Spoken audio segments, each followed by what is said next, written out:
very much closes up the pinch point now. Number 76 then has just been sent out wide. He's trying to cut back. Can he do it? He's going round the outside and Moore is holding.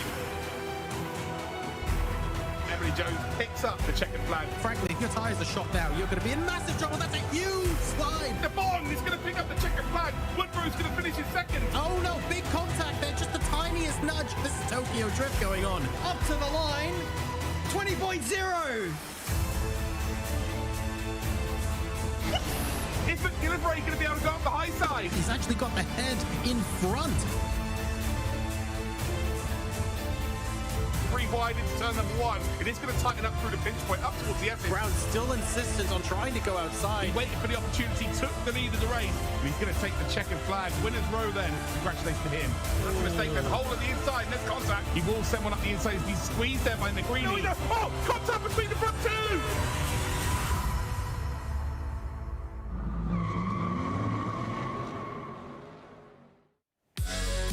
Welcome to the grand finals of the Logitech McLaren G Challenge. This is it, the big weekend we have all been waiting for. We're about to watch drivers compete for an opportunity to experience the VIP McLaren experience and have a piece of the $250,000 prize pool.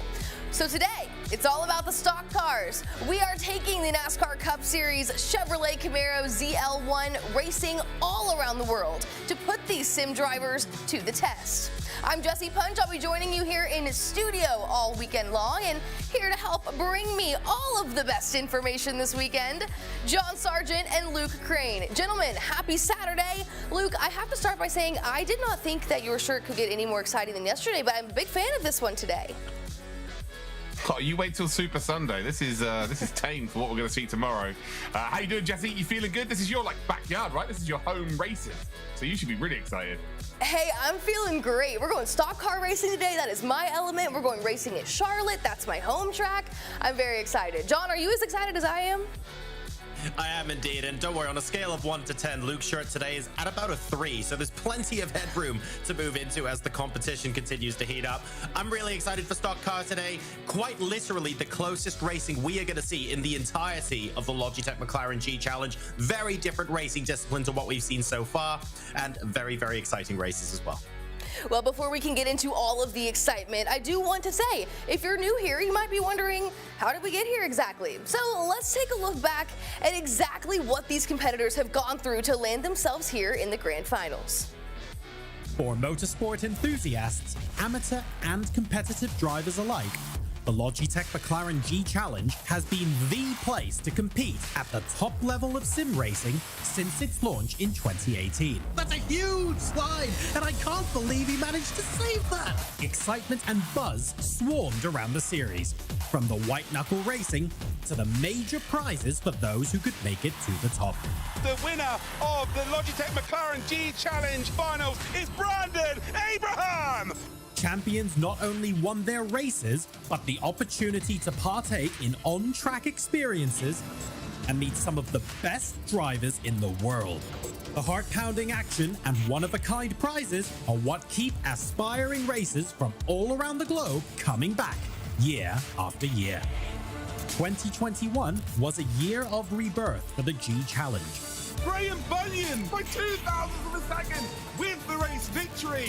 Announcing a new format that included 3 different disciplines of competitive racing and a VIP grand prize that is a dream come true for competitors across the globe.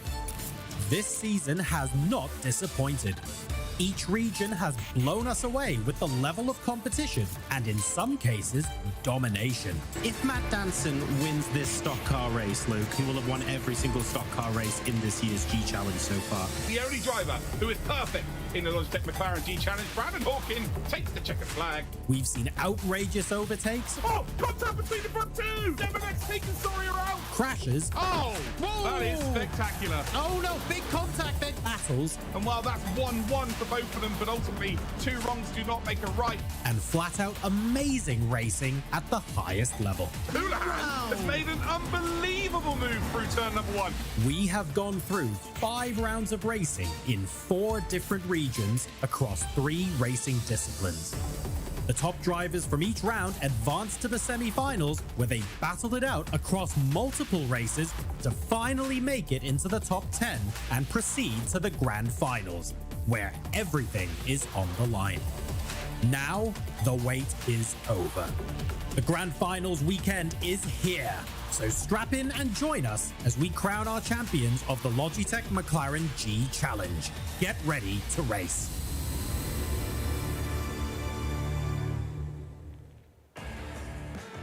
All right, well, now that we know exactly how we got here, let's take a look at what this grand final weekend will look like. Each day highlights a specific challenge, and we'll go region by region. So yesterday, we highlighted the sports cars. Today, like I said, is all about the stock cars, and we're ending tomorrow with the open wheel racers. 2 rounds of qualifying with 2 races each. We have a ton of action this weekend, but today, again, is for the stock car fans. So let's take a look at what we've got going on, beginning with the Apac region, followed by Emea, LATAM, and North America. Luke, we have some great tracks here on the schedule. Can you take us through what we can expect to see today? Absolutely. We're expecting North America to be the strongest. This is literally the staple of the G Challenge. But yesterday, North America took over in the tin tops in the GT3. So it is now really down to Asia Pacific and Latin America to maybe indeed take over as well. But Nashville Super Speedway and indeed Charlotte today for the first one. This is going to be superb. Well, the Asia Pacific region has been coming back all season long, looking for a shot to land themselves here in the grand final. So let's take a look back at the regular season and look at just exactly how we got to this moment.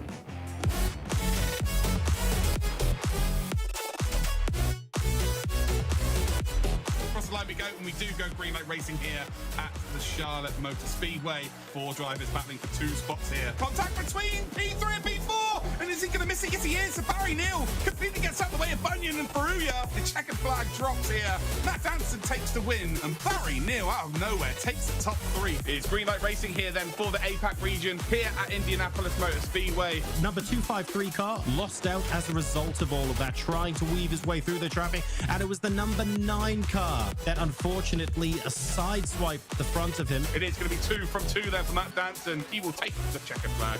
Started 9th, currently in 4th, and we've only just started lap 7. He's going to take the inside line, and Anderson very cleverly here is going to go down low. Is there an opening here though? Who's going to get that final qualifying position? Gillibrey has moved out. They're coming across the the line here, and it's going to be McLaren with the run of dreams. We are off and away, and Matt Danson takes them off here. Door wide open then for the number 71, Jeff Newton, who again has been here month in, month out, whereas Isaac has not. And he's just put too much pressure on himself. Matt Danson comes through once again, and it looks like Jeff Newton now is up to P4. Matt Danson takes the checkered flag, almost laps the field. Matt Danson takes us away and takes the green flag. Oh, wow. That was, the blue cars just came down onto the 71, and everyone else was invited to that picnic, and they all dined out. If anyone manages to catch up to the back of this, I will be flabbergasted. Matt Danson, can he make it 5 from 5? Bunyan, when is he going to decide to go here? Is he going to decide to go at all?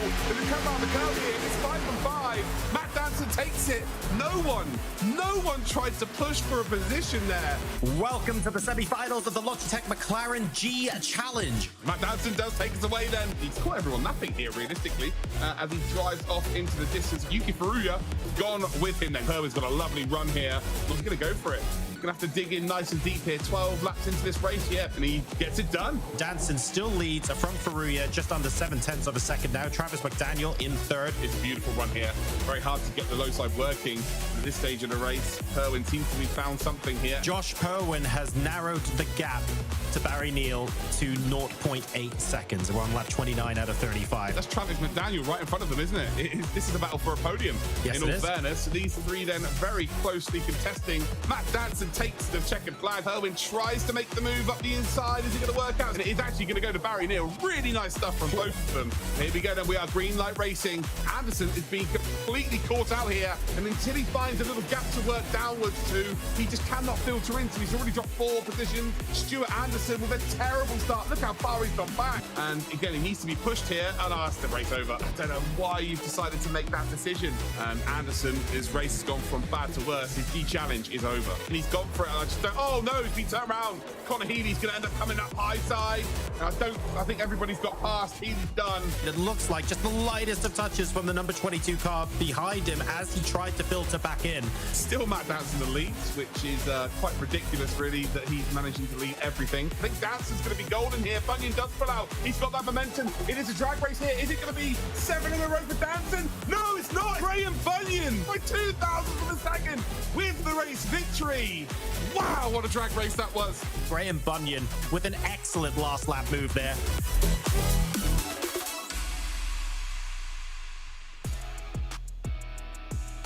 Wow, quite the regular season. Guys, what exciting moments were stand out to you when you watched that video back? John, what do you think? Let's start with you. Look, we have to ask ourselves, is it going to be the Matt Danson Graham Bunyan show? We need to know. And the fact is, even if there are other drivers who might feel like they're quite a long way behind them, because of the nature of stock car racing, it's entirely possible that we see someone sneak by to take the victory today. And because the drivers are racking up points over 2 races, we could well have one of the other drivers time their attack perfectly to take the championship. Yeah, I echo those thoughts, really. You know, it's been top 3 in every single week or month, should I say, of qualifying. So, you know, it's kind of been relatively easy to get into the top 3 positions and no one needs to go out and win races. And very similarly to the semi-finals, get top 10, effectively 2 races in a row, and you make it to this stage. Now it's about winning. It's as simple as that. So everybody has to put pressure on Matt Danson, on Graham Bunyan, those 2 drivers. But, you know, no one's had to do that as of yet. So I think we're going to see a whole different landscape today. Well, I'm very much looking forward to it, and we're about to get the action started soon, but before we can do so, let's take a look at how we got here. Excuse me, let's take a look at the format for today, the weekend schedule. Oh, how we got here? Yeah, let's break it down. All right, so the racers have been competing over the last 7 months now to qualify for this weekend's grand finals. And today we've narrowed it down to 10 drivers from each challenge. They will be competing in hopes to get the ultimate Logitech McLaren G Challenge grand prize. All right, so as far as format goes, John, can you explain to our viewers at home exactly how this works for today? Absolutely. So everything, as always, starts off with the qualifier. But in the stock car, we only have a 5-minute qualifying session. So the cars are out on their own on track. They've got 5 minutes to set their qualifying times. Those times, of course, will determine the order that those drivers line up on the grid. Those races will begin And then we have 2 races today on 2 different tracks. Drivers are going to receive points for where they finish in those races, and then those points are going to be added up. The driver with the most points after 2 races will be crowned our champion. Arguably one of the most important parts of this competition, the points. Let's talk about them. What are we looking at? Points breakdown here for the grand finals. So this is big, and it's going to encourage a lot of last lap shenanigans, I think. And here is the point system that we're using today. First place gets you 15 points. Second place gets you 10. Third, 8. And then it goes down in increments of 1 point all the way down to 10th place. Now, what this means, you need to focus on the gaps here, really. Between second and third, there's a gap of 2 points. And between first and second, there's a gap of 5 points. That's absolutely massive.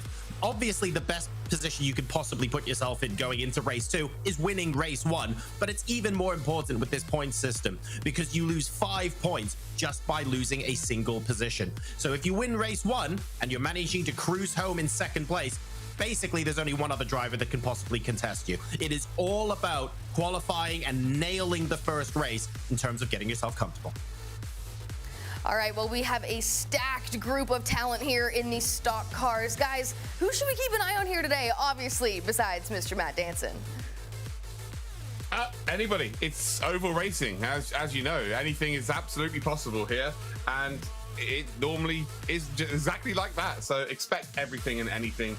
A shout out to just Jared as well. I'm not saying your second name, Jared. I know you're in the chat, Martin. So it's just Jared. Not going to be in the races today, so I'm not going to worry about your surname. But yeah, thank you for taking part in the championship. And I'm sure we'll see you in the future. But yeah, this is really wide open, massively wide open. Very similarly to what we saw yesterday in all of our races. I'm so sad we don't have Jared Serkovitz in here. If we did, I would be having the best 2 races of my life right now. Luke is thanking his lucky stars, obviously, but the race is going to be awesome.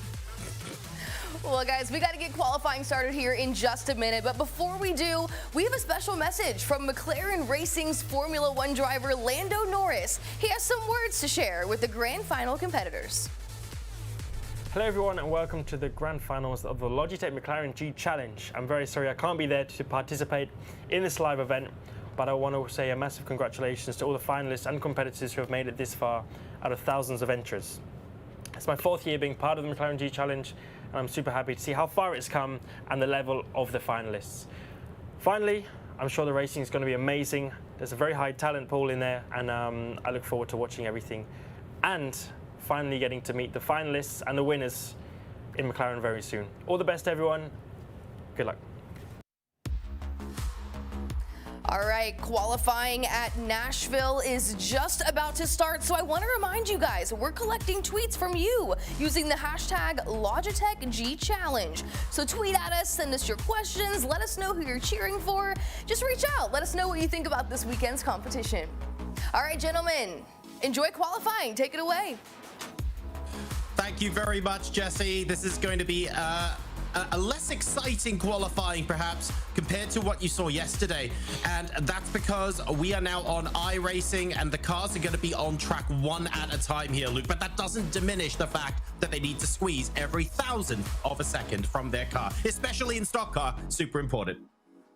Yeah, for sure. It just means that they have no outside influence. So that means that there's no drivers in front of them that can potentially make a mistake and slow them down. And also it means that they don't get any slipstream help and to go a little bit faster. So again, we're just waiting for it to all indeed kick off. There we go. There we go. The transition is happening. Lovely old job. But yeah, this is going to be one of those circuits where if you can get the final corner right and set yourself up, there's a potential for some overtakes around here. It's not the fastest of circuits in the world, but it's not an orthodox real short circuit either. But yeah, that final corner, which we're looking at right now, it is key that you open up the entry really nicely and indeed make sure that you get on the power as early as possible or maintain your speed on the exit of that final corner. We've seen so many people run into the wall there in the qualifying process earlier on this season. So yeah, just keeping it in between the mayo and the mustard, as they say, and making sure that you are indeed there for the final couple of laps to really make a charge. So the drivers now starting their first on-board laps. 4 minutes left to go in this qualifying session at the moment. You can see Travis McDaniel top of the timesheets right now, but given there are no times on the board, we'll wait for that to come in. Speaking of which, Matt Danson, he's been pretty dominant in the G Challenge round after round. He wins almost every race. Let's get to know him a bit better ahead of the grand finals here and hear how he feels going into today's races. Matt Danson's gone on led from start to finish. Well, he has been absolutely superior to everybody so far in this G Challenge.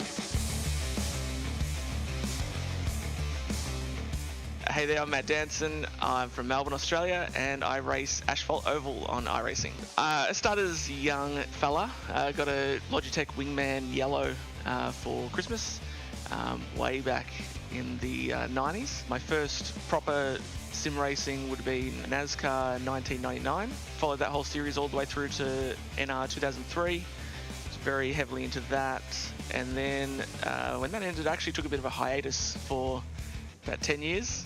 Restarted on iRacing in 2016. I've been in love with that ever since. My favorite part of the G Challenge so far has been obviously all the wins, all the races I've done well in. I actually really enjoy going back and watching them as well afterwards. If Matt Danson wins this stock car race, Luke, this will literally be a clean sweep. He will have won every single stock car race in this year's G Challenge. You know, every race, you know, you don't know what's gonna happen. We've got some really strong competitors, which makes me very nervous for the final, but I'm looking forward to it. My biggest supporter would have to be my girlfriend. So I appreciate that support, and it absolutely drives me to succeed. So outside of sim racing, my hobbies would be, you know, social basketball with friends and football, Aussie rules football. I also dabble in writing and recording music. It's just a pleasure project at this stage. You know, I get together with mates and we jam. If I could be any racing persona, I feel like it would have to be Kyle Busch. I like the idea of just not being ashamed to be, you know, say whatever you want, first thing that comes to mind, and be like just insanely confident in your own self to just really throw it out there. And I love that Kyle does that. My career highlights in iRacing would be winning the Real Sim Racing Winter Series Championship against some super tough, you know, American competition. But it is the P3 for Matt Danson that will unofficially crown him the 2021 Real Sim Racing IRAPS Winter Series champion. At the end of the Logitech G Challenge Series, I hope to see myself in Silverstone, UK, chilling with Lando. Just the ability to go out there and race, you know, another top level series and against, you know, huge competition. If I could come out on top, if I was so fortunate, then that would be incredible and I would be feeling very blessed. But the Kyle Busch in me would know that I deserved that and it was always going to happen anyway. So good. Oh, that is so good. The Kyle Busch and me knew, yeah, it was going to happen anyway. And you know what? He might well make that happen here. What a great way to end that interview, Luke. That's fantastic. Yeah, again, another driver that's very fully confident in their own ability. And, you know, at this stage, if you don't believe in yourself, you can't expect everybody else to as well. So, yeah, it's fully expected at this stage. But I'll tell you what isn't fully expected, Yuki Furuya being right up the top of the timesheets. Yeah, there we go. So Yuki Furuya, we're expecting to see a lot of pace from that specific driver across the whole of the G Challenge, and never really materialized to be right at the top consistently. Get to the finals, and here we are, performing exceptionally well. Track position around here is going to be vital as well. It's not, you know, your typical Daytona where it is just flat out from start to finish. You are having to let off the gas. Tires are going to be a massive factor here as well. And if you start out on the front, you give yourself that best opportunity. About half a tenth in the lead there is Yuki Furuya. What an interesting qualifying session that was. We've seen him there or thereabouts throughout the whole G Challenge, but this might be the first time we see him properly on top. Jesse, what do you make of that? Yeah, that's very interesting. Like you guys said, I don't know what to expect exactly out of this region and for the stock cars, but I'm really looking forward to it after that qualifying session. Let's take a look at the race details here for today's competition at Nashville. Looks pretty good to me. John, what do you think? It's weather I desperately wish I had in cloudy London. Just a shade over 25 degrees ambient temperature and a shade under 40 degrees. Nice and toasty track temperature here with a light breeze. It's the light breeze that we were missing yesterday in the sports cars, but we've got it here now. And cloudy weather, although I have to say, against that backdrop, it looks awfully sunny to me. But nonetheless, it's going to be a great race. It is absolutely going to be a great race. And let's take a look at the grid for this great race ahead, guys. Tell me about it. Here we go. Yuki Furuya on pole position alongside Matt Danson. That's going to be an awful lot of fun. Josh Perwin and the DJ names are back. It's Ryan S. in P4. Isaac Nichols and Barry Neal will make up your third row of the grid. Travis McDaniel and Wade Sheedy are 7th and 8th. And our 5th row of the grid will be composed of Graham Bunyan and Robert Mason. All right, guys, well, we are just moments away here from the first race of the stock cars in the Apac region. Like I said earlier, this is my element. I am thrilled to watch some of the best sim racers from around the world compete today. I am really looking forward to today's competition. And here we go, just waiting for the drivers to get on the grid. Stock cars about to start, Luke. Super exciting stuff. Yeah, absolutely. You know, some of these drivers have done 7 months. You know, Matt Danson being the main driver, he's done 7 months of this now. The last thing you want is to have race 1 and lap 1. Just keep yourselves involved until the final few laps here. Just be a bit more reserved than maybe you have been previously.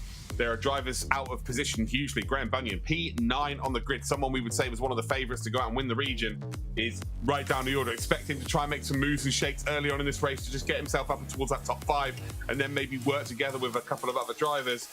This is going to be super interesting, John. Some people are going to have to take chances earlier on, which could indeed cause the field to split up. But ultimately, if all 10 cars stick together, we're going to see a very frantically fast race. And it will come down right to the wire.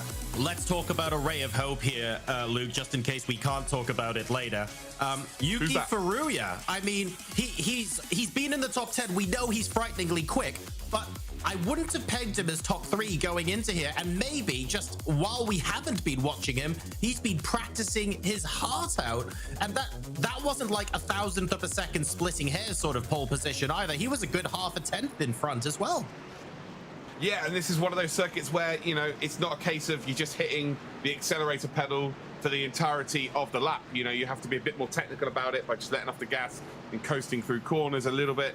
And that seems to suit Yuki Furuya. The next circuit will be complete opposite. So, you know, whether Yuki Furuya could do exactly the same in race number 2, it remains to be seen.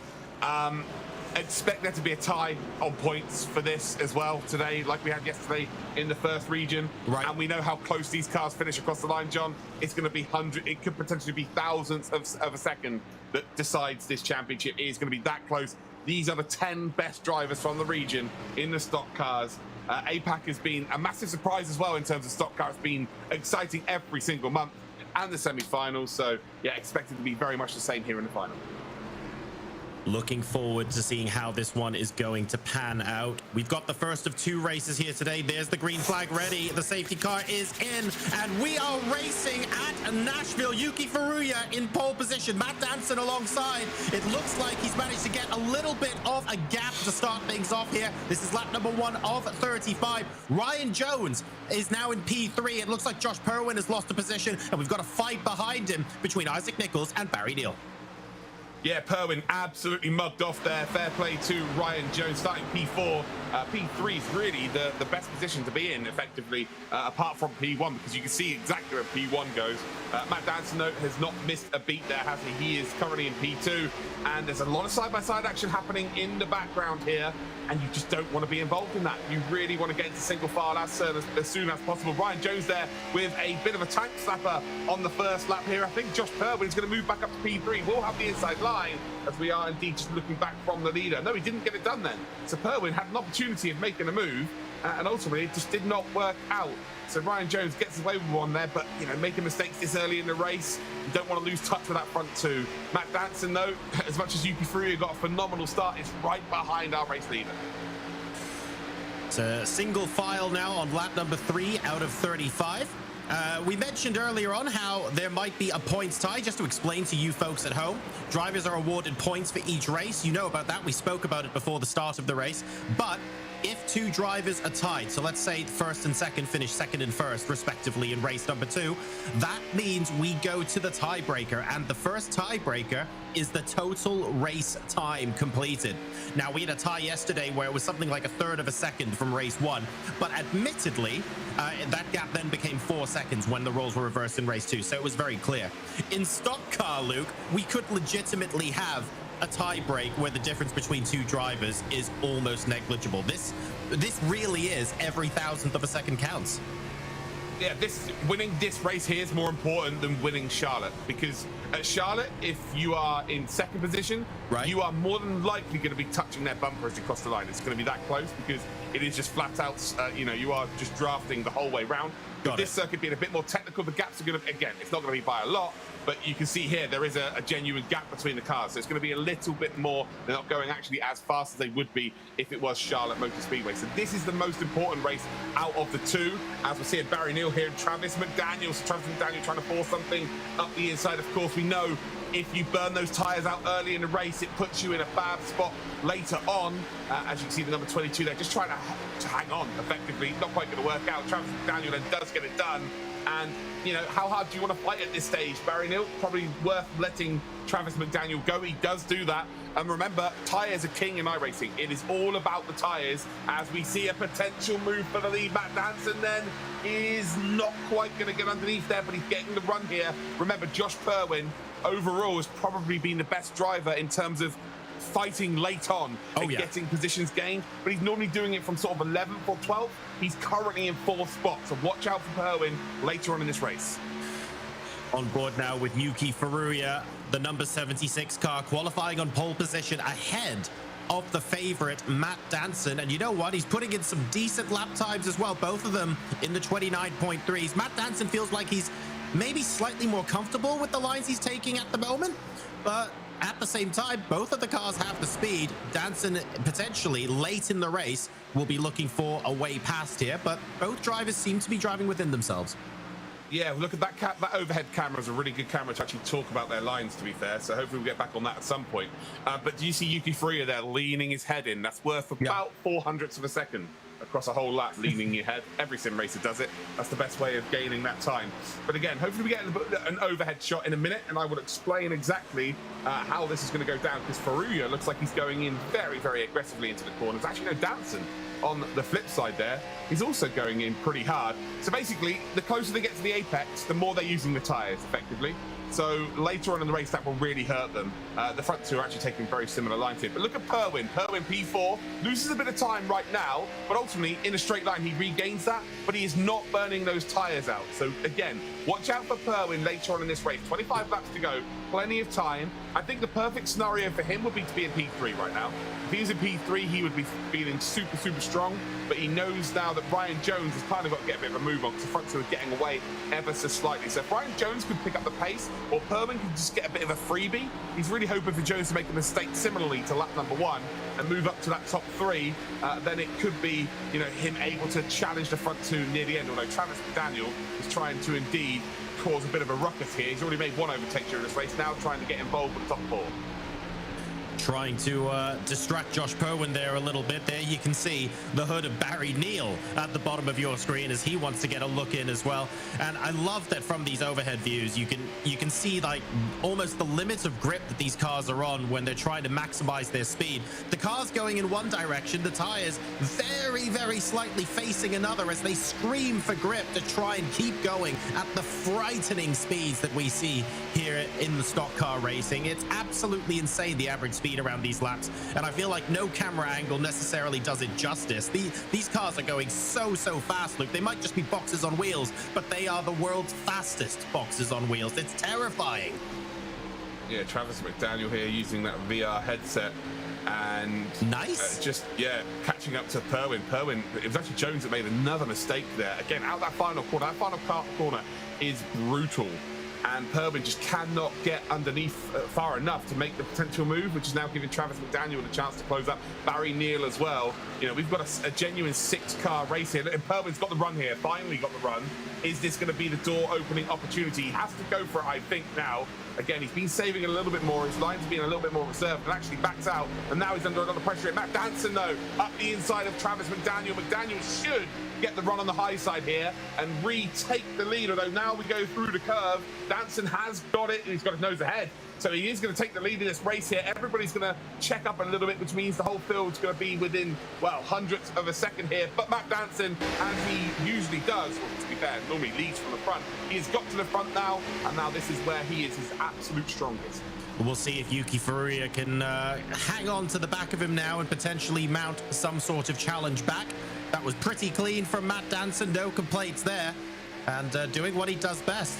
Let's now see if he can gap the field. This is Josh Perwin on Ryan Jones. He's been properly up the bumper, but can he get alongside? I have no doubt that we'll be seeing a couple more moves before the end of this race. Just look at how he's closing up on the exit of that corner as well. He's managing to get just the tiniest bit more speed off of the apex there, and that's maybe partly due to look how aggressively Ryan has been attacking that apex. That can't be good for his mid-corner speed. No, he's absolutely knackered it there. As you can see now, it is going to be an opportunity for Perwin. He's been waiting for this. It's that final corner again. Jones keeps struggling to get the car turned in and indeed keeping it low on the exit of the corner. And Perwin's going to get a bit of a freebie here, and it had to happen because Danson was starting to drive away. And there we go. Perwin will have saved some tyres at this stage of the race again. We're not even a halfway point, but he will be in the best nick just of the nature of the way he drives. Matt Danson now in the lead again. He's not going to be not going to be pushing as hard. Not going to be having to deal with the dirty air of the car in front now of Furuya, which overheats the tyres, of course. Ryan Jones tags the ball. Yeah. Oh, he did a little bit. Yeah, he's struggling here. He's gone out really hard, and unfortunately, he will probably end up falling backwards now. But now it becomes a three-way fight here. Travis McDaniel's got through as well. He looked really racy as well, of course, right behind Perwin before they both indeed didn't get ahead of Jones. But Barry Neal coming through. If Barry Neal can get this done quickly as well, he could be dragged along by the front four, and ultimately it becomes a 5-driver race. But for me, Ryan Jones has gone out too hard here. His tyres are in serious trouble, and more than likely going to see him drop down, maybe even down towards the 7th, 8th, 9th position at the end. Barry Neal trying to send it up the inside, actually gets partially alongside their mid-corner, so exactly where Ryan Jones has been struggling so far. It looked like he had clearance at the start of the corner, but had to slow down a lot more than Barry Neal did mid-corner, allowing the door to be open just a little bit. And if Barry Neal sort of hangs on in here, I think he's going to be alongside and challenging. Yes, he is. I suspect he should be able to get this move done within the next lap or two. Yeah, 100%. Jones again, this is only going to be hurting him even more. And then finally, the job is done there from Barry Neal. But I want to talk about Perwin, because Perwin, this is a freebie for him. Like, he doesn't do oval racing in terms of NASCAR. He does oval racing in terms of IndyCar, but he's a road racer. This is a freebie. Yeah. He's got involved in this because he understands the physics of iRacing. Like, tyres are king. If you understand the tyre model in iRacing, you can race in any. You can race in dirt oval, you can race in dirt road, you can race road, you can race oval. Like, understanding the tyres in this game is vital. And he's absolutely doing that, although he is just being absolutely sent here. Travis McDaniel tries to make a move. Again, this is going to hurt Perwin, but Perwin has been very reserved so far. I think he needs to now start to make this move on Yuki Furuya. Only 15 laps remaining. 7/10 the advantage now for Matt Danson. Matt Danson has just got both hands now. He is throttling the field as it stands and getting a lovely little gap there. Look how big the gap is. It's almost impossible now for anybody to close up with only 14 laps to go. Yuki Furuya, an absolutely delightful qualifying lap, and I'm going to take nothing away from him. Compared to where we saw him earlier on in the G Challenge, it is clear he has gone away. He's put the practice in, he's put the laps in, and he is doing himself proud right now. But Matt Danson is showing us some serious class, overtaking and now gapping the rest of the field. Wow. Yeah, it's by like a 10th of a second a lap now. He knows Furuya is not going to pace. He knows Furuya is not going to pace now to go out and win this race. And he will also know that if someone from behind him has the pace to catch him, they have to make an overtake, which takes a couple of laps, to be fair. Right now, it looks like it is Travis McDaniel that's the fastest, but he's going to make 2 overtakes. So by the time he gets up to P2, it more than likely will be too late. to even go and catch Matt Danson. This is an absolute clinic from Danson. We kind of expected it. We were trying to think, you know, who could come from the field and really challenge him. And ultimately, we come here in qualifying. It was Yuki Furuya, but in the race where it really matters, Barry Neal hits the wall. Ryan Jones up the inside. Yeah, just saw that there. Ryan Jones making a move again. A little bit of a gap to the three in front. Really, now it's a case of just try and get as many positions as you possibly can, because it is oval racing. There could be a big one. You never know. I know there's only 10 drivers. The risk is a little bit less than what you would normally have when we've had 30 in the past, but ultimately get as high a position as possible, because you do really never know what could potentially happen.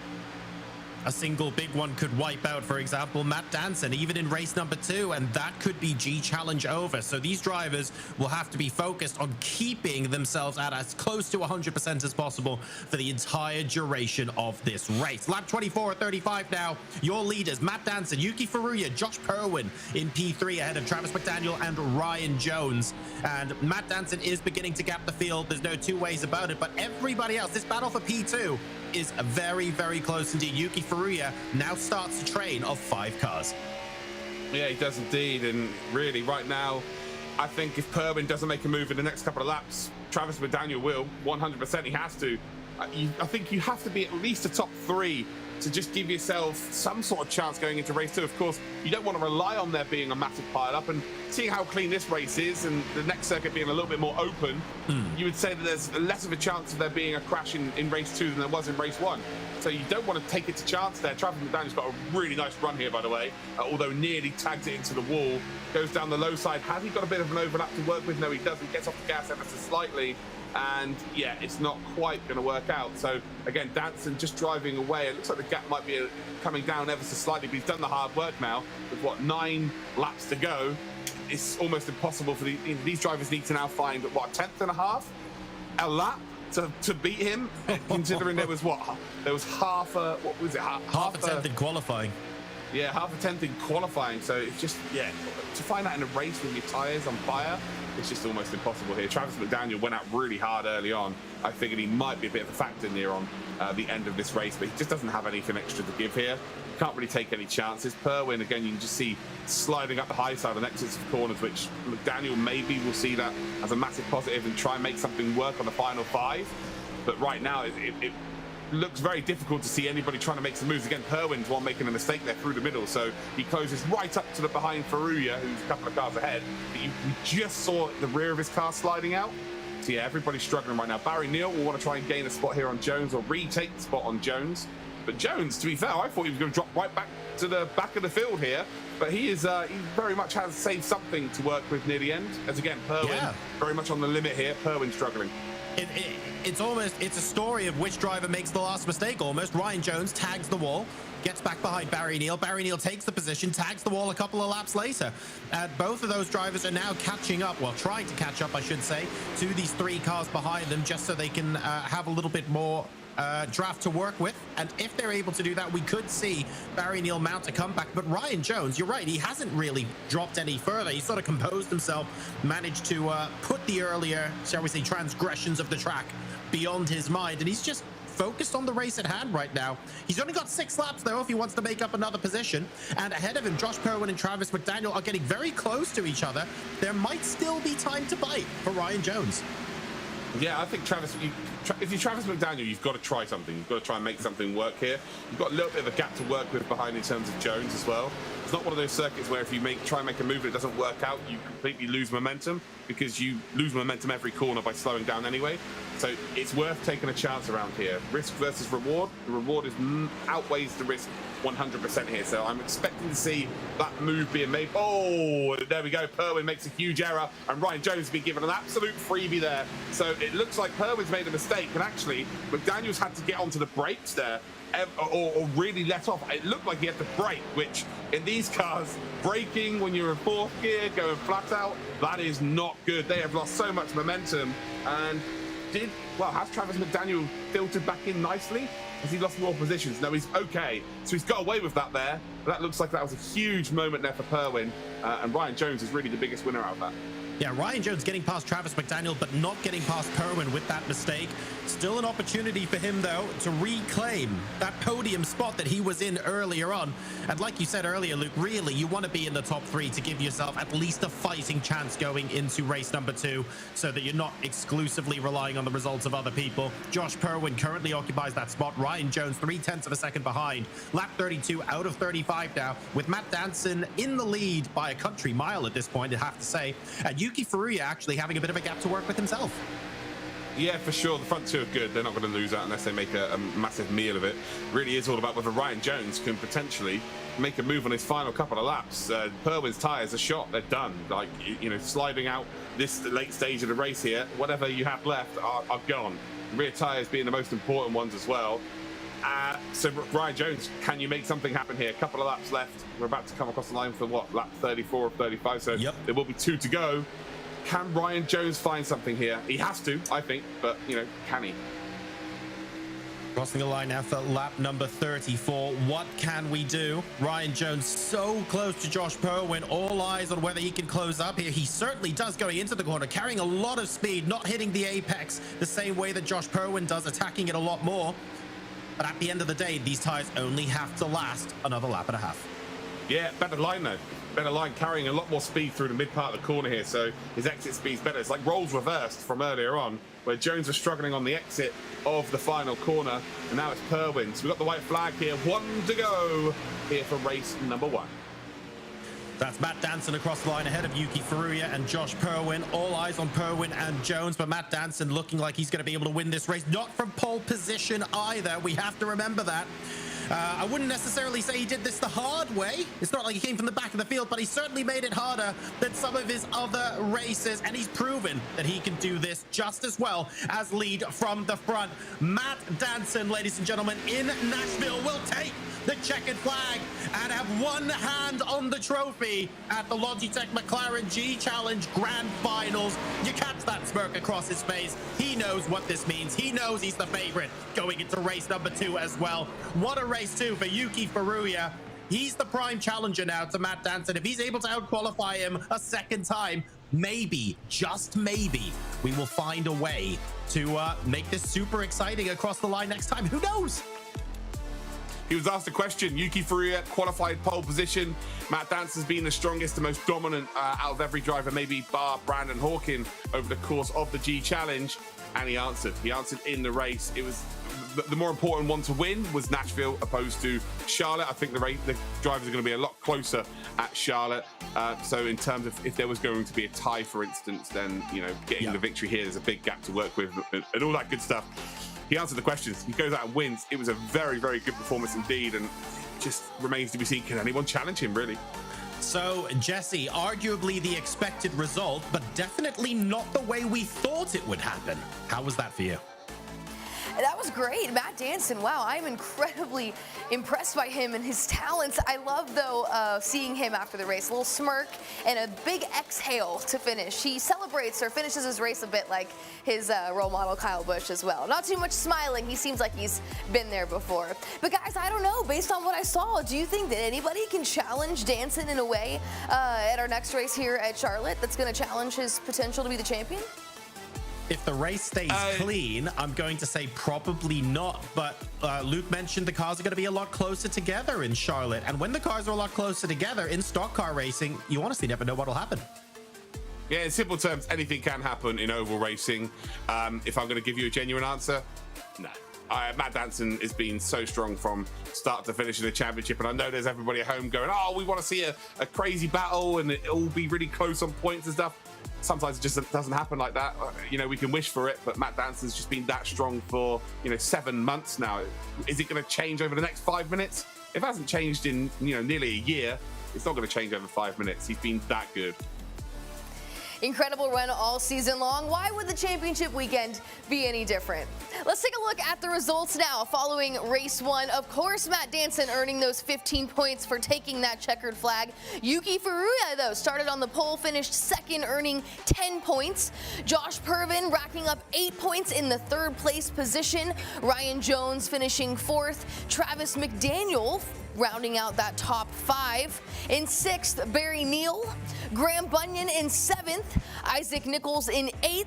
And Robert Mason and Wade Sheedy round out the top 10 in those final results for race 1 of the stock cars in the Apac region.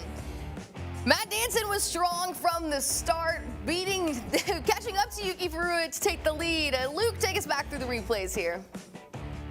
Well, here was a key move earlier on in the race. This is Neil versus Travis McDaniel. McDaniel had to get this done because he wanted to go and challenge the front four. It's as simple as that, and that's ultimately cost him towards the end of the race. This is the pivotal moment. Matt Danson making that move on Yuki Furuya. It took a good couple of laps, and it was his second attempt as well. Remember, he tried this earlier in the first 10 laps as well.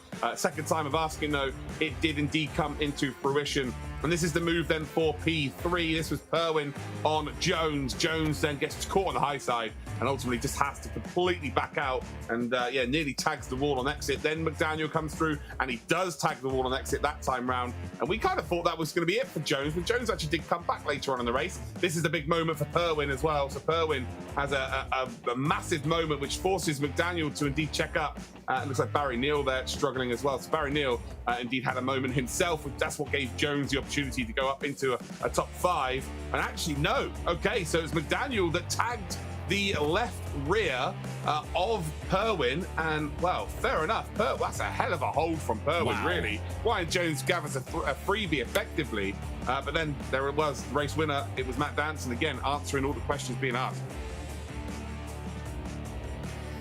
Well, like we said, there is plenty more stock car action ahead for the rest of the day. Race 2 for the Apac region is coming up in just a little bit. But I want to remind you that the drivers aren't the only ones who can win today. Follow the link and drop !point giveaway in the chat for a chance to win one of these awesome Logitech G prizes. And before we take a quick break, I have to thank our sponsors, of course, Splunk, Quantum Pay, McLaren, and Logitech G for helping us put on this program. Race 2 coming up soon. Stick around.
Welcome back to the grand finals of the Logitech McLaren G Challenge. Gentlemen, we just saw race number 1 for the stock cars in the Apac region. Now we're going to Charlotte. Are we going to see more of the same? Luke, what do you think? It's a lot more open here. Working together is an absolute must. So, yeah, I think we're going to see maybe a similar result, but a different way of getting there. Well, we are just a few minutes away from getting this second race started here, racing at Charlotte Motor Speedway, like I mentioned. I want to remind you guys, though, if you're watching at home, that we are collecting tweets from you. Use the hashtag Logitech G Challenge. Reach out, send us your questions, let us know who you're cheering for. Tell us what you think about this weekend's competition. All right, gentlemen, I am really looking forward to this one. I mentioned it earlier. This is my home track, but you guys mentioned earlier, this is going to be a little different than what we just saw at Nashville in regards to racing on the track. What can we expect to see as far as that goes? We won't necessarily see too much different in qualifying, of course. The cars are on track alone.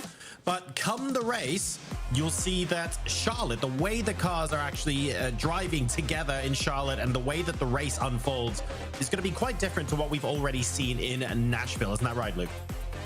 Yeah, this track is also a lot wider as well, a lot more room to work with, different lines being taken as well, especially through the quad oval, the start-finish straight, that area of the circuit. So, yeah, it's a different challenge for sure, but I think it's a little bit more manageable. It's a little bit easier for the drivers, if you like. So expect to see this really come down to the last couple of laps. You will see a lot of drivers trying to save the tyres to really run it hard in the final 5.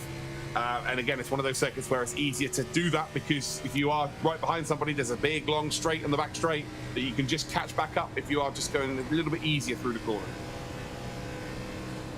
4 minutes left to go. Of course, plenty of time for drivers to get their lap times in, but they also have to focus on getting up to speed as quickly as possible as well.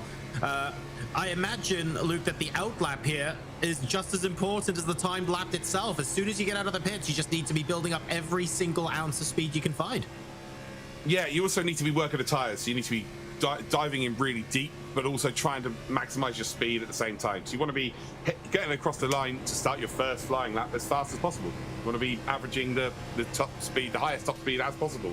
But also the tyres are a massive factor here. Cold tyres are an absolute nightmare. It's so easy to indeed just drop the rear, and as soon as you sort of start sliding in a car like this, it's a momentum-based sport, you lose so much time, you scrub so much time, and it's not just that incident that you cost time, it's your whole session from then on, because you're then always just trying to catch up, and try and regain what you would, already lost. So it's really difficult. Barry Neal in provisional pole with a 1:30.096 so far, and yeah, striking that balance is It's tricky at best. You want as much temperature as possible into the tires, but you don't want so much temperature in the, well, you don't want to be scrubbing too much speed off while getting the temperature into the tires. So these drivers will be practicing and practicing and practicing to figure out what that sweet spot is in a short qualifying session such as this one, where they don't have a lot of opportunities to set a time and they have to nail it first time of asking. So far, just Barry Neal and Robert Mason setting times. 2.5 minutes left to go, though. Plenty of time for everybody else to get their times in as well. Yeah, it's a fine line. You know, you've got to go out there hard and you've got to just get your tires into a very, very good range. But you can very easily mess it up. But you can also indeed gain so much more if you get it spot on. Ryan Jones moves up to second spot there with his first time lap. Bunyan's moves up to fourth with his first time lap. They got 2 laps, remember, as well. So yeah, it's a case of once you've got 1 lap in, you can't come into the pits and get a fresh set of rubber on, which you maybe see in ACC. It is, you know, as soon as you get out there, you are done. You have got to just get your laps in, all in one go. So we will see, that will be the first time, or is that an out lap there from Danson? It looks like it's an out lap from Danson. So expect to see, oh, here we go. We're about to see him cross the line now. Currently 4 drivers with a lap time. Across the line we go then, and this is a banker time. And it is, oh, it's quick enough to go P1. So fair enough. It's a 30.076. Matt Danson absolutely flying his way then to pole position. Barry Neal in second. What about Perwin? Perwin's got a 30.558. Nowhere near really in terms of where he needs to be, but this lap now will be the one that really will be, you know, the decider as to whether he's going to start right at the front or not. 35.58 needs to improve. Let's see what he can do as he makes his way towards the end of the lap. Looking fairly clean so far, but remember, this is we're splitting hairs on tenths of seconds here. That's Josh Perwin across the line. Let's see where that takes him. It updates now. It's still a 30.558. Perwin does not improve and is currently in P9. And this means that Yuki Furuya is here with the last car standing on track. Is he able to once again pin Matt Danson down into P2? We'll have to find out. This basically championship hopes here for Yuki Furuya now ride on him being on the front row with Matt Danson at the very least. Yeah, if he's not top 4 here, you could almost say Matt Danson's won the championship. It's as simple as that. Here we go. 3, you know, qualified first in the first race. Where's he going this time? 3rd. Okay, so it's not the end of the world. It's good enough. And actually, again, could potentially move up to P2, because P3 is a really good spot to be in, because you can see exactly when P1 decides to go, whereas Barry Neal will be on the high side and having to look left to find out when Matt Danson goes. So Furuya can actually see it right in front of him. Doesn't have to press any buttons or anything like that. So it's actually not the worst position to be in. All right, so we are setting ourselves up potentially for a Matt Danson victory here, but it's unlikely to be straightforward. Yuki Furuya in P3 as well. Jesse, what do you make of that? Like I said after race 1, I'm incredibly impressed by Matt Danson. I'm honestly not very surprised that he went out there and claims that pole position. I think we're going to see an incredibly strong run from him here at Charlotte, just like we did earlier at Nashville. But race number 2 is coming up in just a moment, so let's take a look at the race details ahead of us. What are the conditions today over at Charlotte Motor Speedway, Luke? Actually, John, why don't you tell us about them? I'm going to go ahead and continue imagining myself on holiday here. 25-degree ambient temperature and a lovely toasty 39.7 degrees on track. It'll be cloudy with a light breeze. And I'm really looking forward to this race on Charlotte Motor Speedway. Very, very ideal from a racing conditions point of view. It's now all about what the drivers can do on the track. Well, now that we know the starting lineup, let's take a look at the grid ahead of race number 2. Guys, what do you think about this? Matt Danson once again on pole position, but by just 0.02 of a second. It's enough, though, to get him ahead of Barry Neal on the front row. Yuki Furuya then will be looking to capitalize off the start. He lines up alongside Travis McDaniel. Ryan Jones is in P5, a very eventful race number 1. He'll be looking to calm things down and just grab a couple more places here, or maybe even really send it from a championship perspective. He lines up next to Isaac Nichols. Row 4 will be Robert Mason and Wade Sheedy, and rounding out R10, Graham Bunyan and Josh Perwin. A little bit surprised, to be honest, to see him there. Race number 2 for the stock cars in the Apac region is ahead. We're going racing here at America's home for racing, Charlotte Motor Speedway. Guys, I'm really looking forward to this one. Enjoy this. Take it away. Thank you very much, Jesse. Looking forward to this. And Luke, it's going to be our job over the next basically 15-20 minutes to work out what are all the scenarios where Matt Danson might not win this. And the honest answer is that they exist, but there aren't many. No, and the fact that he's got a driver between him and Yuki Furuya being the key driver, if he beats Matt Danson and beats him by more than 1.3 seconds, then Yuki Furuya is going to be the champion. So it really is like that. It becomes very difficult for anybody else outside of that, unless Danson maybe gets involved in some sort of incident. Are we going to see a NASCAR-esque incident? You can see that Danson's just reversing his way down there. But it's Charlotte Motor Speedway. Can Yuki Furuya make a move early in this race? Can they get up to P2 and then make their way up to P1? It's a long way around to make a move around the outside around here. So Matt Danson, again, just keep that low side the entirety of this race. Defend that low side, because it is so difficult to go around the outside. It's such a longer route around this circuit. But it's going to be interesting to say the very least. It certainly is. And the story of the Logitech McLaren G Challenge Grand Finals is now unfolding as we get ready to start race number 2 here. There you can see on the inside, it's Matt Danson.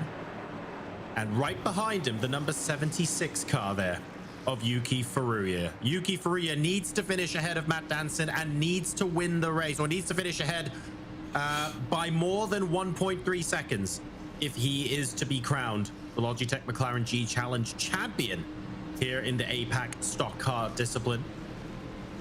The drivers will be cycling themselves also, up keep an eye on Barry Neal. Barry Neal can get into the lead of this race, and then he can just slow the pace up. He can just be a little bit more timid through the corners, you know.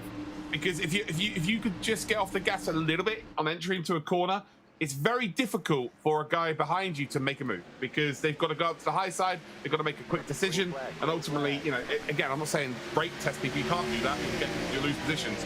It's not going to matter at the moment, because Matt Danson's got a phenomenal start here, and so is Barry Neal, but Yuki Furuya's got that inside line. He has to make this move stick right now, has to go for it as early as possible, and Yuki Furuya has. He's got, look at that, the draft to work with as well. Matt Danson playing it very cleverly. He should move over to the left here and help Yuki Furuya as well a little bit, but he's not. Yuki Furuya is going to get absolutely mugged off here then. So that is the draft there you're seeing, ladies and gentlemen. That is the difference. Look at that, 3 positions lost, all because Matt Danson stayed the high side and Furuya was stuck on the low side here. Of course, Furuya is the key driver in terms of Matt Danson losing the championship if he indeed finishes in P1 by a big margin. And right now, he has got it all to do down in P5, potentially in P6. Absolute disaster for Yuki Furuya off the start line here at Charlotte. 3 different cars taking the higher line. They're working together to get past him, and Yuki Furuya is borderline out of the top 5. In fact, he is out of the top 5. Robert Mason has gotten in front. This is a disaster on the first couple of laps. Matt Danson somehow was in the lead and was probably something like 6 or 7 car lengths ahead by the time Furuya was in trouble. Big contact up front. I think that was Barry Neal. I'm not sure if there was any contact there or if he lost it on his own, but he collected a couple of cars on the way past, and Matt Danson now finds that there's a couple of postcodes behind him in terms of space.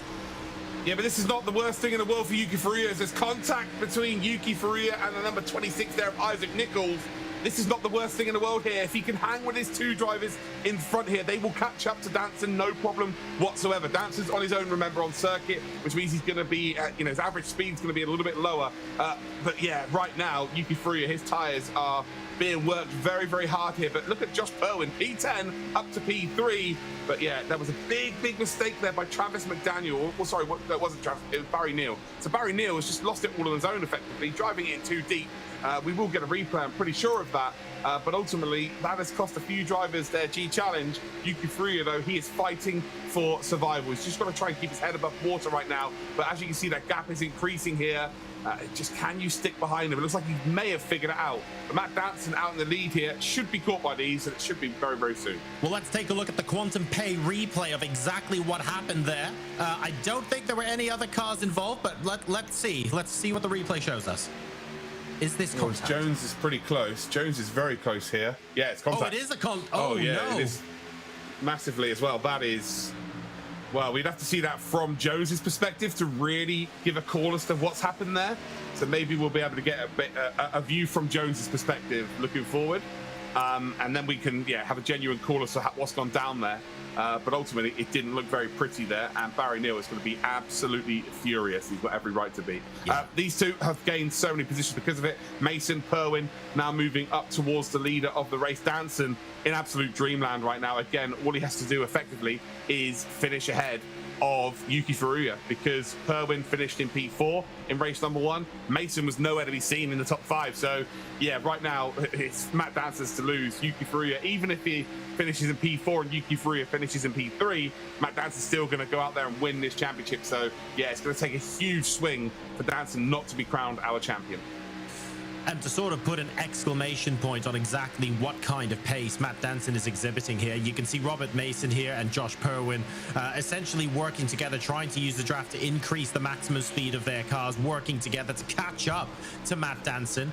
And somehow, with nobody to work with, no cars in front or behind him at the moment, Matt Danson is still a 1/10 of a second a lap faster than these two. Yeah, but they're not working together. That's the thing. So, they're in a pack, but there's no bump drafting here. Josh Perwin's not getting close enough to push Mason along. What he needs to do is, on the back straight at the very least here, he needs to get close enough to just push and gain Mason's speed. He has to. That's their only choice. Yeah, that's their only chance of catching up to the lead here. Otherwise, it is absolute curtains, and already with 1.8 the advantage. As soon as they do start working together and they do bump draft, they've got to take a chance as well. Of course, they can use it back around the corners. They've got to start taking chances with each other as well. Otherwise, they just won't catch him. And it's one of those factors again, John. I keep saying it. You don't want to get to work on Monday and think, oh, I could have done this, I could have done that. Ultimately, if you're not comfortable working with someone who's a bit of a stranger, I can understand that, but you just have to. At this stage of the race, you just have to. Look at Yuki Furuya. He knows exactly what he has to do. He has to get past these two, and then he has to go and close down the lead. The lead now starting to come down, though, John. It's now on 1.7 seconds. It was up to 1.9 at one point, and now that will continue to lower. Will it lower fast enough is the question. It's still early doors as far as the race is concerned, lap 10:35, but at the same time, Matt Danson being able to extend that lead to 1.8 seconds in the early part of this race is close to ideal for him. But you're right, we need to start seeing the drivers behind him accept that they need to work together, at least for a little bit. Make it a four-way fight. Reel Matt Danson in. Then you can have yourselves a little bit of a scrap. As it currently stands, scrapping for second place, not very useful in the grand final. You're not making it into the top 3 to move on. It's for all the marbles here. So Yuki Furuya almost has to hope that Robert and Josh are happy to work together in front of him. He doesn't have to pass these two now if all 3 of them are willing to work together. Danson will also be burning up the tyres by driving in a lot deeper than everybody else, because he's working on his own. To get the same lap times as a group of drivers behind who are working together, yeah, he is going to be struggling near the end of this race. So if you're someone like Furuya, Isaac Nichols, you want to gain a couple of spots early doors, but if you can save something here, again, you could be looking very strong moving forward. So yeah, as it stands, Matt Danson's in a phenomenal position, but there's still plenty of time in this race now. You get to sort of the lap 20 mark, and then people start to get a little bit desperate. So I think Furuya would like to be at least one more position ahead. I think he's got to start trying to bump draft at least here with Perwin. Perwin's an experienced sim racer. So if you're worried about Robert Mason because maybe you've not raced against him before, maybe Furuya and Perwin have got to go here. They've got to go, because actually now the gap's starting to come out once again. But Perwin can't really win this championship unless Danson has an absolute nightmare. Mason can't really win the championship pretty much. And then Furuya has to go out there and beat him. So all 3 of these drivers have to go out there and at least win, or at least try.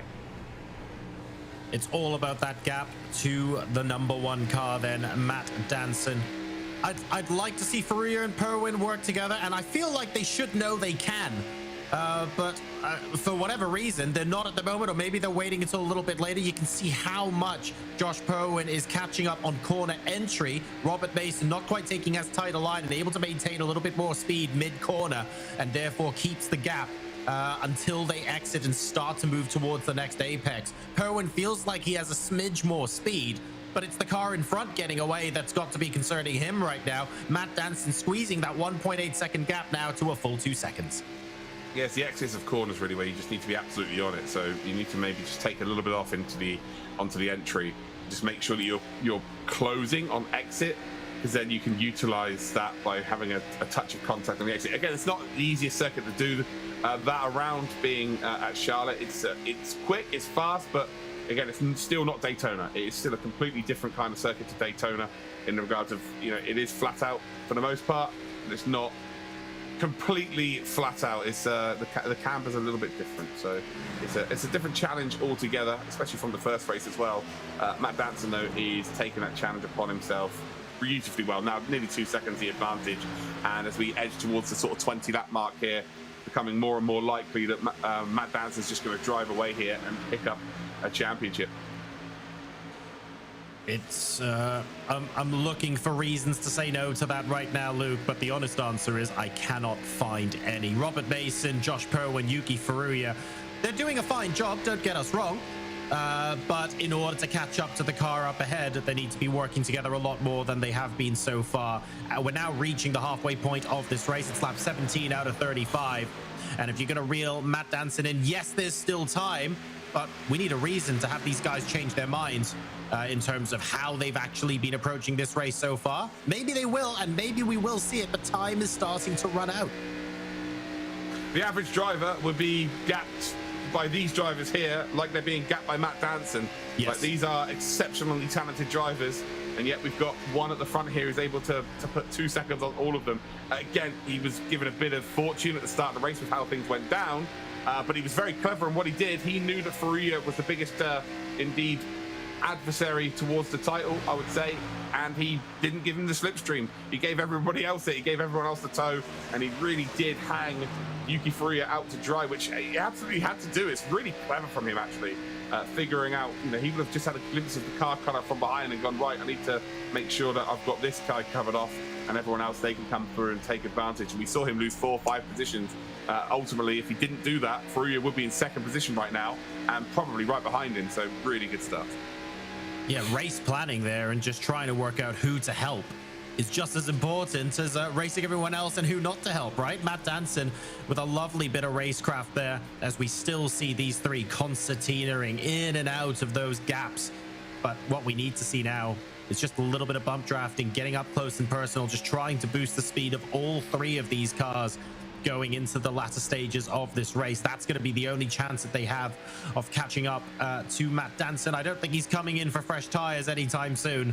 So these guys are really going to have to get a wiggle on now and start cooperating if they want to close down this race. Yeah, they have to. It's becoming, increasingly more difficult. I think Perwin is itching to try and get ahead here, but it's just so difficult to pass. It really is. You lose so much time as well. You lose so much momentum, and if he doesn't get it stuck, it's going to be Yuki Furuya that takes advantage of both of them. So Perwin has to make something happen here with 14 laps remaining. If he doesn't get it done now, I think it's already too late. If I'm completely honest with you, John, I'd love to say that there's an opportunity for these drivers to close up. Unless Danson's completely burnt the tires out, it becomes almost impossible at this stage. And we know Danson is a clever driver. He's making decisions that are based around the whole race, not just lap from lap. So yeah, I'll tell you what, Yuki Furuya's got a really good run here. So finally, we might be seeing some movement here. Furuya will have to dive this, has to go for it. Simple as that. He will go through it down the low side. And Yuki Furuya then, he has to go through both of these drivers here. Perwin should have a bit of a run as we come across the start-finish line, but it's not going to be quite close enough.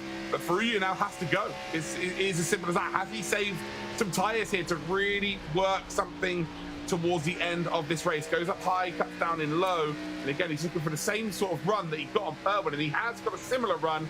It's not as good, but ultimately, is he going to be able to get an overlap on the downside, on the low side here? Yuki Furuya is really charging right now. He's doing a very good job, but can he get to the lead of this pack and then challenge Matt Danson? Taking a look at the action between Yuki Furuya and Rob Mason from the point of view of Josh Perwin. Data-driven insight here, powered by Splunk. Started in 10th position, remember, Josh Perwin. Currently in 4th, was in 3rd a couple of moments ago. Really good race from him so far. Yuki Furuya just has to get a wiggle on. So he got past. He's looking to try and pass Mason as well. 11 laps to go for Furuya, but Perwin here has had a superb race as well. Yeah, and you can just see there Furuya just getting stuck as we come up towards the turn number 4. And it really is the exit of turn 1. where he's really gaining here. This is a nice angle to see. So you can see him closing up across the start-finish line. And look at this. He was turning in a little bit later here, but he's getting right down to that blue line here. He's able to get down there, and then he's able to just coast up and have a nice run on the exit of this corner. But again, not quite close enough here. Robert Mason doing a very good job here. And you're seeing exactly why Perwin wasn't able to make a move. Robert Mason's positioning that car in a perfect spot. Again, not able to get down as low, which means he's just not going to be able to carry as much speed through the mid-corner. And has Faruya finally got a bit of room to maneuver? I don't think he's quite close enough to dive when he doesn't. Of course, again, there's no real braking zone here as well, so it becomes even more increasingly difficult. It's about momentum and positioning yourself in a gap that does indeed present itself. And has Faruya, again, this is his favourite corner really, in trying to get a run down that back straight. And he is close this time. Is he close enough? No, he isn't. Again, it's as close as he has been. He's forced to go the high side here. Is he going to be able to drop it down low here and get the momentum across the line? I think he's going to have to take it on over the top side. And there's the contact with the wall. Yuki Faruya, it's over. It's done, unfortunately for him. Perwin's going to lose so much momentum. Matt Danson, I'm telling you now, with 8 laps to go, unless he makes a huge error, he is going to be our champion. As simple as that. And you can see how hard it is, John. You know what? Faruya's looking there 5 laps to try and make one move, and then you've got to try and catch up 2 seconds. Like, it becomes very difficult. Perwin now going to move up to P3 as well, and just on the ragged edge, unfortunately, trying to make something happen, which is what we want to see, but ultimately it's not worked out. Not enough time, unfortunately, and to be fair, you can see all of the effort, the heart and soul that went into Yuki Faruya, just trying to get second place, being able to say, look, even if there's only a snowball's chance in hell of catching 2/10 a lap on Matt Danson in the closing 10 laps, I at least have to put myself in that position. He gave it his all. Unfortunately, that brush with the wall means it's going to be curtains for him. Now, Matt Danson, all eyes on him. Unless he makes a big mistake, though, he's going to be crowned our champion here in Apac for the Logitech McLaren G Challenge. And look, he hasn't had much camera time, Luke, but that's because he's driven such a superb race. We can't take that away from him. He's absolutely dominated this region, and the fact that Yuki Faruya could even push him this far in the grand finals is worth noting in itself. Yeah, absolutely. You know, Matt Danson's going to get his time in the sunshine at the end of this for sure. Let's talk about Robert Mason. I think Robert Mason's had his G Challenge moment, hasn't he, really? Yep. He's got 2 drivers that we're expecting to see right at the sharp end of the grid today after race number 1, and that's Josh Perwin and Yuki Faruya, albeit Josh Perwin's terrible qualifying session, unfortunately for him, driving superbly well to be in the top 4. But Mason's just not blinked, has he? He's not given them a free opportunity at any chance to make a move, and he's in P2 again, someone we wouldn't probably expect to be up there, especially after race 1's performance. But today is just, you know, maybe given an opportunity with Barry Neal making that huge error. Look at the smile on his face here from Matt Danson. He's absolutely buzzing. I think he knows that it's done and dusted here. He's giggling and he's all happy. And yeah, there is the Kyle Busch coming out, isn't it? It's, I'm done, whatever. You boys can crack on and behind me. I'm just going to get to the finish line as soon as possible. That's exactly what he's going to do. Interval now, 2.6 seconds, Robert Mason, the gap. Oh, he's laughing now, although... Yeah. He's watching us. He's watching us right now. I'm telling you now, he'll look up at the camera and he'll acknowledge that he's watching us. That's what he's laughing at. Is he listening? Danson, yeah, box, 100%. Oh, my goodness. I think he's chatting to someone. He's definitely talking to someone. Absolutely fantastic stuff. Matt Danson then enjoying life. He still has, of course, to keep his focus for another 2 minutes or so. Just make sure he gets across the finish line here. But he's doing well. And as things stand, he will be crowned our champion. Yeah, 100%. And, you know, this is not a case of just being dominant today. It's across the whole season. Only 1 race he lost this year. And that was by, yeah, the, what? 0.002 of a second? It wasn't even a gap. Yeah, it was nothing. It was absolutely nothing. You know, it was probably the width of a coat of paint. It was that small of a gap. And it's just continued. It's continued all the way through. We kind of expected to see this. Could someone go and challenge him? Faruya gave it a good shot. Again, getting pole position in race number 1. But in race number 2, had a bit of misfortune. But again, it wasn't really misfortune in regard to someone else making a mistake. It was misfortune in the fact that Danson played a blinder at the start and gave himself the best chance to be able to go and push a gap. And Yuki Faruya pushing him backwards because he gave the high side, a whole train of cars, the toe, the slipstream. So they were able to just go breeze past Faruya. which made it really hard work. But yeah, this has been a stellar performance from when do we start? May? So May right through to January 2022. Matt Danson's been a standout and absolutely deserves this. He really does. He is getting ready to come across the line one more time. Matt Danson in the Logitech McLaren G Challenge in the Apac region has been absolutely phenomenal. Final lap now for him. Robert Mason 2.8 seconds behind. Yuki Furuya still trying valiantly, only 0.2 of a second behind Robert Mason, and he is followed very closely indeed by Josh Perwin. Those three have put up a hell of a fight today, but it is all about Matt Danson now. It's effectively a lap of honor for him. Almost 3 seconds the gap as he moves towards the checkered flag. What an incredible G Challenge this guy has had. Basically winning every single race, and now the championship with it. Matt Danson, ladies and gentlemen, is your Logitech McLaren G Challenge Grand Final winner in the stock cars. Very well deserved. Yeah, an incredible performance again. He's a bit more animated during the race than he is now. He's crossed the line. But yeah, he's done what he set out to do. He's done what he set out to do. Go out there, win, and that's it. Done and dusted. Mason, we've got to give a shout out to him.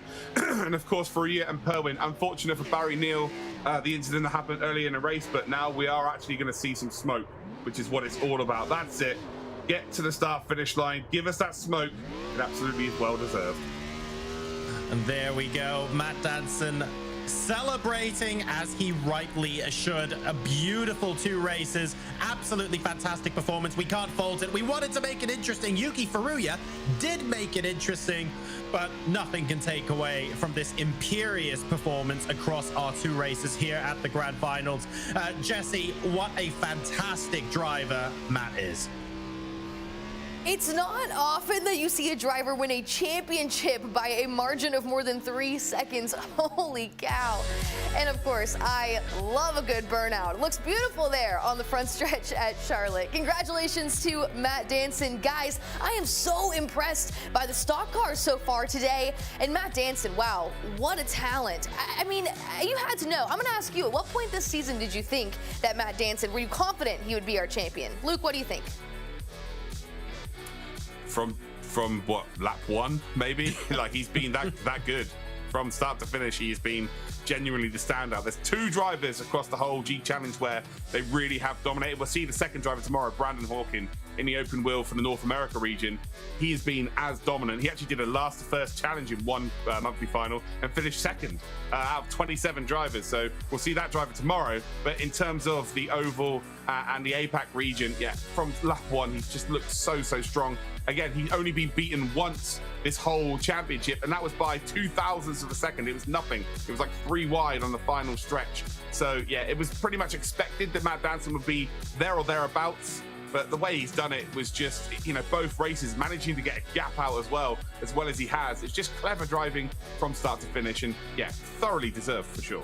Look, the way he came back and continued to participate in the races after winning them, that's about as close as you can get in motorsport to a cat playing with its food. I mean, Matt Danson wanted to feel everybody out, was fairly confident no one would get close to him. And you know what? Someone did today, but it wasn't quite enough. Was not enough indeed. He is the champion. We will talk to him in just a little bit. But first, let's take a look at the results from race number 2 here. Sponsored by Splunk, of course. Matt Danson, your champion, 15 points with his second win of the day. But this time it was Robert Mason who finished in that second position. Yuki Furuya rounds out the top 3 with 8 points for that race number 2. Josh Pervin, Graham Bunyan, and Isaac Nichols in 4th, 5th, and 6th. Ryan Jones in the 7th place position.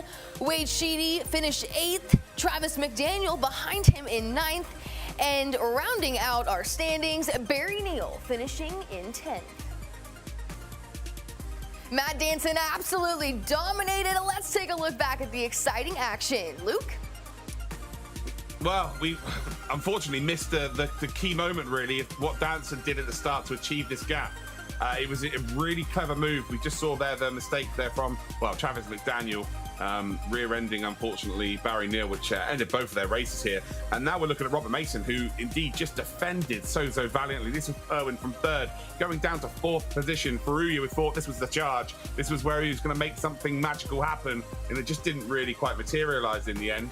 And then these three just battling it out, and they have a brick wall in front of them of Mason. Faruya, again, trying right to the death to potentially get up into second, and this was really what killed it. That was it. Game over. You spent 5 laps trying to get past Mason. You end up going into the wall there. But the one driver that we didn't really mention throughout the whole race in terms of what he was doing was Matt Danson, because he was that far ahead. He was just that much ahead in terms of being the star of the region, the star of the show, the star of the race, and absolutely deserves every plaudit thrown at him. Incredible performance from Danson. Yeah, no doubt that he deserves everything that is coming to him. We're going to speak with him in just a minute, and I'm really excited to talk to him because now that I've seen the talent that he has, know his history, and know that he looks to a guy like Kyle Busch for inspiration, I think this is going to be a very interesting championship interview. What do you think, John? I'm looking forward to it. He's clearly a very multi-talented driver. He has a lot of interest outside of racing, but you can also tell that his laser focus is completely and utterly unwavering. I think Kyle Busch is a suitable role model, shall we say, for the way he drives, the way he behaves. He's a really fantastic driver overall, and I think the G Challenge are very happy to have him. Definitely a very talented role model to look to. Guys, the standings are in after 2 races for the stock cars in the Apac region. Let's take a look at where we fall. Matt Danson, of course, on top with 30 total points, 2 wins today. Yuki Furuya claims that second place spot with 18 points. Just 3 points behind Yuki is Josh Pervin, rounding out the top 3. Robert Mason in 4th. Ryan Jones in 5th. In the 6th position, Graham Bunyan with 10 points. Tied with 8 points, Travis McDaniel and Isaac Nichols in 7th and 8th. Barry Neal and Wade Sheedy finish 9th and 10th after those 2 races today. Guys, you said that the Apac region was probably not going to be quite as close in the stock cars, but we have 3 more regions ahead of us still today. I'm looking forward to seeing some tighter competition here on the racetrack. Do you think that's what we're going to see a little later on? It's quite possibly. I think Luke is in a better position to answer this one. So let me set him up by saying that the drivers are clearly really quick in APAC, but I'm wondering if we're going to see more of the drivers working closer together to achieve faster overall race times. A lot of these drivers on qualifying might be a very similar overall pace. It's going to come down to, I think, oval racing racecraft later on. Yeah, I think the APAC region as a whole has actually improved over the course of the last 7 months, and I'm actually going to ask Matt in a minute when we have a chat with him exactly that question, like, you know, how does it feel to be a trailblazer, but also the target as everyone's tried to catch up to him, because the field is so much stronger than what it was when we first got involved. But of course, we've got North America later on. This is, you know, their bread and butter, effectively. Expect that to be, you know, going right down to the last few meters in both races. Emea, they've really stepped it up as well. And to be fair, we've got the Rondoletto show coming up as well for LATAM. So let's not forget about Rondoletto. He'll be putting on a show for us, that is for certain. Guys, when you see a performance like Matt Danson had a little bit ago, it's hard to really grasp just the talent that is coming through because he makes it look so easy. Can you kind of put me in the driver's seat and give me an idea just how much time do you think Mr. Danson spends all week long putting in laps on the simulator to get to this point? Oh, goodness. Luke, do you want to take this one? Don't everybody speak at once, guys. Yeah, go on, I'll take it. Yeah. It depends, really.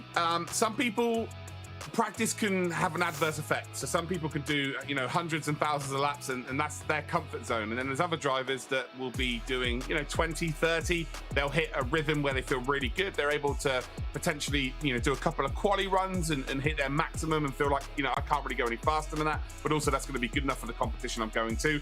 And then maybe a couple of race long runs. So like 35 laps, maybe do that a couple of times in a week practice. But again, there are other drivers that are more meticulous than that, especially with our qualifying process. Like there will be drivers that did that, and the stats were all on the iRacing website. Some drivers were doing thousands of laps to qualify, and then other drivers were doing, you know, 1, 2, 3 laps. So it really does depend on you as a person. For me, I get so bored of practicing that it just, you know, it doesn't feel the same when there's no pressure on. It just there's no real fun in it, but sometimes you just have to if you're really struggling, particularly with a circuit. But with oval racing, it just depends what you are like as a person. Yeah, it's interesting. You mentioned the difference that we're going oval racing today, and I think that's one of the most beautiful parts of this series is that we have an opportunity to see 3 different challenges across 3 different days, and much to your point, many different drivers of different ages, different levels, and obviously different skill sets, but everybody here is at the top of their game. Some of the most elite sim racers in the world are on display here today, and that is what makes this so much fun. Like I mentioned, we're hoping to hear from our champion, Matt Danson, in just a second. Luke, you were taking us through our tracks earlier on, and we have the Emea challenge up next for that region. So what do you think we're going to see based on the tracks that we're racing here in just a little bit? Well, you've caught me out here, Jesse. Now I've got to remember the tracks. Let me just scroll up and get my my little image here. Right, we're at Atlanta Motor Speedway and Las Vegas. To be fair, it's very similar to what we've just gone through in terms of Nashville and Charlotte Motor Speedway. I would say Atlanta's a little bit faster than Nashville. But in terms of the talent on show, that is going to be super wide open. Very similarly to what we saw yesterday with the LATAM region for the sports car, of course, but in the end, we had someone that completely dominated, which, you know, there was the opportunity for someone to come in there and do that. I think we're very much going to see that with the Emea region in terms of that. If someone could go out there and grasp the opportunity, we maybe see a Matt Danson situation. But for me, I feel like that region specifically is going to be the most wide open out of all of them. Well, as you mentioned, EMEA region up next. We have 2 races, one at Atlanta and one at Las Vegas. Let's take a look at our schedule then here for the weekend as it is. Sports cars, we covered them yesterday, all regions. Today, as I mentioned, all about the stock cars. We already saw the Apac region. EMEA is up next. LATAM and the North American region will be coming to you a little bit later today. And tomorrow, all about the open wheel. All regions, 2 qualifying sessions and 2 races each, just like you've seen today and yesterday. And hey, if you're watching at home, I want to remind you that the drivers are not the only ones that can win today. Follow the link and drop _point giveaway in the chat for an opportunity to win an incredible Logitech G prize. Ooh, those are sweet. Look at those headphones. I wanna pair those myself. You guys have some sweet headphones going there, Luke and John. I want to pair those Logitech G headphones. Those are nice. Maybe I'll drop an !point giveaway in the chat. Do it. All right, well, we have an interview with our champion, Matt Danson, coming up next in just a little bit. But before, we're going to take a quick break. So I want to thank our sponsors, McLaren, Logitech G, Quantum Pay, and Splunk, and of course, iRacing for helping us put on this program. We'll be back soon. Stick around.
Welcome back to the grand finals of the Logitech McLaren G Challenge. We just wrapped up the stock cars for the Apac region. Matt Danson is your 2021 champion, and we will hear from him in just a minute. We were talking earlier about how Matt looks up to an incredibly talented stock car driver, Kyle Busch. So guys, I have to ask you, what driver did you look up to maybe growing up as a racing fan? John, you start. You look like you have a good answer. Yeah, that's a tricky question. So I'm a little bit biased. I'm actually a little bit McLaren biased because I used to work for them as well. But I would have to say my favorite driver of that era while I was growing up, I look up to Juan Pablo Montoya. I thought he was fantastic in Formula One. I thought he was fantastic after F1, and just a general all-round really, really good racer. Great pick. What about you, Luke? Damon Hill. That's enough said. Short, sweet, to the point. All right, well, we have our champion now, Matt Danson, so let's welcome him in. Matt, congratulations. You are the stock car champion for the Apac region. Describe the emotions that surround this moment. Yeah, emotions, wow. I was super stoked, obviously. It's probably just more relief at this point. You know, obviously the build-up over months and months of the qualifying races. You know, I enjoyed the whole series, so I kept coming back and putting in more races and wins and doing what I got to do there.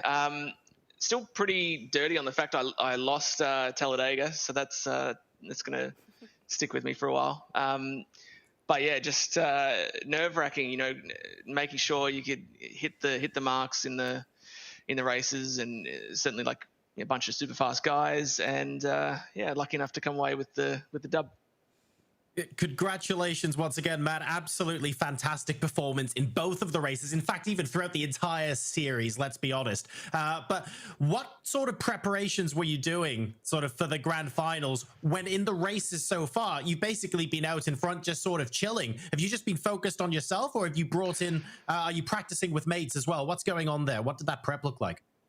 Yeah, normally it's just, just doing testing on my own just to try and make sure I'm somewhat in the zone, ready for it. But yeah, to get a couple of my teammates ready for this one, just to do, especially at Nashville, because it's not a track I'd ever driven before.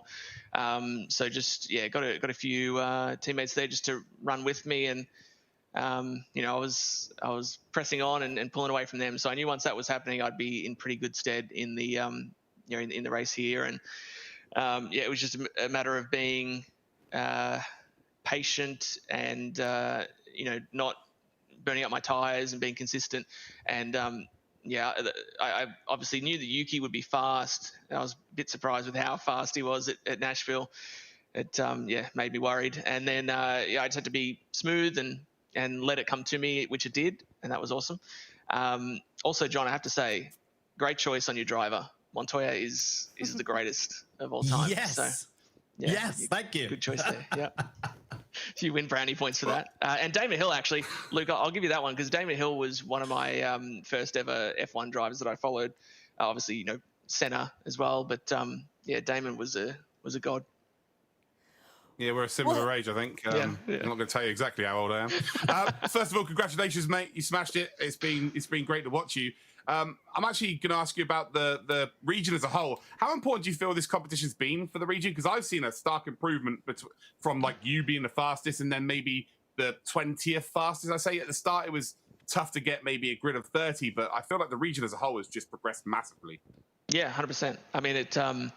Yeah, like you said at the start, the first sort of race or two, even just through the qualification, phase, yeah, you weren't getting heaps, and there was a big difference from P1 to P last, but it's definitely improved, and I think there's also some hidden talents that have sort of popped up that maybe I hadn't seen before, and some that I think are kicking themselves they didn't put their name forward as well, but. Yeah, it was. Hopefully, it doesn't get too much better because I want to keep winning. Matt, before we let you go celebrate this championship, I have to ask, this prize is huge. You're going to visit the McLaren Technology Center and do so with Lando Norris. How important is that to you to have this opportunity? Yeah, unreal. I mean, I've I've been a McLaren fan for quite some time. You know, Montoya went across to McLaren in 2005. So naturally, I was therefore a McLaren fan. I also was, you know, into Mika. You know, he was great. So, you know, sort of had that, and then Senna years before that. So, and then Lewis Hamilton, you know, was sort of a McLaren driver. So yeah, I've definitely been heavily into them for the longest time. And I mean, I would like to consider that Lando's going to get to meet me. You know, I'll let him sort of be graced by my presence. But yeah, just being a part of that whole scene is going to be incredible. Super excited. And thanks to Logitech, obviously, for making that happen. Matt Danson, I love it. Can I start calling you the Kyle Busch of sim racing? Because you are carrying that kind of air, my friend. I love it. Congratulations on the championship. Matt Danson, your stock car champion in the Apac region. Thank you. I love it. He's still mentioning that Talladega loss there in his winner's interview. That's spoken like a true champion who's still looking to get better. Well, we're going to take a quick break, but the Emea region is up next. Before we go, I want to thank our sponsors, Splunk, Quantum Pay, McLaren, Logitech, and iRacing for helping us put this program on. Emea is up next. See you soon.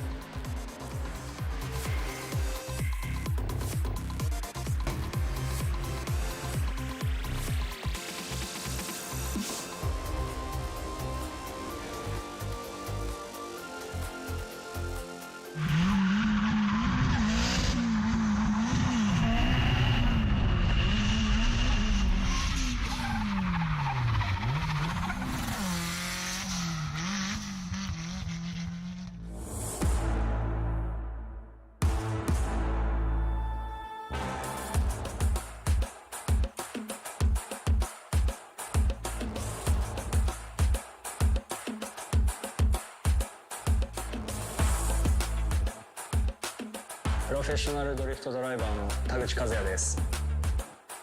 ドリフトって非日常的な車の動きをしているので、見ているお客様を楽しませられるっていうのがドリフトの魅力だと思っています。決して安全ではない、一歩間違えばクラッシュになってしまうっていう危険と隣り合わせの興奮っていうのが非常に自分自身で運転している中では魅力でありますね。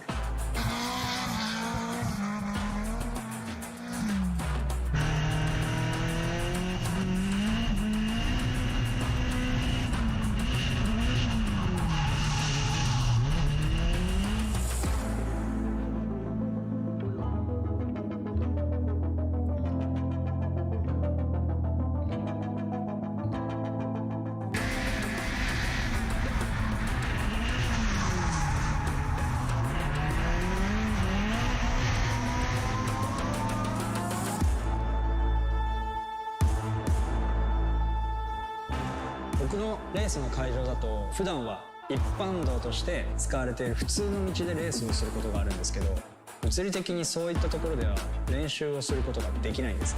なので僕は事前にシミュレーターでトレーニングをしてます。いかに自分が掴んでいるステアリング、そしてペダル、さらにはシフトが今車がどのような動きをしているかをどのくらい伝えてくれるかっていうのが非常に重要なんですけど、 G923 はステアリングを通して車の動きのフィードバックをリアルに伝えてくれるのでトレーニングに重宝しています。ドリフトのスタートは日本の方が先で、アメリカは後からドリフトがスタートしたんですけど、今となってはもう完全にアメリカではプロフェッショナルのモータースポーツになっていて、ドライバーだけではなくてチーム、監督、メカニック、そしてオーディエンス、お客さんも全てがみんなプロなんですよね。日本人としてアメリカのドリフトシーンで活躍することによって母国日本のドリフトモータースポーツカテゴリーももっともっと盛り上がってメジャーになっていってくれればいいなというふうに思ってます。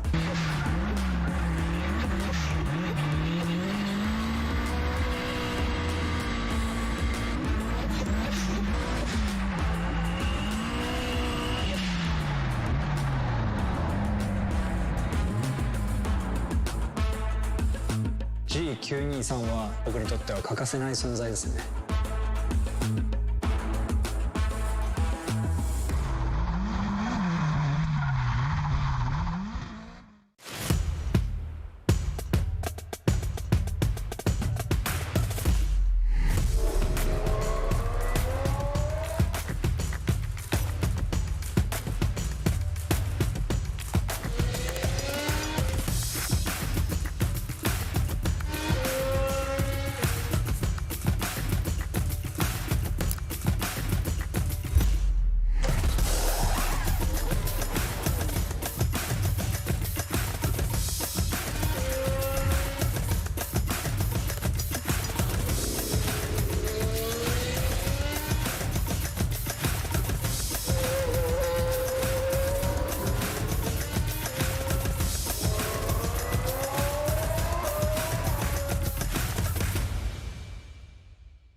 on top. I'm ready to go. Feeling like a million eyes on me. I'm unstoppable. If you go against me, then you better compete. Yeah, yeah. Why you keep knocking at my door? Came to fight, yeah, that means war. Gotta level up, wanna settle the score. Yeah, feels a lot better than it did before. What you brand new, yeah, it's time to go pro. Go beast mode, better find a cheat code. On my throne, now I'm in my zone. Man, it looks better than it did before. I said the play don't stop, just do your thing, and you know you gon' be on top. It's my game, it's your game, say it now, and let the whole world watch. I said the play don't stop, just keep it going, and you know you gon' be on top. It's my game, it's your game, go ahead, let them talk.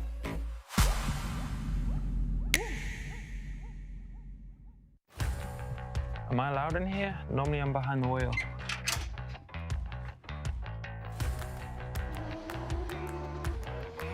The beauty of esports is that anyone can experience the adrenaline of Formula 1 for themselves. Just grab a gaming setup, put it onto drive, and let the data guide and help. Hi, I'm Lando Norris, and you're about to experience the art of data.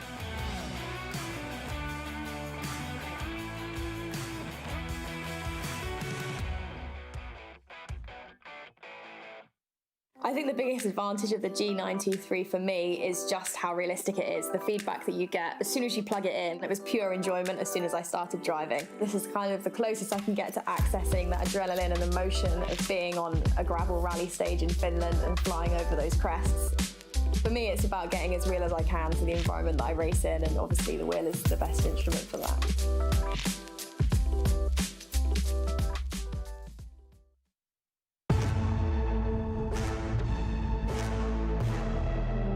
If you seek greatness, let nothing stand between you and the win. Zero distraction. Zero doubt. Zero opposition.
G923 は僕にとっては欠かせない存在ですね。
I'm ready to go.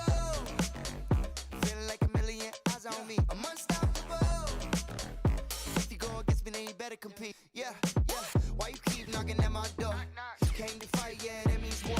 Gotta level up, wanna settle the score. Yeah, feels a lot better than it did before. What you brand new, yeah, it's time to go pro. Go beast mode, better find a cheat code. On my throne, now I'm in my zone. Man, it looks better than it did before. I said if play don't stop, just do your thing, and you know you gon' be on top. It's my game, it's your game. Say it now, and let the whole world watch. I said if play don't stop, just keep it going, and you know you gon' be on top. It's my game, it's your game. Go ahead, let them talk.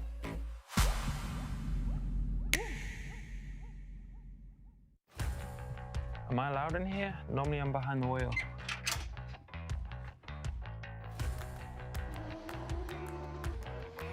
The beauty of esports is that anyone can experience the adrenaline of Formula 1 for themselves. Just grab a gaming setup, put it onto Drive, and let the data guide and help.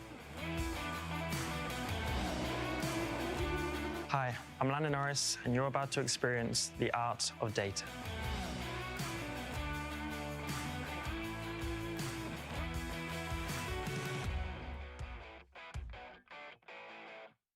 I think the biggest advantage of the G923 for me is just how realistic it is. The feedback that you get as soon as you plug it in, it was pure enjoyment as soon as I started driving. This is kind of the closest I can get to accessing that adrenaline and emotion of being on a gravel rally stage in Finland and flying over those crests. For me, it's about getting as real as I can to the environment that I race in, and obviously the wheel is the best instrument for that.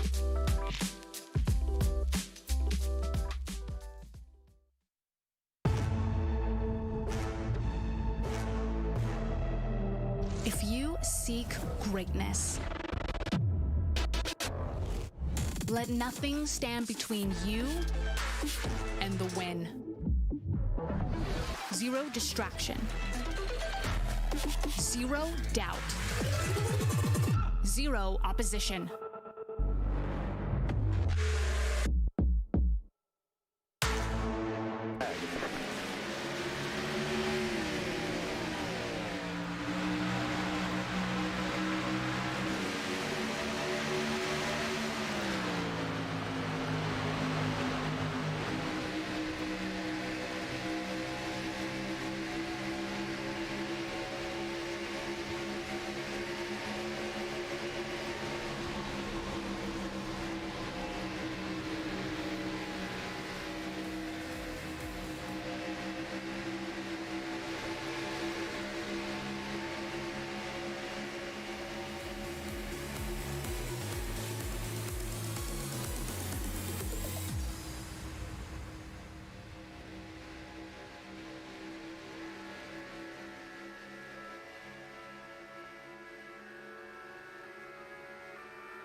very much closes up the pinch point now. Number 76 then has just been sent out wide. He's trying to cut back.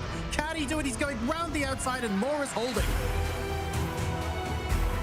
Emily Jones picks up the checkered flag. Frankly, if your tires are shot now, you're going to be in massive trouble. That's a huge slide. The Bond is going to pick up the checkered flag. Woodrow's going to finish in second. Oh no, big contact there. Just the tiniest nudge. This is Tokyo Drift going on. Up to the line, 20.0. Is McGillivray going to be able to go up the high side? He's actually got the head in front. 3 wide into turn number 1. It is going to tighten up through the pinch point up towards the exit. Brown still insistent on trying to go outside. He waited for the opportunity, took the lead of the race. And he's going to take the checkered flag. Winner's row then. Congratulations to him. That's a mistake. There's a hole at the inside. There's contact. He will send one up the inside. He's squeezed there by McLaren. No, he does. Oh, contact between the front two.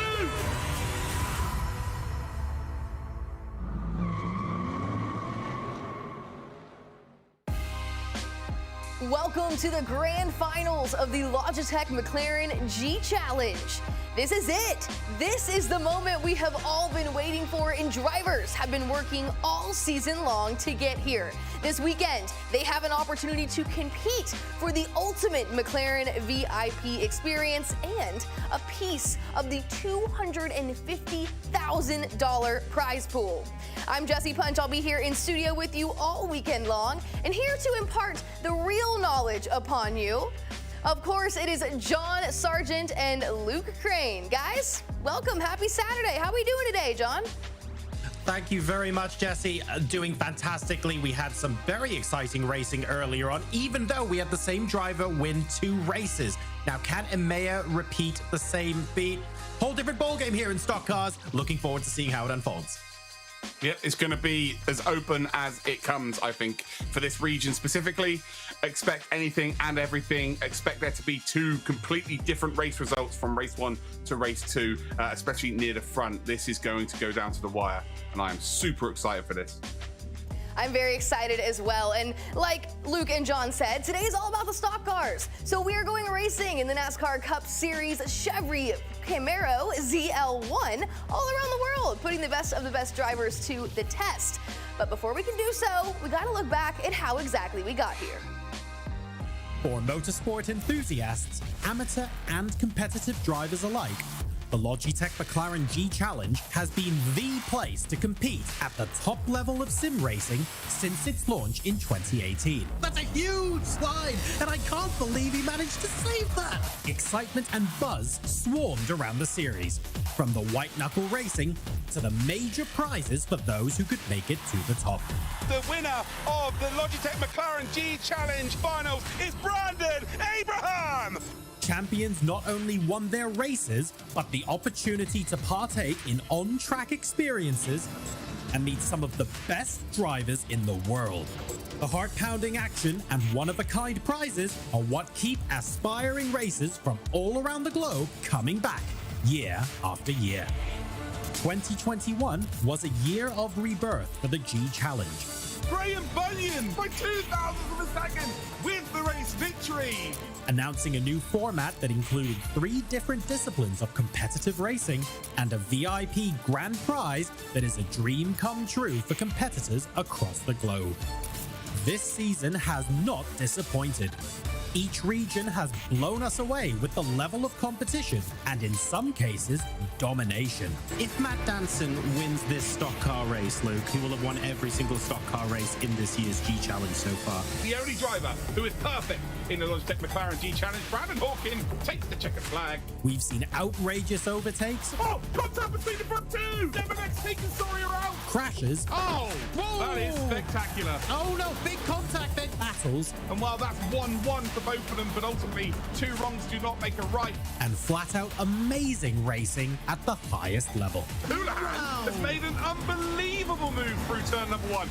We have gone through 5 rounds of racing in 4 different regions across 3 racing disciplines. The top drivers from each round advanced to the semi-finals, where they battled it out across multiple races to finally make it into the top 10 and proceed to the grand finals, where everything is on the line. Now, the wait is over. The Grand Finals weekend is here. So strap in and join us as we crown our champions of the Logitech McLaren G Challenge. Get ready to race.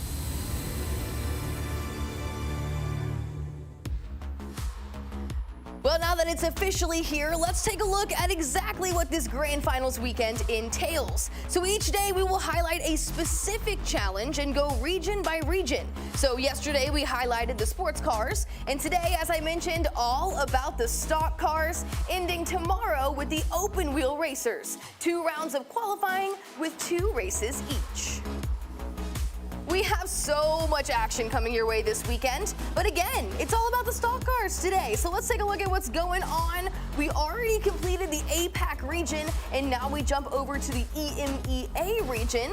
LATAM in North America will come a little later on today. Luke, we've got a great list of tracks there. What can you tell us about what we can expect to see here today? Well, Asia Pacific, done and dusted. Get rid of that out of your schedule. If you missed it, you missed it. Now we head to Emea. It's Atlanta Motor Speedway and Las Vegas Motor Speedway. It's going to be fast. It's going to be frantic. It's going to be super fun. So make sure that you do indeed stick around, because you will not want to miss 1 meter of 1 lap. Absolutely. And if, like you said, what we saw this morning is any indicator of what we're going to see in this division, well, we're in for quite a treat. But hey guys, before we can get the action started, you might be wondering, how did this EMEA region get here to this weekend? Well, let's take a look back at the drama surrounding the regular season.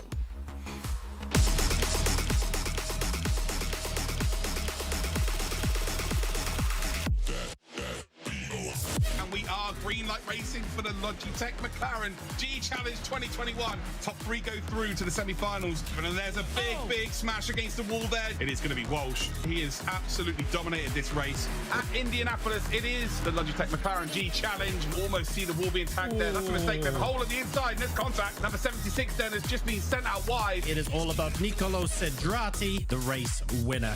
And here we go. Rob, leader off into the distance then, and it will be indeed Daniel Thomas who gets them away here. I think that was a mistake by car 77. I don't feel like he was nudged from behind him. Number 26. Oh, it's a big one, yeah. And across the line we will come then. It's just not going to work out. No one was able to get anything done there, but it will be Thomas, Malika and Nyhoff who did get the front 3. I can't believe that actually this is probably the cleanest race we've had on a short circuit. And as I say that, the number 32 gets turned around. Into the wall they go. Like, he'd be loving life if it has just hit. Oh no, he's going to have contact with number 5. IFL Dano's going to run into the back of him there. Almost contact between him and Lemonek. And you can see then IFL Dano, it's all gone wrong for him. Timu Toika, he is golden here, so he is going to pick up the checkered flag. Across the line we will go here, and we are green light racing. If we go back up to the leaders, it is Valero, Caruana, and then Makio still the front 3. And it will be the last 3 standing, I would imagine. Oh, here we go. Oh, big move. 97. Oh, that's terrible from the 97. That's a huge mistake from the 97. IFL Dano. Oh, there is the big one. Valero has led for 24 laps. Oh, no, he's pushed too hard. Valero's out. Valero's G challenge is done and dusted.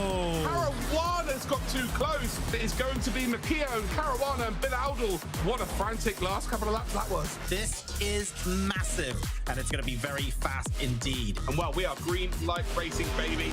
Off we will indeed go. It's Timu Toika and Oisin Walsh then, who are your top 2. It looks like relatively clean getaway considering we had a field of 29 drivers. Front 10 is away here, so they'll all be happy with a top 10. We've got Lemonek, Bortolotti, and Martin. Probably. Oh, tag, big tag there. That is P9. Complete loss of momentum now. That is going to be a big struggle bus. It has been a lights the flag victory for Timo Toika. Fair play to Timu.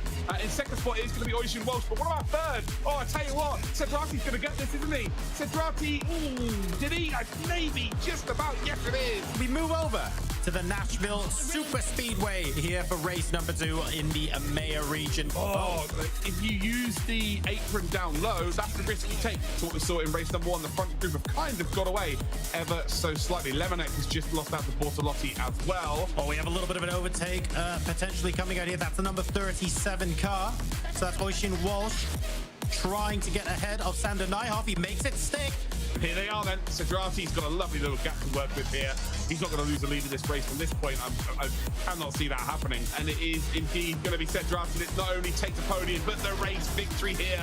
Very interesting race. 2 games of chess effectively here for the Emea region. Doesn't mean it wasn't as enjoyable to watch. Well, quite the regular season there for the EMEA division in these stock cars. Guys, what comes to mind when you watch that video back? Luke, any particular moments that you appreciated this season?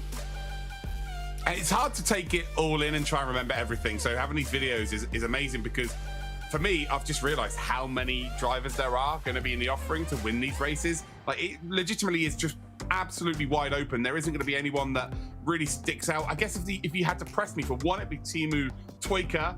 IFL Dano would have been that driver, but he just kept making mistakes in the final couple of months, unfortunately. But yeah, this is just super wide open. It really is. I mean, we had several drivers who had their moments to shine throughout the 5 months of racing before we got to the semifinals. But honestly, no one really dominated. We can only talk about the drivers that have been consistent. And even the ones that have been consistent haven't been winning all the time. So this grand finals really is anybody's for the taking. Well, we're just moments away from kicking off our first qualifying session, but before we do so, we need to look at exactly breaking it down for a little bit further. This is how we got here. So racers have been competing over the last 7 months now to qualify for the semifinals. Now today, we've narrowed it down to 10 drivers from each challenge.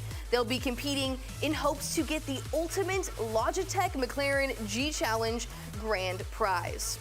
All right, now let's talk about the format exactly. John, explain to our viewers at home how today's races are going to go down.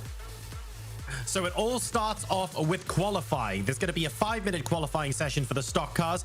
Unlike the sports cars, they're going to have individual sessions, so it's just one car on track at any one time. The drivers aren't going to be jockeying for position or anything like that. That will determine the order on the grid. So their lap times there, obviously, the faster the better. Once we know the order on the grid, the races will begin. And we've got 2 today on 2 different tracks. The points that the drivers earn throughout both of those races will be combined, and that will determine our champion. Well, speaking of those points, let's take a look at exactly how that points breakdown is going to work for this weekend. Absolutely. If you finish in first place, that gets you 15 shiny points. Second place gets 10 and third gets 8. The point structure then diminishes by 1 point all the way down to 10th place.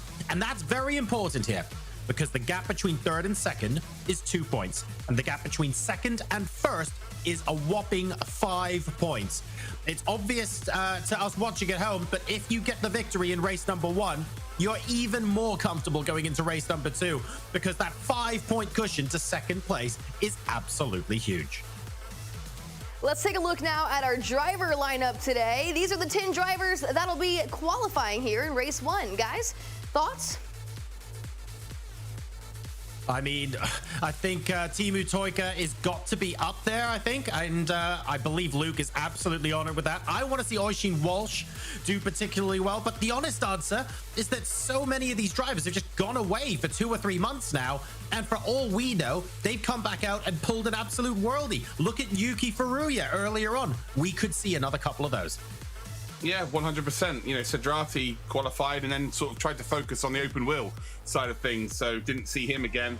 Toika, very much one of the very fastest, not only in Europe, but in the world as well, so expect to see them near the front. But legitimately, this is wide open. It really does come down to, can you find yourself a nice bit of space on circuit? Are you around people that are going to work with you? Are you with people who are indeed going to try and slow you down effectively by making silly overtakes when they don't need to? Is there going to be a situation like Matt Danson had where he was able just about to get away and then everyone else battling with each other cost each other so much time that he just ran away with it? So there's so many different factors here. And also Emea not being, in terms of experience with oval racing as much as what you'd say North America has, that's where you're more likely to see mistakes in these regions. Well, we're going to get our first look at exactly how things are going to shake down here in just a minute with qualifying. But first, we have a special message from McLaren Racing's Formula One driver, Lando Norris. He has some words here for our competitors in the Grand Finals today. Hello everyone and welcome to the Grand Finals of the Logitech McLaren G Challenge. I'm very sorry I can't be there to participate in this live event, but I want to say a massive congratulations to all the finalists and competitors who have made it this far out of thousands of entries. It's my 4th year being part of the McLaren G Challenge, and I'm super happy to see how far it's come and the level of the finalists. Finally, I'm sure the racing is going to be amazing. There's a very high talent pool in there, and I look forward to watching everything and finally getting to meet the finalists and the winners in McLaren very soon. All the best, everyone. Good luck.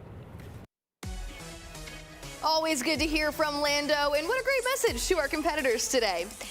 Hey, if you're watching at home, I want to remind you that we're collecting tweets from you. So tweet at us using the hashtag Logitech G Challenge. Send us your questions, let us know who you're cheering for, or just let us know what you think of this weekend. Qualifying is underway, guys. Take it away. Thank you very much, Jesse. Some encouraging words from Lando there. We'll see what these drivers can deliver on track. 4 minutes left to go, and we are now starting our first hot lap. So it'll be keen for me to see exactly how quick these drivers are going to be and who will be setting that initial pace. Yeah, this is key. Just set a mark. If you can get pole position here, it will feel like to any of these drivers a bit of a steal, to be honest, because everybody is so closely matched. I'm looking out for the pink car, Sander Nijhoff. I'm wondering whether Nijhoff can indeed just improve on what they had already, provided us so far this season. Someone that does stick out for me a little bit as someone who could genuinely pull off something magical. Oisin Walsh, who qualified month number 1, haven't seen too much of him from that moment. Look how close it is, man. Like, it's what, 4,000ths of a second? Again, that is like the thickness of a coat of paint. Is that small of a gap here. Timu, Toika, Walsh, actually front 2. Not far behind them is Thomas. We've got them Blewett. We've got Malatza in P5, and then we've got 4 other drivers who are yet to get their times in. And McKeon's won an event to qualify for this stage. IFL Dano's won an event. So has Cedrati. So you're expecting big things from those drivers. A 1:36.59. Every driver who set a time is within the same 10th of a second so far. They are all 30.6s, from Oisin Walsh's 30.631 down to Malach's 30.698. And finally, we have 2 drivers slightly slower than that. But my God, it's a 10th and a half separating the entire field, Luke. Yeah, not a lot of time at all here. Sander Nijhoff just getting his first time in. I'm sure that he will get one more attempt here with 2 minutes, 20 odd seconds to go. Drivers will be going out a little bit later here, hoping that the circuit conditions change ever so slightly. Again, it's not going to change too much here, but it could change enough for there to be just a little bit of a difference in terms of pace as we come across the line here. I think we're looking at Luke McKeown. So Luke McKeown does he improve on the time? Or was it Nijhoff? Oh, sorry, he was at 33. Wow. What happened there? Oh my God. So you preempted that. You said Nijhoff for I don't know what reason, and then all of a sudden he goes pole position. Well, he was at 33, and I was wondering if he hit the wall or something, and then suddenly he gets pole. I don't know what I just did there. You just provided some magic 1 status sort of stuff. That was crazy. But, yeah, Sander Nijhoff has just taken pole position. I said that we need to watch out for him. Someone who could indeed get to that next level. Wow. And here we are. Thank you, Sander. You're making me sound like that's twice in 1 weekend, actually, that it sounds like I know what I'm talking about. So again, cheers, Sander. Appreciate that. Absolutely. That was very dramatic, very last minute there from Sander Nijhoff, who takes pole position. Wow, Jesse, that took me by surprise. Well, that definitely took me by surprise. I was not expecting that. I wasn't expecting qualifying to be this exciting. I was expecting the race to bring this excitement, but hey, they're kicking things off early here in the Emea division. They really are. 0.2 of a second separating the entirety of the field here. There's still 55 seconds left in qualifying, but the drivers have now gone out on track and they have run their course. Sander Nijhoff then, out of the blue. Luke, you did call it. I mean, he's been showing some promising pace throughout the course of these races, and admittedly by only a fraction of a second, he's gone and done it here in race number 1 of the qualifiers in the grand final. You say a fraction of a second, it was still half a tenth, which is a big old gap. The rest of the field is separated by 1.5 tenths, 8 drivers. So to find half a tenth, and you needed to find more than that, didn't you? To find a hell of a chunk of time to really go pole position. Right. That's a hell of a performance. Out of nowhere, very similar to what we saw from Yuki Furuya in race number 1. Sander Nijhoff is maybe a bit of a dark horse, someone who we may not have put there as a definite top 3, but we know can achieve these heights. And, well, yeah, a bit of a surprise for all of us. But, yeah, I did call it, John. Okay, I'm just going to be humble about it. Oh, fantastic stuff. All right, guys, well, before we get this race started, let's take a look at the race details for today's competition here at Atlanta Motor Speedway. Luke, John, what do you guys think about today's conditions? So here we go. Bog standard, except raising that track temperature a degree. It's going to be a smidge over 40 degrees Celsius there. Still with a warm and toasty 25-degree ambient temperature, of course. And we have got that light breeze in effect and cloudy conditions. Although, well, there are a couple of clouds in the sky, but there aren't that many. I feel like we're doing ourselves a disservice there. It's going to be a delightful day of racing. Delightful day of racing indeed. And now that qualifying is finished, we know our starting order here. Let's take a look at the grid for today's race number 1. So here we go. Sander Nyhoff then on pole position alongside Oisin Walsh. Timu Toika will be in P3 and Sidrati will be lining up alongside in P4. Daddy J in P5. I love the DJ names when they come out. Joel Blewett is in 6th position. Wojciech Malatza is in P7 and Luke McKeown will be lining up alongside. And then finally we have Marco Iafaldano in P9. Yeah, interesting to see Iafaldano down at P9. He's one of those drivers that just has magic moments in him. Consistency-wise, maybe not quite at the races, but with only 9 drivers in this final, there is scope to make some overtakes. There is scope to get yourself near the front. And if anyone can do it, it is that driver. This is legitimately probably, maybe North America is going to be a bit closer. I still think there's a genuine couple in the North America finals that really should and probably will be right at the front. I think any one of these 9 drivers can go out and win this genuinely still. You only have to be consistent for the next 40 minutes at the end of the day. It might even come down to who's had the best breakfast this morning. The drivers are going to be full of nerves right now, focusing on getting a result at race number 1. Those all-important points going into the second race could see them crowned the Logitech McLaren G Challenge champion. Yeah, those full of nerves as well. You've got to get that out of your system really, really quickly. Again, with road racing, which we saw yesterday in our sports car challenge, you can kind of get away with your inputs being more pronounced when you're nervous because you're maybe holding the wheel a bit too hard or you're a bit tense in the shoulders. With oval racing, you cannot get away with that. It is just your inputs are so, you have to be so minimalistic and you have to be so smooth with it that any jagged turns or anything, the whole car is just going to be lost. They are effectively boxes on wheels. There's no such, there's nothing really helping you keep the car, you know, apart from yourself, keeping it going in a straight line. So yeah, it is tough, but there's a reason why these have all qualified for the finals. That's because they're the very best in the region. They absolutely are, and they've been coming back and showing us time and time again as well. We've had 7 months of racing leading up to this point, and for the stock car races in Emea, this is going to be it.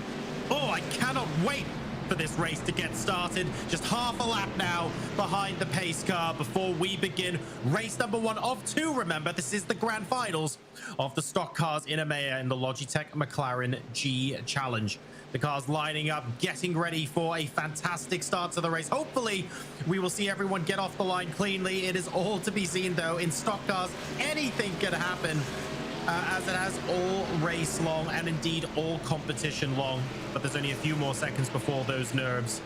Well, if you still have them, tough. You're going to have to live with them at this point, but you don't want that affecting your racing decisions. You don't want to twitch. A twitch of the steering wheel ends up with a brush in the wall, ends up hitting a competitor. You don't want any of that. Need to cast all of that aside now and focus 100% on the task at hand. There's the pace car going in. Number 22 car on the right-hand side as we look from the front, waiting for the flag to fall. There we go. We've gone racing, and I have to say, he's managed to get a pretty nice gap there. Oisin Walsh nowhere close to Nyhoff as he crossed the line. Timu Toika and Nicolas Sidrati fighting behind. Yeah, I tell you what, the number 7 here, Sidrati, is in serious trouble, although he's got the slipstream to work with now on the high side, but nearly had a similar situation to what we saw with Yuki Furuya earlier on, where you dropped right down the order. Nice to see it being too wide as long as it has been so far. Walsh closed right up to the back here of Sander Nyhoff, and I think he realizes that he wants to get this done as early as possible. Still on the inside here as we complete lap number 1, and Oisin Walsh is making a move for that lead. Hanging out on the inside, Sander Nyhoff on the high line will have a little bit more speed.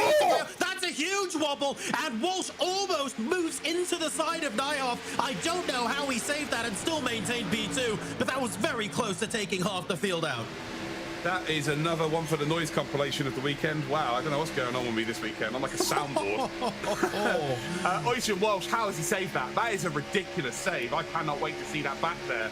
And if he manages to potentially win, obviously we're just started race number 1. If he manages to win the G Challenge, it's down to that there, because he should be out this race right now. He should not be anywhere near this race, and there should be a lot of drivers behind him also no longer in this race. That was a ridiculous save. That will hurt him later on in the race, though. So don't make no mistake about it. Oisin Walsh has now really not got the opportunity to just sit behind Sander Nyhoff. He really has to go for it now. He has to get out into the lead here and try and build some sort of gap, because later on in this race, he's going to be hurting really bad. And look at the nature of the circuit here, John. It just promotes side-by-side racing. Brilliant stuff here. The number 57 there, Malatza, trying to make a move here. Trying to keep hold of the position actually from Luke McKeown. McKeown with that low side. But again, the cars in front are just moving left and right, which is sort of giving both a bit of toe around various parts of the circuit. So it makes it very difficult for one of them to make it stick. Sander Nyhoff, though, would have seen that from behind. He knows now that later in the race, Walsh is going to be in a little bit of trouble. And it's up to him, really. Can he go out and build the lead? But this is one of those circuits where it's easy to close up and it's relatively easy to make a move.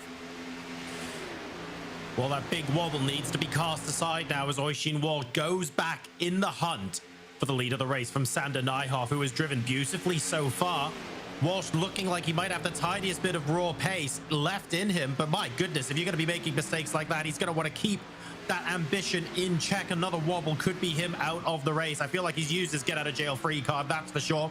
The battle for P5, very intense. Daniel Thomas now being overtaken by Nicolo Cedrati, but Malatza and Luke McKeown still very much in that hunt as well. All to play for here. It's lap 6 of 35.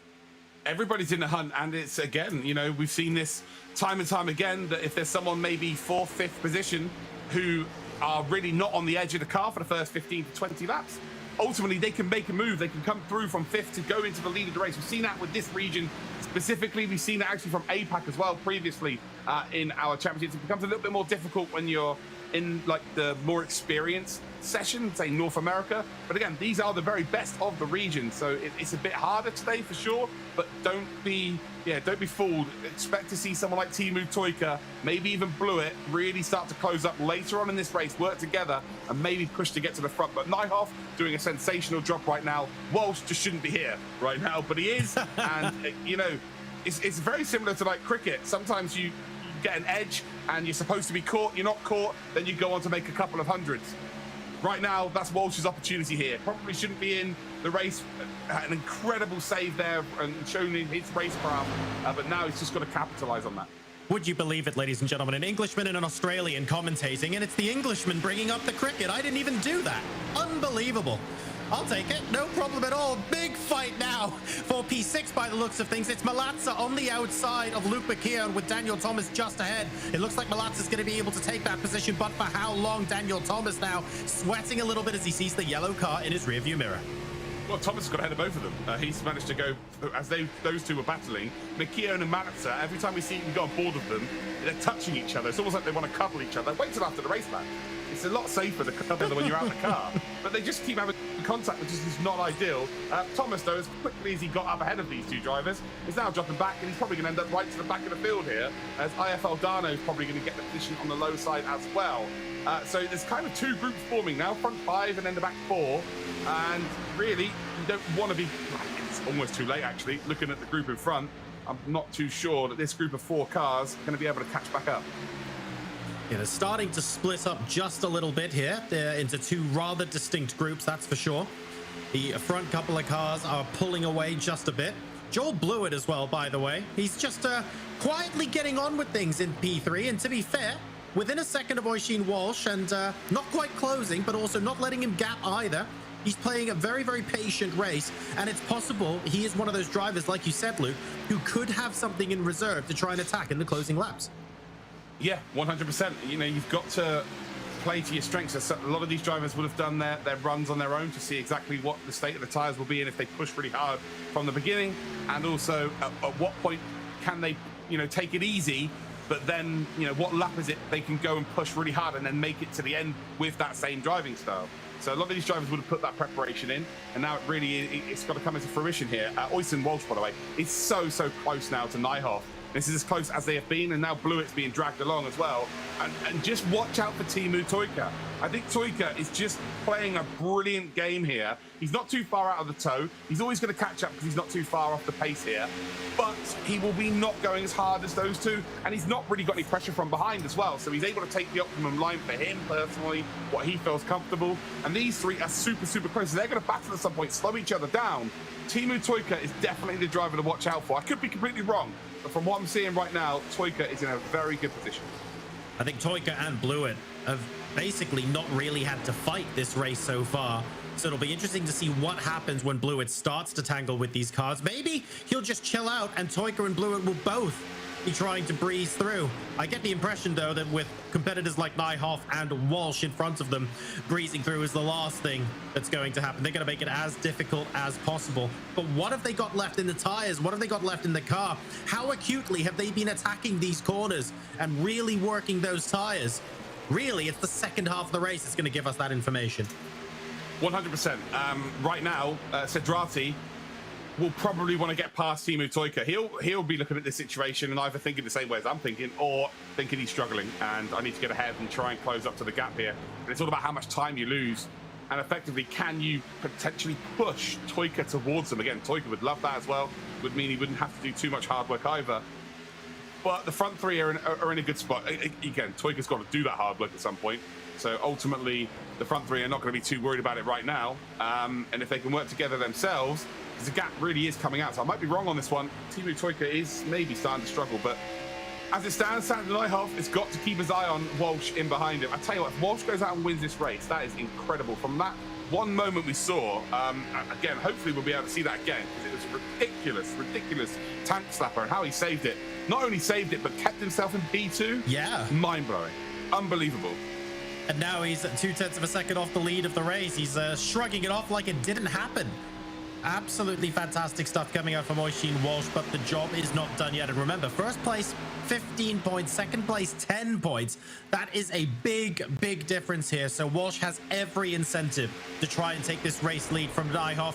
This isn't some 20 race league or anything like that. It's across 2 races, across 1 day, and he has to make every single second on track count. So you bet your bottom dollar he is eyeing up Nijhoff, looking for when might be a sensible opportunity to give this one a go. Yeah, Teemu Toika now falling further and further back here. So this is becoming more of a 3-driver race the longer this goes on. So yeah, my prediction of Toika maybe just hanging back and looking after his tires doesn't seem to be the correct prediction at this stage, which, yeah, as you know, guys, I'm only allowed to be right once every weekend, so I'm bound to get everything else wrong. Cedrati, though, has to see that, has to recognize that, and has to try and bridge the gap, has to get past Toika. As simple as that. Otherwise, you know, again, we're seeing 3 groups of drivers. We're seeing the front 3, we're seeing 4th and 5th, and then we're seeing the rest effectively. Who's going to come out on top here? You know, is Joel Blewett in a position now to take advantage later on in this race, or is it going to be a case of Walsh and Sander Nijhoff both going at it at the death here? But they are closing up in the lead, and Oysen Walsh is just ready to pounce, isn't he? He looks like he's ready to pounce. Stalking his prey is Oysen Walsh.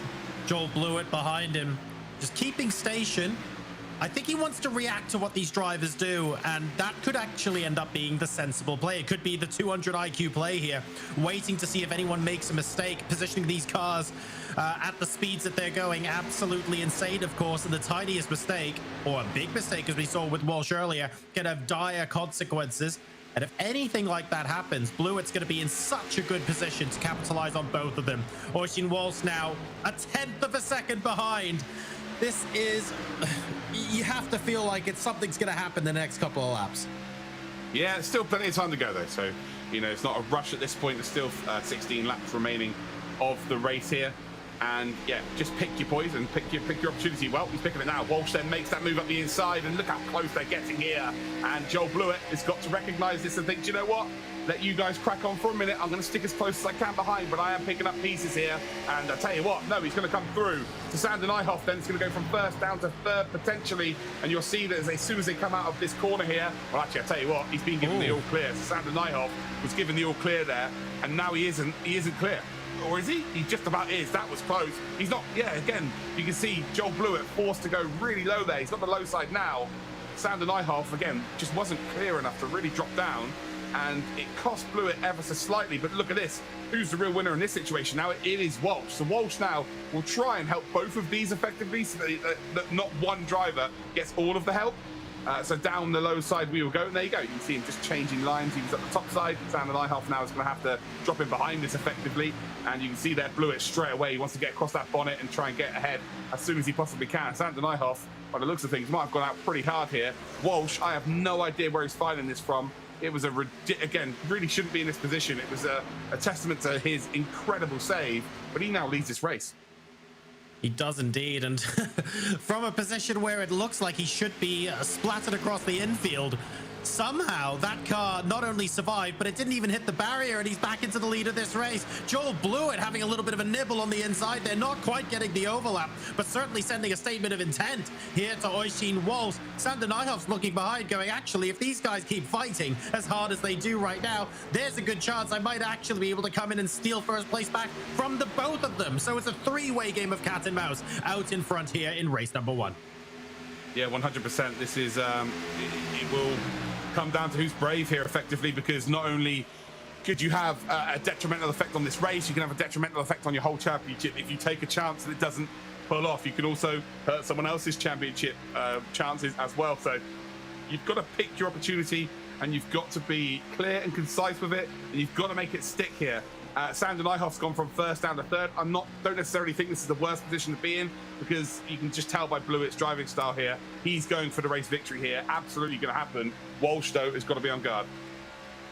Closing up a little bit onto Walsh going into the next corner. Walsh should be able to still grab that low line, and he does indeed. No space for Blewett to get past, not just yet. We have a quantum pay replay of what happened earlier with Oisin Walsh, by the way. Let's go ahead and take a look at that while keeping an eye on the race picture in picture. Here we go, see him on the left-hand side of the car. Yeah, again, just over-rotating ever so slightly. It was just so minimal. But how on earth he has kept that in check like that, that is magnificent, actually, to be honest there. Normally, you're facing, you try and counteract that, and the car's just don't have enough traction in that situation, and or in some cases too much, and then you just slide up into the wall, or you slide left. Normally, you go up high. It's just, I really can't really explain as to why that's happened. A scientist needs to be getting involved with that. Incredible stuff, and fair play to Walsh. He's not only still in this race, but he's grasped that opportunity, and, well, he is flying towards this checkered flag. As you can see there, Blewett trying to find a little bit of a gap up the inside, get pinched down low, which means he just loses a little bit of momentum, which means he cannot then try and make any advancements around this part of the circuit. Again, just trying to get down low, and he's just trying to find a little bit of an overlap here to force Walsh to be on the high side. He's trying to force Walsh to be in the middle lane through the corners, and I'll tell you what, he's got a run here, blocked straight off though, isn't he? And no, he's got the overlap here, so he's not clear. Walsh now finally under a bit of pressure. Blewett is going to blow past. He is going to blow past here. Walsh is going to be completely hung out on the top side. Blewett has taken 2 laps to get himself in this position. I think it might take a further 2 laps for it to be completed here as well, as Walsh is fighting for everything here. 8 laps to go, John. Look at Sander Nyhoff. Sander Nyhoff may be the joker in the pack here. He might be able to take advantage of these two battling like this. So unbelievably close. The tiniest amount of speed differential there. Oisin Walsh taking the high side, and as a result having a little bit more speed to play with, but Joel Blewett able to get down a little bit faster, has a smaller distance to go round the corner on the inside line. It's very much all to play for. Sander Nyhoff's going to be looking at this going, yes please, licking his chops, looking for an opportunity to potentially get past. He just wants to sit in the slipstream behind these two drivers and capitalize on any mistakes, but Blewett looking like he is finally fully ahead of Walsh. Lap 28 or 35. It's not long to go now. Can Walsh retake, or can Nyhoff indeed return? I think Nyhoff needed them to be side by side for the entirety of the race. I don't think Nyhoff's got any tyres left, if I'm honest with you. These two will be battling out for the lead. I think that the replay we saw from Walsh is now coming back to bite him here, and he's going to struggle for traction until you can see again sliding out of the corner there. Blewett has played a blinder. I think Blewett now is favourite to go and win this race, and I would be very surprised if he doesn't now go and extend his lead.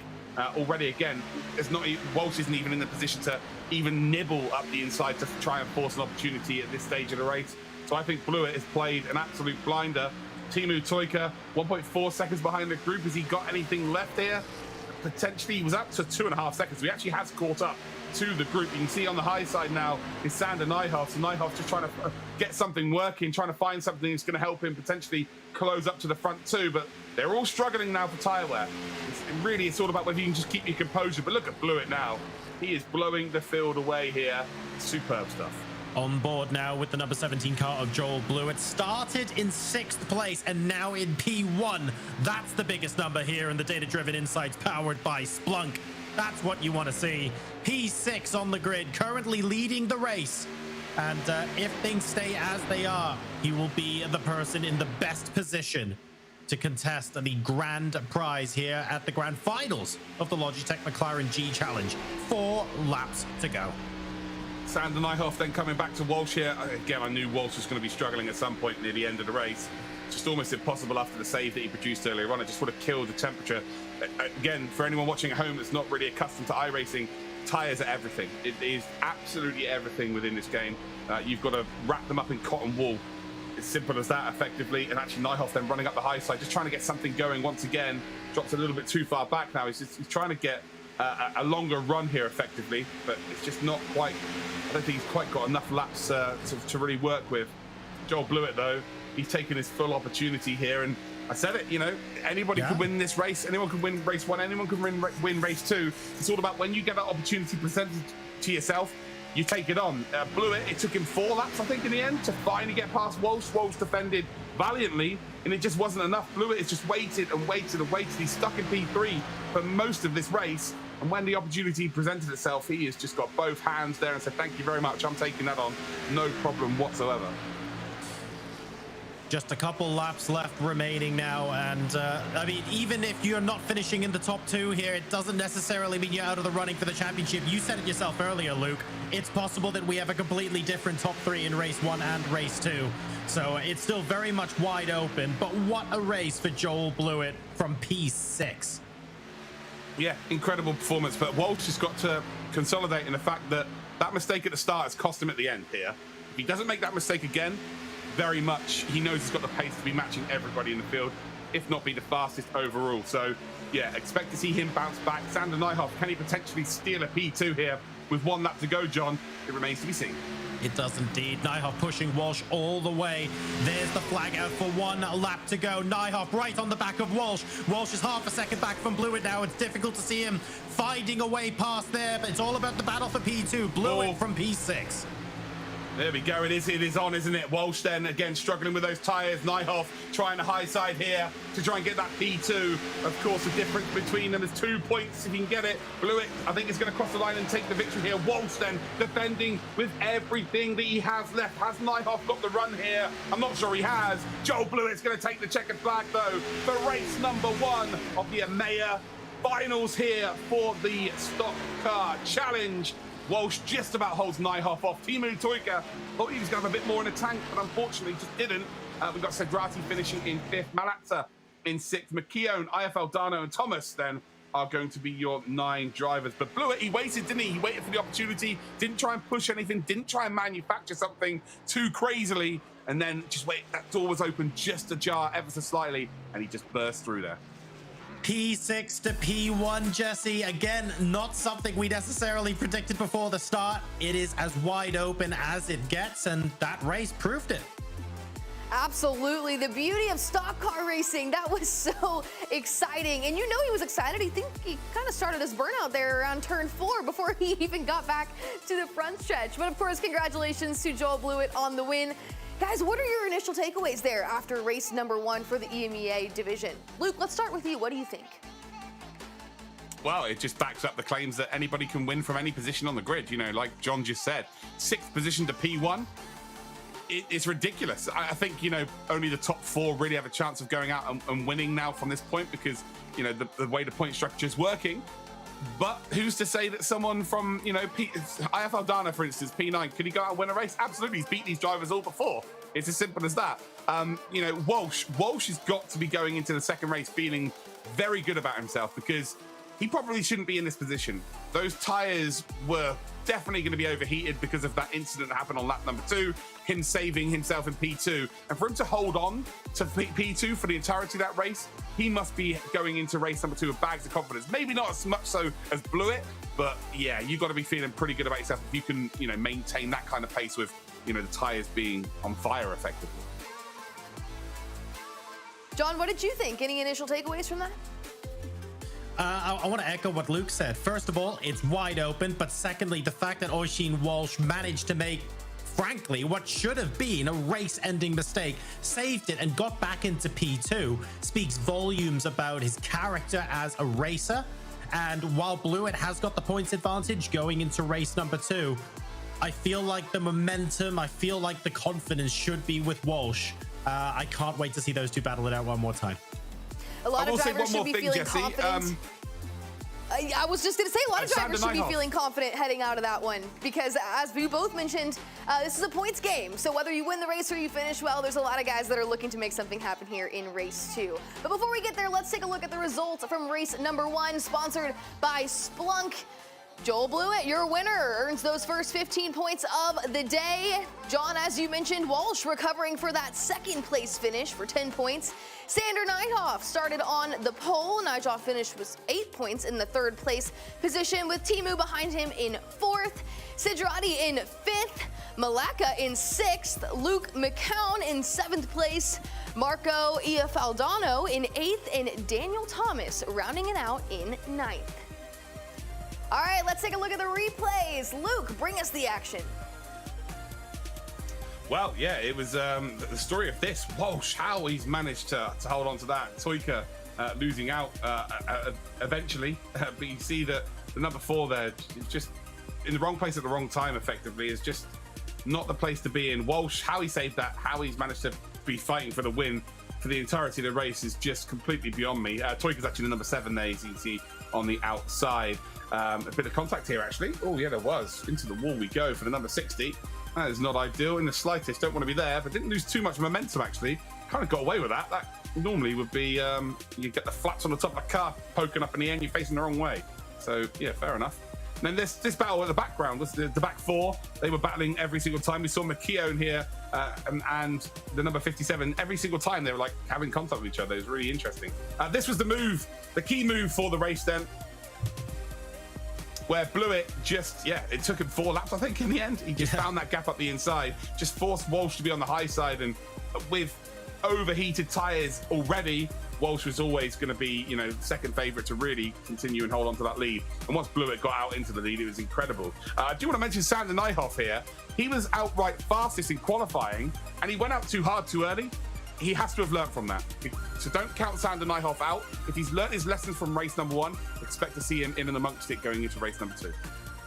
I am thrilled to see how race number 2 shakes down, and that's coming up soon. But before we take a quick break, I want to remind you at home that the drivers are not the only ones who can win today. Be sure to follow the link and drop !point giveaway in the chat for a chance to win one of these awesome Logitech G prizes. And I want to thank our sponsors, Splunk, Quantum Pay, McLaren, Logitech, and iRacing for helping us put this program on. All right, race 2 is coming up. We're racing at Las Vegas in just a bit. Stick around.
Welcome back to the grand finals of the Logitech McLaren G Challenge. Qualifying is just getting underway here for race number 2 of the EMEA stock car division.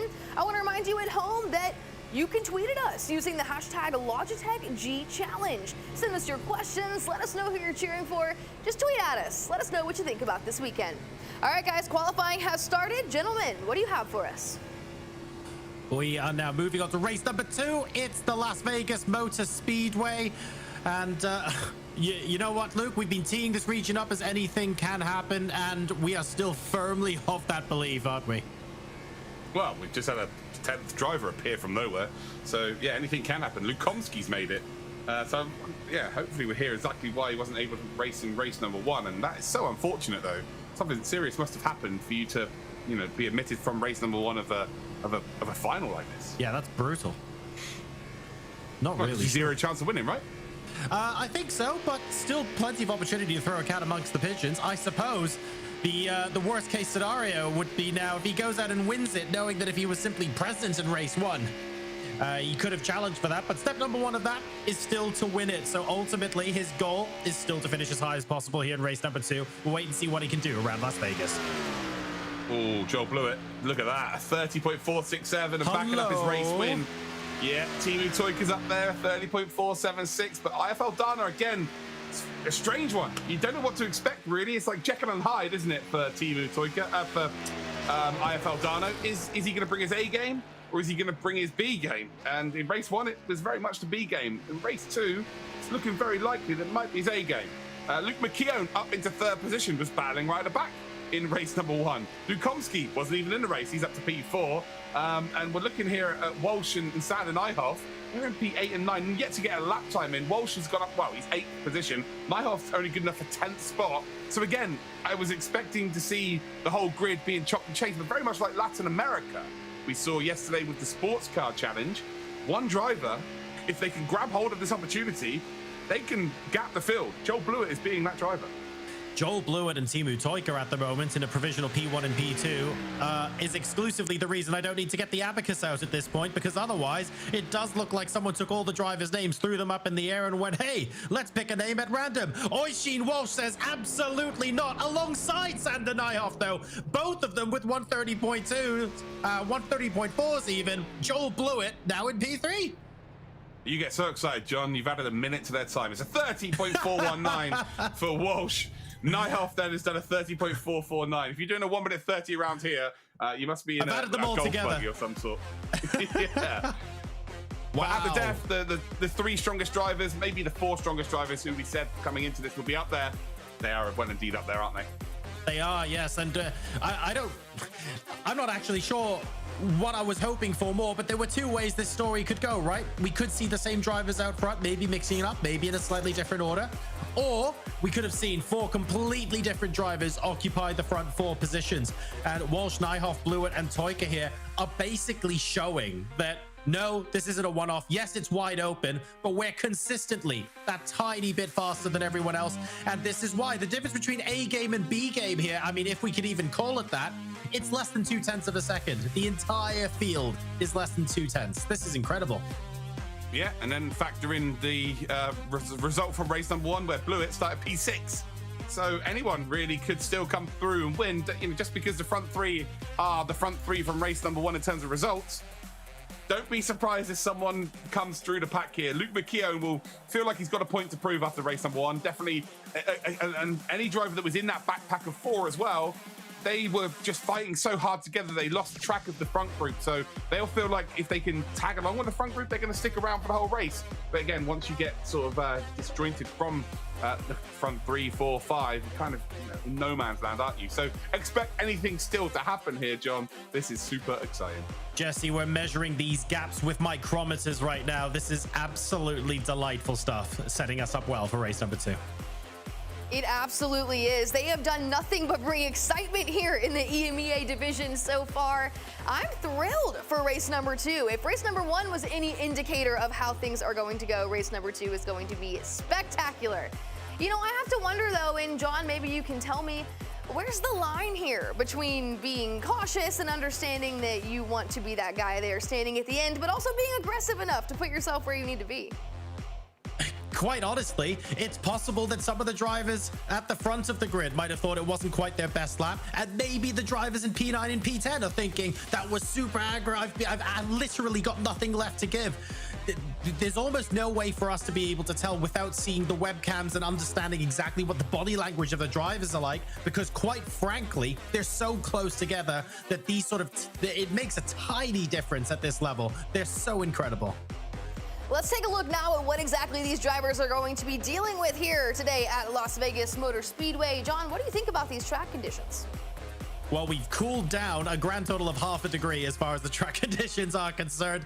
Won't make too much of a difference for you and I, though. It's just a shade under 40 degrees Celsius with a 25-degree ambient temperature as well. Cloudy conditions with a breeze. It looks like it's a great day to go racing. Every day is a great day to go racing, if you ask me, guys, but I couldn't agree more. Las Vegas is up next, and this is our starting lineup. Here we go. Oisin Walsh then and Sander Nijhoff will be your front row. Joel Blewett, the winner from race number 1, will be starting with Teemu Toika alongside. Luke McKeown then will be in P5 ahead of Dominik Lukomski in P6. And then we have Wojciech Malatza in P7 with Nicholas Cedrati starting alongside. Marco Iafaldado is in P9 and Daddy J will be rounding out our grid. Two things to watch out for here. Walsh, if he doesn't make a mistake like he did in race number 1, he'll feel like he's got the pace to go and lead out here from lights to flag. Simple as that. Sander Nijhoff, he will not have to go out hard if he sticks behind the driver as well. So expect him to be stronger in the latter stages of the race. So lots of different factors here because the grid has been chopped up. It's a different grid, simple as that. It's going to be exciting to see who comes out on top. Just waiting for the drivers to get lined up. Now it looks like they're all going to be loading in shortly. Las Vegas is a little bit of a different kettle of fish compared to where we just raced. Luke, what would you say we should be watching out for this track specifically? Yeah, it is a little bit more akin to a track like Daytona. It's, yeah, just pedal to the metal effectively. Yep. And just try and stick with the group and be there or thereabouts near the end of the race. So it's a little bit more similar to what you would find at Daytona for someone who's watching for the very first time. It's hard to pick exactly what the nuances will be for these drivers. They'll find it out for themselves and basically just try and get to the finish line as fast as you possibly can. It is as simple as that, and just don't try and cost each other too much time in doing that. So the car to watch out for then, if you were watching race number 1, Joel Blewett is in P3. As things currently stand, he'll be looking to try and make up a place or two to hopefully cement his championship status. But the drivers around him are absolutely not going to let that happen if they can help it. Walsh, we have Toika, unbelievable stuff. Nijhoff on the front row as well on pole position. I mean, all of these drivers could be chopping and changing where they are all throughout the race. Yeah, 100%. And again, you know, it could come back to the fact of countback. Who knows? We have no idea what's about to go down.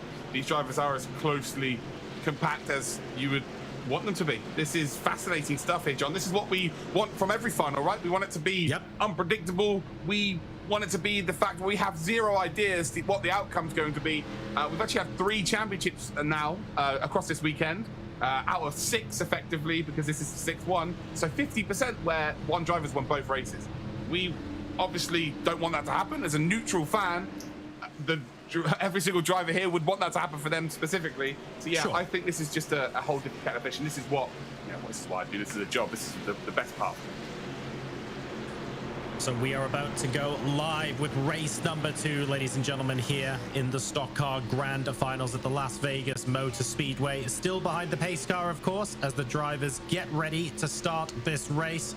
There's Sander Nijhoff on the right-hand side and Oisin Walsh on the left. Right behind him, though, it's Joel Blewett, and alongside him, we've got Teemu Toika as the pace car moves in, and we get ready to go racing. It looks like it's going to be a good start here for Walsh as the green flag gets waved. P2 then, and that looks like Sander Nijhoff holding off as quickly as he can Joel Blewett, who had a very, very good start indeed, but it's Luke McKeown up into P4 alongside Teemu Toika. Yeah, McKeown making a really nice move there on Teemu Toika. Toika is just not having a good day of it at all, unfortunately. It's just, yeah, just one of those days where things just haven't gone right off the start And that can happen. You position yourself in the wrong position in qualifying. Again, you don't know whether it's the wrong position until you get to the start of the race. It's as simple as that. It's just been very unfortunate. McKeown, though, a point to prove after race number 1. Oh, yeah. For sure, but it's Walsh that leads the way. Oh, a little bit of a tag on the wall there from Blewett. So Blewett in P3. As it stands, this would not be enough. So Oisin Walsh could actually win the championship as it stands. 35 laps here in race number 2. And anything can happen. Luke McKeown now joining this front trio of cars, trying to make some inroads here, looking maybe for a bite out of Joel Blewett. It looks like he has a little bit of a speed advantage and should be able to get the overlap. He does indeed. Can he stay alongside and get the car fully ahead? It looks like he's actually going to be able to keep the advantage. So that's Luke McKeown up to P3. Yeah, he's up to P3, but look at the door he's opened up here for Toyka. So Toyka, again, trying to right some wrongs here. And Blewett, as crazy as it may sound, he went from 6th up to 1st in race number 1. He's gone 3rd down to, I think, back down to 6th nearly. Actually, the 2 cars behind him are actually battling side by side, so he's all good now. But again, he's just falling backwards here, unfortunately, which is not ideal. So you've got the race win in your back pocket. But like we said, John, this was wide open, and absolutely we are getting that evidence right now. So Oisin Walsh leading Sander Nijhoff by the width of a gnat's hair by the looks of things. And it's actually Sander Nijhoff that's going to poke his nose in front just for a little bit. He's on the high line. Can Oisin Walsh duck back underneath? Luke McKeown's trying to follow him through as well. Nijhoff wants to go low, wants to follow in, maybe giving the option to. And McKeown is trying to close that door. He can't quite do it. And all of a sudden, here comes the number 8 car of Teemu Toyka. He's out for revenge alongside McKeown, and he's going to get past. Look at Blewett. Blewett pushed him through. Great stuff there from Blewett. Oh, no. Blewett's had coming together. No, he's had to coming together here. That's not good. So him and McKeown, how has that played out here? Oh, he's dropped right back here. And so have McKeown. And that was maybe a little bit silly. He was on the real edge of his tyres. Blewett had actually pushed Toyka through to P3 and then just couldn't hang on to the low side. We'd have to see that again here. But McKeown's going to be furious of how that's gone down. But look at this, Sedrati's coming through now as well. So look at Lukomski. Is it Lukomski? No, it's IFL Dano. Lukomski's up to P4. Blewett now in trouble here. He really is in trouble. As it stands again, Walsh would win. If Sander Nijhoff could get into the lead of this race, he would win the championship. If Blewett can move up to sort of P1 or P2, he would win the championship. It is wide open right now. We have no idea what's going to go down. We've still got 29 laps remaining. The best place, of course, to be right now is out in front, not having to deal with any of this. That's what Oisin Walsh wants for himself right now. Sander Nijhoff then just over a 10th behind him, but Teemu Toyka has closed right up on that tailpipe and is looking for a way past. Teemu Toyka absolutely storming through. And right now, the question we have to ask is, can Joel Blewett make it back from P6? Where is he going to finish in this race? For the championship standings, that's the big one. Teemu Toyka wins this race, he wins the championship as well, just to throw it out there as it is. So if he gets the 2 positions ahead of him, he would actually win the championship. It is ridiculous. There's 4 drivers here battling it out, and then you've got a couple in Lukomski who, if he turned up for race number 1, he could have been involved here, but he's just out there for pride, so he's not really going to be worried about anyone's position. He's currently in P4, and he might be a key factor in all of this. Blewett, so where did Teemu Toyka finish? Yeah, so Blewett, if he finishes outside of the top 4 and Teemu Toyka goes and wins this race, Teemu Toyka would take the championship. This is ridiculous. Absolutely ridiculous. So as it stands, Walsh takes it. If Nijhoff gets into the lead, Nijhoff takes it. If Toyka gets into the lead, he takes it. If Blewett gets up into the top 3, he takes it. Have fun. We have a Quantum Pay replay of the McKeown-Blewett contact. Let's go ahead and take a look at what happened there. Maybe another look will help us uncover exactly what happened. Blewett, at the end of a phenomenal move, pushing a rival through. That's Toyka. He's being pushed through. And then look at this here.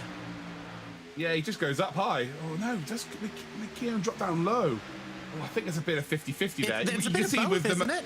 Yeah, but the momentum. Look where Blewett's ended up. You know, man, he's gone over the grip levels of the corner. So it is on Blewett, unfortunately. Joel Blewett now down to P7, and the gap now between P5 and P6 is big enough now to be saying Joel Blewett, even though he's won race number 1, I'm going to go as far to say he isn't going to win this championship. I think you're going to find now that it's going to be whoever wins the race. Whoever wins this race will be our champion. So Teemu Toyka needs to get into the lead. Nijhoff needs to get into the lead. Walsh right now is in control. as there's a bit of a mistake there from Nyhoff. That's a door opened up here for Teemu Toika. Take the opportunity on. Not a great first race here for Teemu Toika. We knew he was going to be one of the favorites, but again, not quite close enough. And as I say that, Joel Blewett is still in. No, the gap isn't big enough. So right now, he is still in. He's got to work together, though, with IFL Dano. So 6th and 7th, they have to catch up to the front 5. This is exceptional stuff.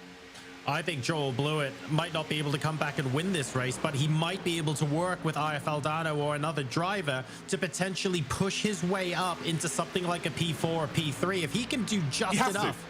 He has to, but if he does that, he can still retain the championship without winning the race. There is still a way for Blewett to come back from this. He needs to make sure he shrugs everything off and just focus on the task at hand. It's only lap 12 of 35. It's damage limitation, but with the right amount of effort, it's still possible. It's still on. But he needs Toika to then go and win the race, and then it goes to countback. So right now, Walsh or Nyhoff win this race, and Blewett doesn't get any higher than P4. Blewett loses. It's Walsh or Nyhoff, whoever wins the race. So what he needs right now, he needs Toika to go out and get into P1, which is not happening here, is it? Not at the moment, no. I think it's just, yeah, look at Lukomski, round the outside, P3 for him. Again, he doesn't care about anyone in this championship. He's missed the first race. He's just going out there to get a bit of pride, get 15 points on the board, and he absolutely is delivering. But look at Blewett. Blewett is pushing his way back into contention here. Again, remember, he gets into those podium spots. He is in a phenomenal spot to still indeed win this championship. Look at this. He's got the picture of indeed, well, just so concentrated, isn't he? Look how, yeah, I thought the rim was really big there, but actually, you know, it isn't. It looked like it's a massive one that people would use for NASCAR. But yeah, he just has to push now, Cat. Just has to get up to the top 5. It's as simple as that. Whether you burn your tires out or not, you've got to take those chances at this point. You put yourself in a spot where you're in P7, you're not winning the championship, but he looks composed, he looks cool, he looks calm. Anything can happen, and Joel Blewett knows, I think, that if he gets into P4, P3, there are ways for him to take at least part of his destiny back into his own hands. As it stands, he's relying on the results of other drivers. If he can avoid having to do that by pushing his outright pace, he absolutely will. He's now behind Nicolo Sidrati, who is pressuring Teemu Toika at the moment. And we have seen a couple of incidents so far this race. Light touches to be sure, but the amount of momentum you lose in this sport just by the tiniest mistake is absolutely massive. So do not count him out just yet, because he's managed to close all the way to the back of Nicolo Sidrati. It's incredible here. Blewett, for me, didn't have a chance maybe 5 laps ago, but he's managed to work hard. He's managed to close the gap. Toika is, well, you can just see there was a slight shake of head. He's furious there. He's made a mistake, and actually now under pressure from Sidrati, Toika knows he has to win this race. He knows that then Blewett has to finish outside the top 4 for it to be guaranteed. But right now, he's struggling to keep up with Lukomski, and he's actually under more pressure from Sidrati and behind him than he is putting the pressure on in front. So right now, Walsh and Nyhoff, well, especially Walsh knows that he's going to be in better nick in terms of the final couple of laps of this race than he was last time out. He just hasn't made that big mistake. During this, he's got a bit of a buffer to work with. Blewett has to start getting a move on, though, here. Again, he's got that 15 points in his back pocket, but it means nothing if he finishes down in P6. Looking for Sidrati right now, or maybe even working with him to try and get past Toika. Blewett has done, he's managed to do step 1 of his recovery plan, but it's a 3 or 4 step sort of process here. And at the moment, with the race still under control, thanks to Oisin Walsh, it means that he's going to have to work twice as hard just to get into a position where the miracle is possible. We've just passed the halfway point of race number 2 here in the Logitech McLaren G Challenge Grand Finals, ladies and gentlemen. Oisin Walsh is leading the race ahead of Sander Nyhoff, Dominic Lukomski, and Teemu Toika. Nicolo Sidrati is in P5, and the race winner from race number 1, Joel Blewett, is currently in P6.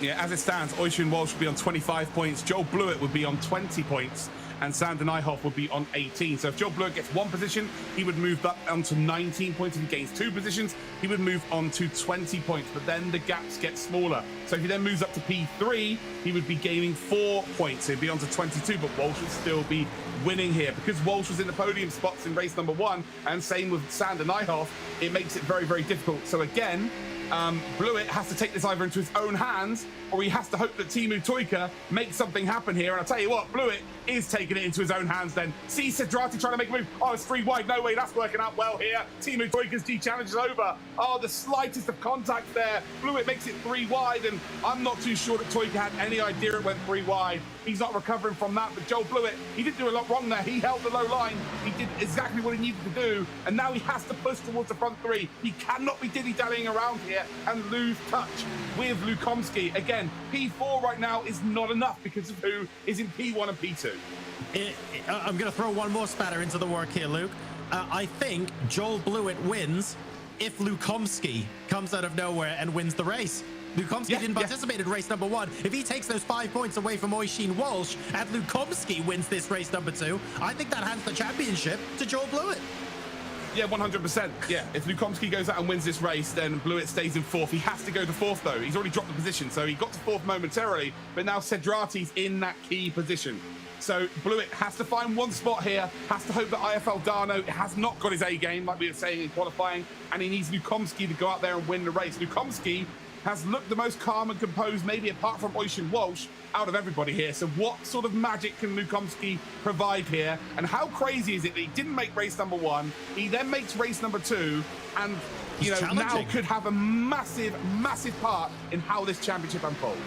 Absolutely unreal. It's such a pity Lukomski wasn't here in race number 1. He is showing us that he absolutely deserves to be up here with these front runners. But at the same time, look, the story is about Joel Blewett because he did go out and win race number 1. In terms of composure, in terms of consistency, in terms of save of the century, Oisin Walsh absolutely deserves to be where he is right now. Like, he is there on merit. The fact that he got those 10 points in race number 1 after the wobble of all wobbles, I mean, it's fantastic to see him out there as well. Great pair of storylines here. Yeah, this is absolutely incredible. Still with, what, 11 laps across the line next time to come. Anything is indeed impossible. If Lukomski wants to win this race, though, he has to start getting a move on. Blewett falling a little bit further behind Cedrati as well. He has to get up into P4. It's not in Blewett's hands anymore. There's no way he's getting up into the lead now unless there's a big, big kerfuffle. It's just impossible. You're not making 4 overtakes in 10 laps. It's just too hard to do around this circuit. But Lukomski, again, could be the joker in a pack for the front 2. When does Lukomski go? Has he saved the tyres here? Walsh has had to go hard from start to finish, so expect him to be struggling. Not as much so as the previous race, but look at it. Look at Lukomski. Lukomski is closing up. Lukomski is looking for that P2. How quickly can he get this done? And can he get up to the lead of the race again, cutting through the start-finish section of the circuit, through into 1 here. He's down low, and again, he has to chill out there, but ultimately, he has got much more in the tank here. Sander Nyhoff is very similarly to race number 1, gone out too hard. Lukomski, this is going to be a bit of a freebie, I think. Sander Nyhoff there. It wasn't the biggest touch, just the tiniest brush with the wall on the previous lap, allowing Lukomski to close right up. Indeed, the difference in their 2 lap times at the moment, 0.002 of a second. They're trying to find every minute advantage possible. Sander Nyhoff then choosing to stay out a little bit higher, trying to build a little bit of speed, but Lukomski is now through to P2. And the question now becomes, can he chase down, can he pass Oisin Walsh? He's got to for Blewett. Blewett is now willing him on, but Blewett's got to do his hard work as well. Blewett can't just sit there and go, right, Lukomski, go out and win this race. You know, he has to then take full advantage of this. Right now, he isn't. So he has obviously gone hard as well for the last 28 laps. He's gone hard here because he indeed dropped down so far. So his tyres are going to be an absolute mess. And he really does need a mistake from Cedrati. Doesn't look like he has that raw pace. Walsh, though, taking a different line there to Lukomski. Lukomski's the fastest here. If he gets an opportunity, it should be relatively easy to win this race. It's just really all about whether Blewett could take full advantage. And I think if Walsh was to go to P2, it goes to Kaltbach. So Walsh would be tied with Blewett. If Blewett gets to if he's in, I don't know. I have no idea what's going on actually right now. This is ridiculous. Lap 29 of 35, then Oisin Walsh is currently in the lead of the race, but Dominic Lukomski might be taking that lead from him a little bit later on. If he does, then it's possible that Oisin Walsh will not win the championship. As it stands, though, he is in a position to do so. Joel Blewett, the race winner from race 1, back up to P5 after going back through the field a little bit. It's been a very up and down race for him. He started in 3rd position. If he's able to make it back up there now, this could be a different story. But as things stand, Oisin Walsh is looking like he could become a Logitech McLaren G Challenge champion. Lukomski and Blewett, though, are trying to stop that from happening. This is unbelievable stuff here in race number 2 with 5 laps to go. The one driver with it in his own hands is Oisin Walsh. Win this race, you are the champion. It's as simple as that. You've got 5 laps to hang on here. Lukomski, again, he's the driver here that has absolutely nothing to lose. And if he gets himself into that position and Blewett finishes in 4th, Blewett is our champion. So Blewett has to make a position up. Lukomski has to make a position up for it to change. But as it stands then, Walsh in that green car, the number 37, is in prime position to take the checkered flag, to take the championship here. What has he got left in the tank? It's these laps now, the last 5 laps, where drivers really do start to hurt. They really do start to struggle, and they really do start to make mistakes here. Can Lukomski take full advantage? And can Blewett find himself? He has to. I'm asking, can he find it? There's no choice here. You have to make an overtake, Blewett. Lap number 32 of 35 now. The cars in front, he can see all of them. This is how closely everyone is racing right now, and there needs to be some sort of action. We need to see Blewett take on Sidrati. He hasn't got a lot of time to do that. Will Lukomski take on Walsh as well? A 0.22 seconds behind, not quite close enough to mount a move, but he's been closing and closing and closing. Does he even have enough time? Oh, this is ridiculous. I love this. This is amazing stuff. Right now, are we going to see it come into fruition, though? Are we going to see Lukomski make a move? Walsh again on the high side, just taking a different line to Lukomski. It's working so far. They've got, what, 2.5 laps remaining here. Blewett, again, it's not in his hands, but he needs to at least put himself in a position to win this championship by gaining P4. Does he know this? Has he done the mathematics? Has he got someone helping him? That's the question. Does he maybe think he's in enough here? That's the mistake. That's cost him. That's cost him huge here. The pressure then. We're seeing Joel Blewett break under pressure. He's already been in a massive hole during this race already and come back from it. I think that's too much here. Now it's all about Walsh here. Can Walsh continue this form? And even if Lukomski gets him, he is going to be the champion here. Blewett's too far back now. He's going to be furious with himself. But I tell you what, he has shown guts. He's shown guile. He's not just let it get the better of him going down to P7. He has worked so hard to even give himself a chance. We're about to see the white flag here, ladies and gentle cars. And it is Oisin Walsh then, 1 lap away from being the champion here. Can he hold on? Lukomski again with the better tires, we feel, takes that lower line, and there's 1 turn done here. Walsh will be absolutely praying that he does not leave that door open. He'll be praying that Lukomski doesn't go for a dive up the inside where he doesn't want to. He doesn't want to end up into a wall here. He just wants to get to the flag as quickly as possible, as cleanly as possible, as he rounds the final corner. Oisin Walsh here with a big mistake in race number 1. He rectifies it in race number 2, and he is going to be your Emea stock car champion for the Logitech McLaren G Challenge. What a performance, what a driver, what a champion. So much drama going on around him, and at the end of the day, he just focused on getting to the finish line first. That's what it was all about. We said that earlier on, and Oisin Walsh absolutely delivered on that. Joel Blewett, heartbreak for him, but what an incredible couple of races. Jesse, a lot of emotions in this one. Definitely a lot of emotion, and you can see it there on his face in the bottom of your screen, Oisin. We're going to speak with him in just a little bit, talk to our champion, but wow, what a weekend sweep and what a burnout there on the front stretch at Las Vegas. Guys, this is stock car racing at its finest. It really doesn't get any better than this. Luke, what are your initial takeaways from that race? Sometimes you have races that make the hairs on the back of your neck stand up and make your hands shake. It's all happening for me. That's why I love sim racing. That's why I love motorsport, for those races there. My favorite job is trying to dissect results where you just really have no idea. One position swings the whole championship. Like, that is my bread and butter. I love that. I'm so excited, and what a championship it was. And we really didn't know what to expect, John, did we? We came into this and anybody could have done the business, if you like. but to do it like that and for everybody to perform as well as they did, like we had no idea until the final lap, really, who was guaranteed to win it. It was brilliant. Any of those top drivers could have finished in any order in that race. And then, of course, we had the added wild card of Lubkomski stepping in there and performing at an absolutely scintillating pace. If he took P1, then, oh goodness, it would be carnage. We'd be getting the calculators out trying to work out what on earth is going on. Those races had everything. What an absolutely delightful way to finish. And congratulations, Oisin Walsh. Well, now that the results are officially in, let's take a look at how that second race finished out. Oisin Walsh, your champion on the top with 30 points on the day, I should say, with the sweep. Lubkomski behind him, who missed the first race, as you guys mentioned, and rallied back for a second place finish here at Las Vegas. Incredible. Nyhoff in third with 8 points for that race, with Sidrati behind him in fourth. Joel Blewett, we saw him advancing positions there, ultimately ending up fifth. Luke McCown behind him in sixth. Marco in seventh. Malaka in eighth, with Timu behind him in ninth. And Daniel J. Thomas in the 10th position at Las Vegas. All right, let's take a look back at the exciting moments. Luke, take us through the replays.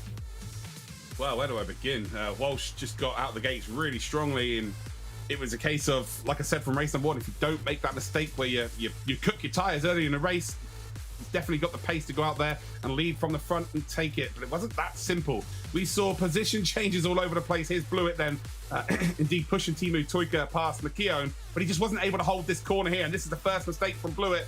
And again, yeah, that's his fault there. He's checked up more than McKeown's dropped down there for sure.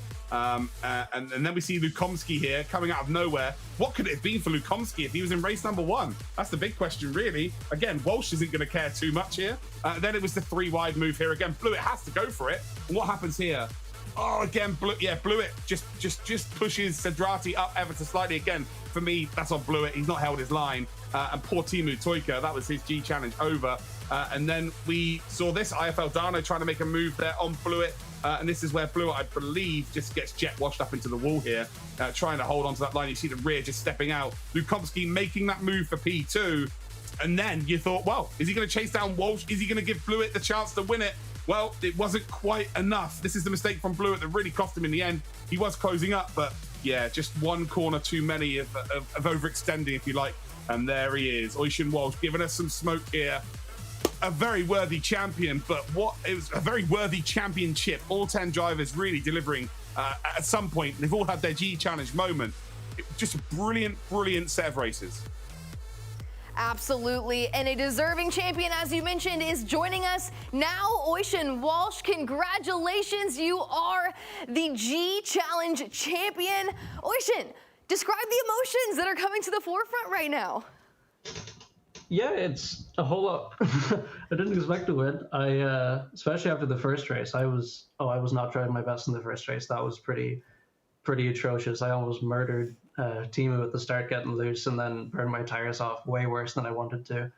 But yeah, the second race qualifying, I hit a very good lap, so that was pretty much all of it. And then I just sat in front, and my teammate Luke got to Joel, who was obviously the main kind of championship rival. So that was kind of what I needed. So yeah, pretty excited. I haven't won at any big event before, so yeah. Oisin, massive congratulations, a fantastic drive, and we have to talk a little bit about race number one. You've arguably produced the comeback story of the G Challenge. You had a moment in race one that, frankly, 99% of drivers would not possibly have been able to recover from, and the points you got from that race were critical to you taking home the championship here. Tell us what you were feeling in that moment and how quickly you were able to cast that aside when you focused on the race for the rest of it. Yeah, I almost saw it as a positive after I did it. Obviously, when it started getting loose, I hadn't been loose before. It's a very tight setup. I wasn't expecting that. And then it just broke loose. And I was, mortified, sweated a little bit more. And then once I had caught it and I kind of realized there was no damage, I thought, well, this is pretty much overheated my right rear quite a lot. So I should, if anything, be looser now.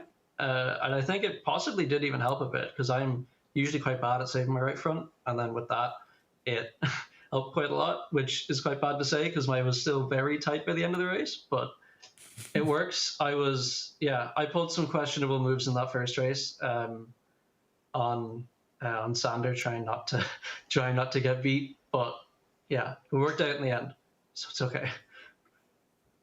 Well, first of all, well done. Congratulations. A stellar performance. We saw you from month 1, I think, actually. So, yeah, great to see you come 7 months later and win the whole championship.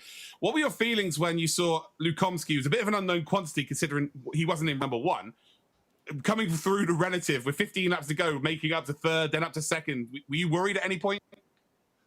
Yeah. I started at the end of the race. I started just touching the brake, and that ended up being it because he was catching me. I don't think he was going to pass me, but he was catching me. And then I started tapping the brake, and that was enough to just get a little bit more turn in. So I was okay, and it wasn't too bad. But I beat Lukomski in the race I did to qualify into the semifinals. And he sat right behind me the whole time. And he was definitely able to pass me, but because we were all top 3, he didn't do it. So I knew he was quick. I was just kind of hoping he wouldn't do it if he did get to me, because obviously he didn't do the first race. So, but I don't know if he knew the championship situation or whatever. But yeah, I don't know. I was fairly confident I could stay ahead of him, and I was pretty much either going to stay ahead of him or wreck trying. Oisin, I have to ask, this grand prize is spectacular. Notably, the opportunity to go over to the McLaren Technology Center and spend the day with Lando Norris. What does it mean to you to have that opportunity to do so? Yeah, I haven't been to an F1 race. I've been to Budapest a few times just with my mom, but obviously it's going to be nothing to compare to anything like this. Like, I've been following F1 since I was like 7, 8. So to get some kind of opportunity like this, it's pretty, couldn't ask for much more. Well, Oisin, congratulations on not only 1 win, 2 wins today, and ultimately a G Challenge championship. Congratulations, Oisin Walsh is your Stock Car EMEA champion. Thanks. Well, after 2 races for the EMEA division, let's take a look at how our standings fall. Oisin Walsh still on top with 25 points. Joel Blewett behind him, just 4 points behind. Sander Neitoff with 16. 3 behind Sander is Serdrati with 13. Lukomski with 10 in the 5th place position, with Timu behind him in 6th, just 1 point behind him. Also with 9 points, Luke McCown in the 7th place position, with Malaka behind him in 8th. Iafandano in 9th with 7 points, and Daniel Thomas in 10th with a total of 3 points. Here is our weekend schedule. We have finished 2 of the stock car divisions. Of course, yesterday we saw all sports cars, and tomorrow we will take a look at all 4 divisions of open wheel. 2 qualifying sessions with 2 races each. And don't forget, if you're watching at home, you can be a winner today too. Follow the link and drop !point giveaway in the chat for a chance to win one of these awesome Logitech G prizes. I want to thank our sponsors, McLaren, Logitech, Splunk, and Quantum Pay, of course, and iRacing for helping us put on this program. Well, guys, we're going to take a quick break, but the LATAM region is coming up in just a little bit, so stick around.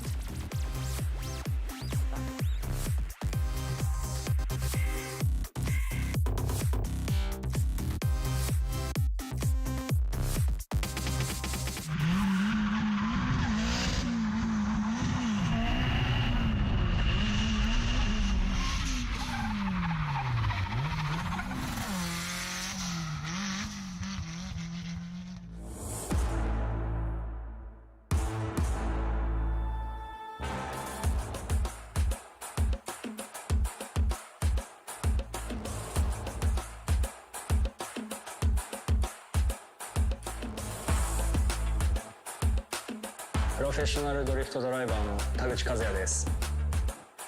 ドリフトって非日常的な車の動きをしているので、見ているお客様を楽しませられるっていうのがドリフトの魅力だと思っています。決して安全ではない、一歩間違えばクラッシュになってしまうっていう危険と隣り合わせの興奮っていうのが非常に自分自身で運転している中では魅力でありますね。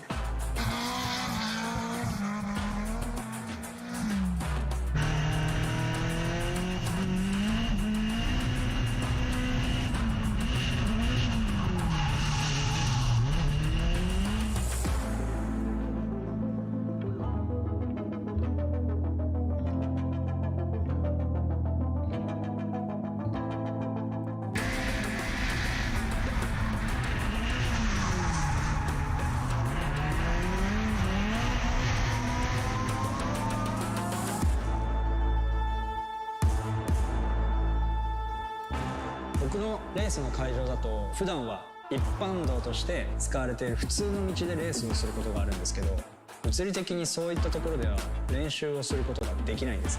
なので僕は事前にシミュレーターでトレーニングしてます。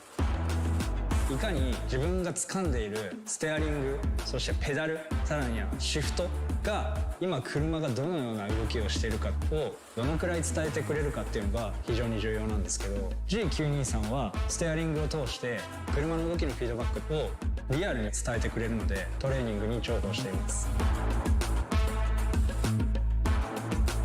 ドリフトのスタートは日本の方が先で、アメリカは後からドリフトがスタートしたんですけど、今となってはもう完全にアメリカではプロフェッショナルのモータースポーツになっていて、ドライバーだけではなくてチーム、監督、メカニック、そしてオーディエンス、お客さんも全てがみんなプロなんですよね。日本人としてアメリカのドリフトシーンで活躍することによって母国日本のドリフトモータースポーツカテゴリーももっともっと盛り上がってメジャーになっていってくれればいいなというふうに思ってます。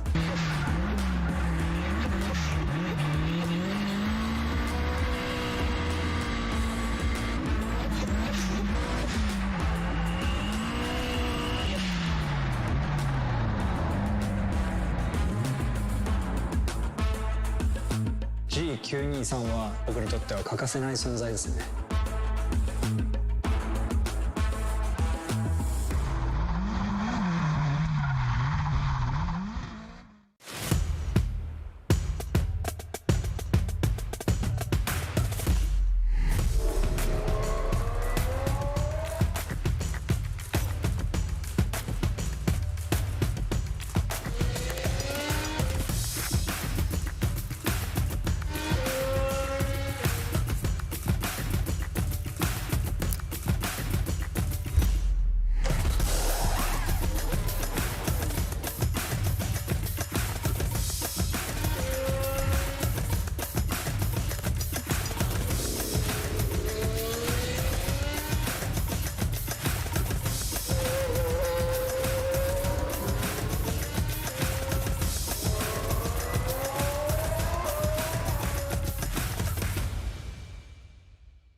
On top, I'm ready to go.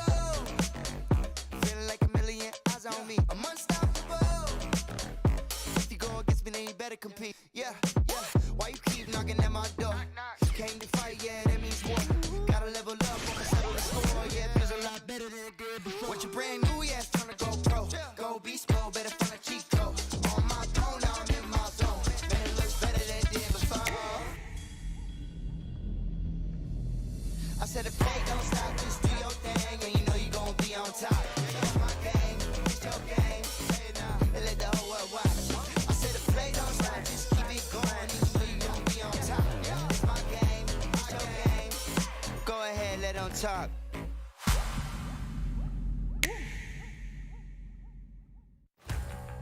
Am I allowed in here? Normally I'm behind the wheel.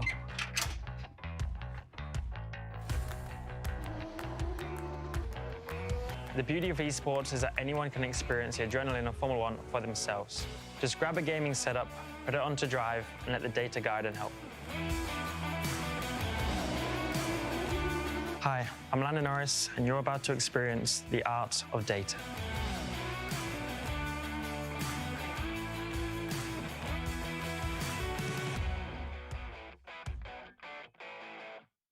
I think the biggest advantage of the G923 for me is just how realistic it is. The feedback that you get as soon as you plug it in, it was pure enjoyment as soon as I started driving. This is kind of the closest I can get to accessing that adrenaline and emotion of being on a gravel rally stage in Finland and flying over those crests. For me, it's about getting as real as I can to the environment that I race in, and obviously the wheel is the best instrument for that.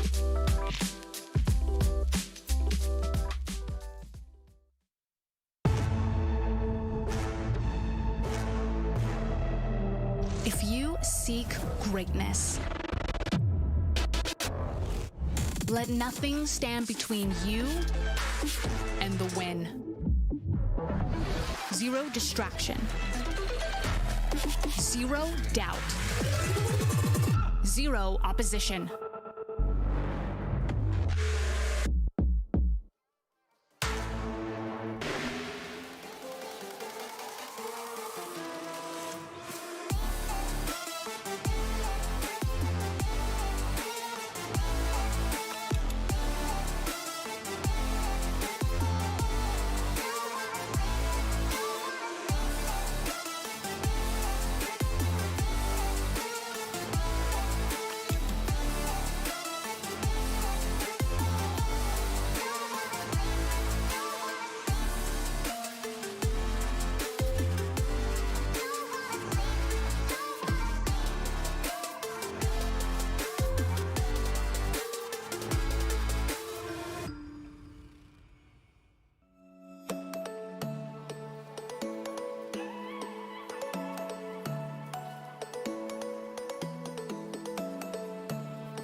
プロフェッショナルドリフトドライバーの田口和也です。ドリフトって非日常的な車の動きをしているので、見ているお客様を楽しませられるっていうのがドリフトの魅力だと思っています。決して安全ではない、一歩間違えばクラッシュになってしまうっていう危険と隣り合わせの興奮っていうのが非常に自分自身で運転している中では魅力でありますね。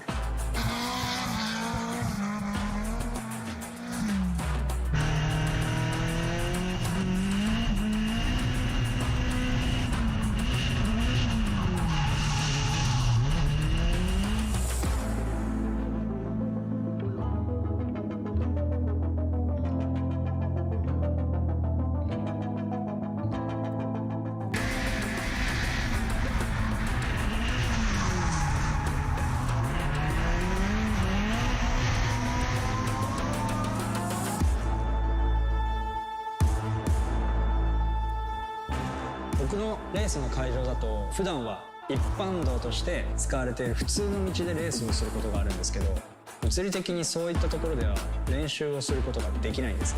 なので僕は事前にシミュレーターでトレーニングしてます。いかに自分が掴んでいるステアリング、そしてペダル、さらにはシフトが今車がどのような動きをしているかをどのくらい伝えてくれるかっていうのが非常に重要なんですけど、 G923 はステアリングを通して車の動きのフィードバックをリアルに伝えてくれるので、トレーニングに重宝しています。ドリフトのスタートは日本の方が先で、アメリカは後からドリフトがスタートしたんですけど、今となってはもう完全にアメリカではプロフェッショナルのモータースポーツになっていて、ドライバーだけではなくてチーム、監督、メカニック、そしてオーディエンス、お客さんも全てがみんなプロなんですよね。日本人としてアメリカのドリフトシーンで活躍することによって、母国日本のドリフトモータースポーツカテゴリーももっともっと盛り上がってメジャーになっていってくれればいいなというふうに思ってます。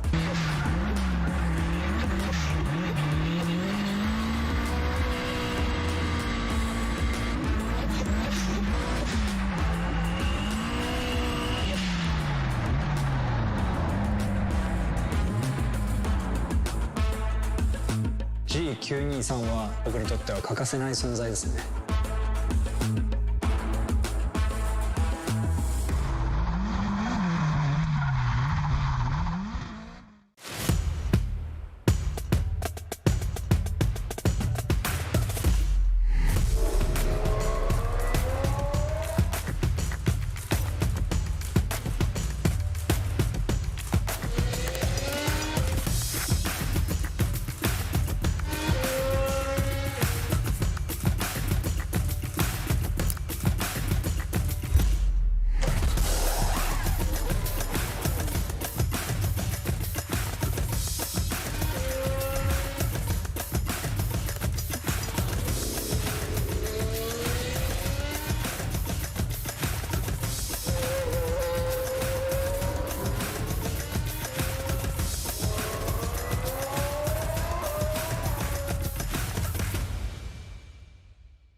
I'm ready to go.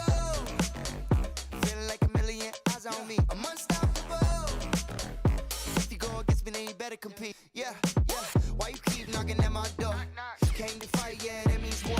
Gotta level up, wanna settle the score. Yeah, feels a lot better than it did before. What you brand new, yeah, it's time to go pro. Go beast mode, better find a cheat code.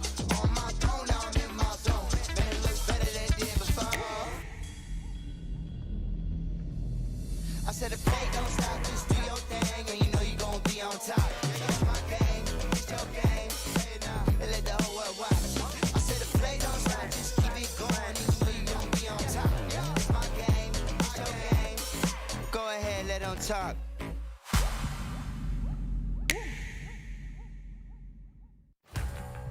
Am I allowed in here? Normally I'm behind the wheel.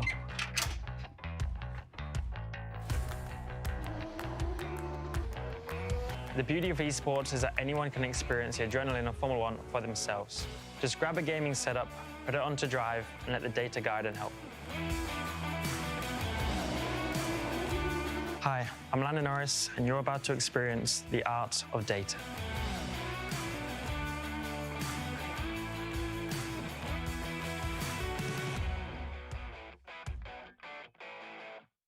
I think the biggest advantage of the G923 for me is just how realistic it is. The feedback that you get as soon as you plug it in, it was pure enjoyment as soon as I started driving. This is kind of the closest I can get to accessing that adrenaline and emotion of being on a gravel rally stage in Finland and flying over those crests.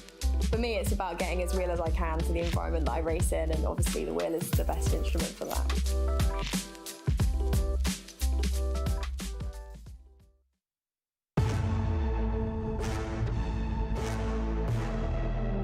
If you seek greatness, let nothing stand between you and the win. Zero distraction. Zero doubt. Zero opposition.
プロフェッショナルドリフトドライバーの田口和也です。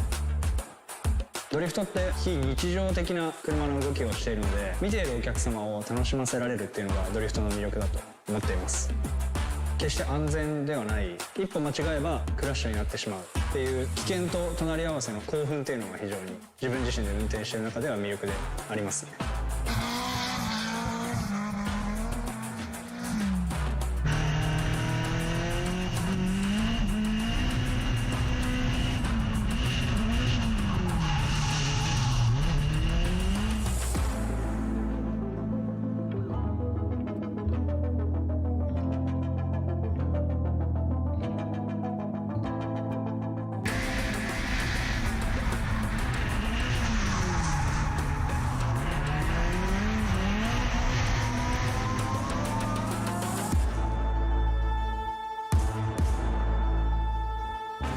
僕のレースの会場だと普段は一般道として使われている普通の道でレースをすることがあるんですけど、物理的にそういったところでは練習をすることができないんです。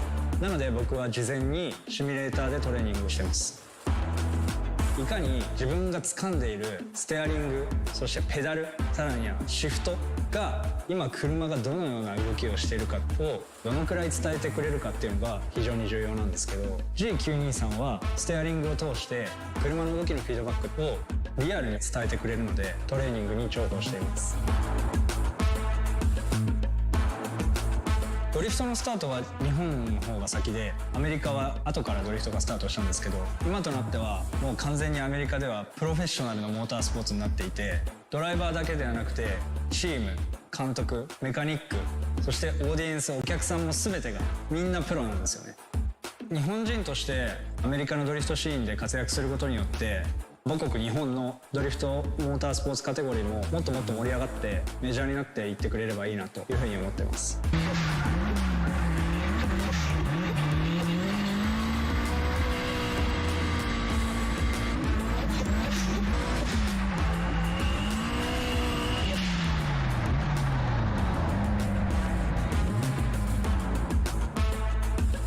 G923 は僕にとっては欠かせない存在ですね。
On top, I'm ready to go. Feeling like a million eyes on me. I'm unstoppable.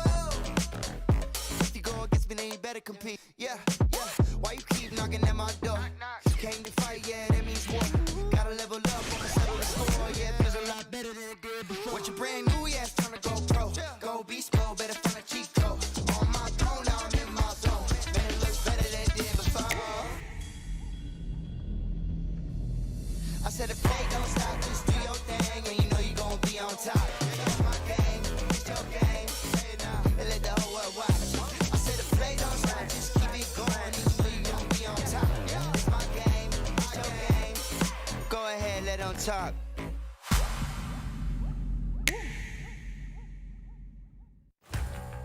Am I allowed in here? Normally I'm behind the wheel.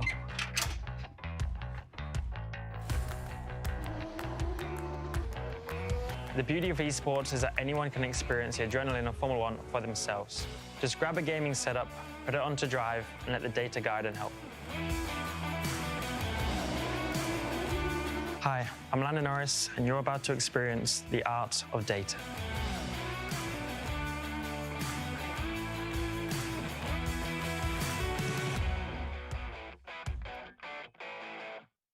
I think the biggest advantage of the G923 for me is just how realistic it is. The feedback that you get as soon as you plug it in, it was pure enjoyment as soon as I started driving. This is kind of the closest I can get to accessing that adrenaline and emotion of being on a gravel rally stage in Finland and flying over those crests.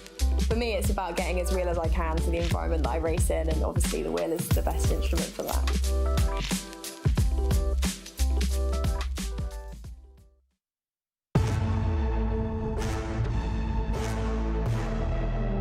If you seek greatness, let nothing stand between you and the win. Zero distraction. Zero doubt. Zero opposition.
closes up the pinch point now. Number 76 then has just been sent out wide. He's trying to cut back.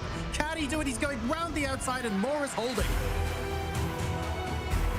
Emily Jones picks up the checkered flag. Frankly, if your tires are shot now, you're going to be in massive trouble. That's a huge slide. The Bond is going to pick up the checkered flag. Woodrow's going to finish in second. Oh no, big contact there. Just the tiniest nudge. This is Tokyo Drift going on. Up to the line. 20.0. Is McGillivray going to be able to go up the high side? He's actually got the head in front. 3 wide into turn number 1. It is going to tighten up through the pinch point up towards the exit. Brown still insistent on trying to go outside. He waited for the opportunity, took the lead of the race, and he's going to take the checkered flag. Winner's row then. Congratulations to him. That's a mistake. There's a hole at the inside, and there's contact. He will send one up the inside. He's squeezed there by McLaren. No, he does. Oh, contact between the front two!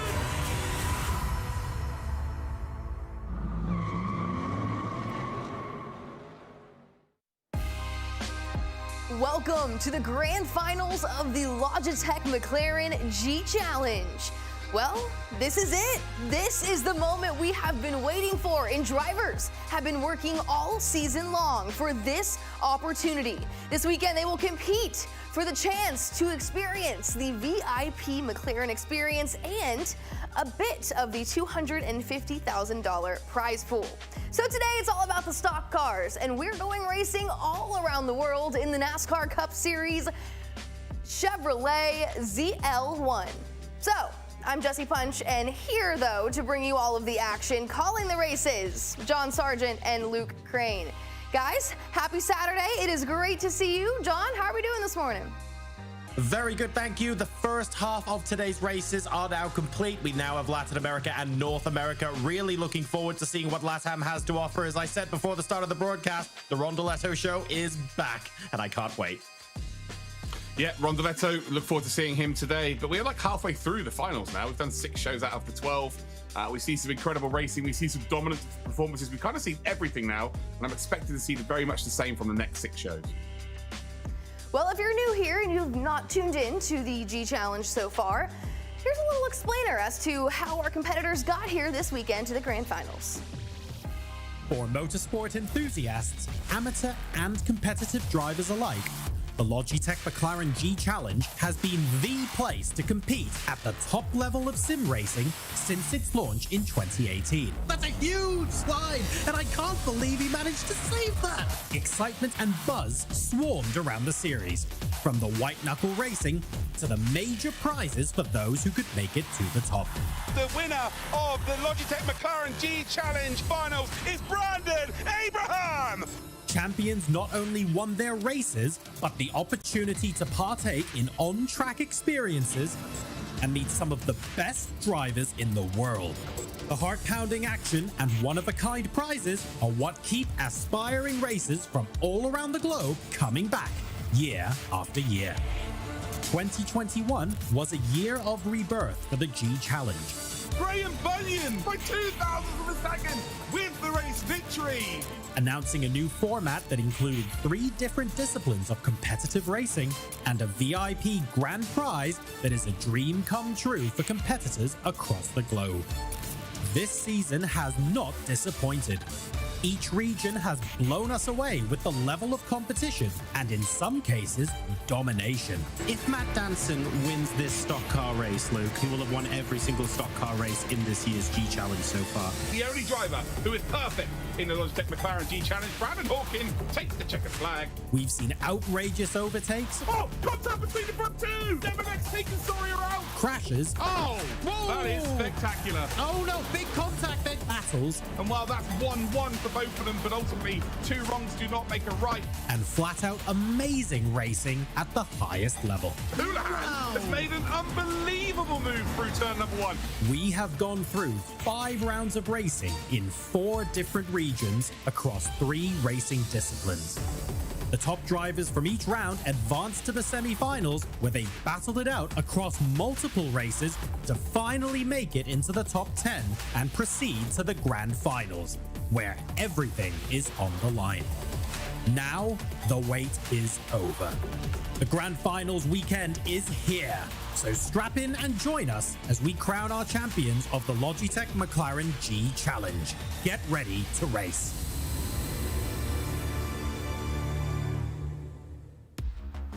Well, now that we have an understanding as to how we got here, let's take a look at how this weekend is going to go. So each day we highlight a specific challenge and we'll go region by region. So yesterday we highlighted the sports cars, today all about the stock cars, and ending with the open wheel racers on Sunday. So 2 rounds of qualifying with 2 races each. And we have a ton of action this weekend coming your way, but as we said, today is all about the stock cars. We've already concluded the Apac and Emea region, as John and Luke mentioned earlier, and now we switch over to LATAM and North America a little bit later on. Luke, we have some great tracks up ahead on the schedule. Can you take us through what we might expect?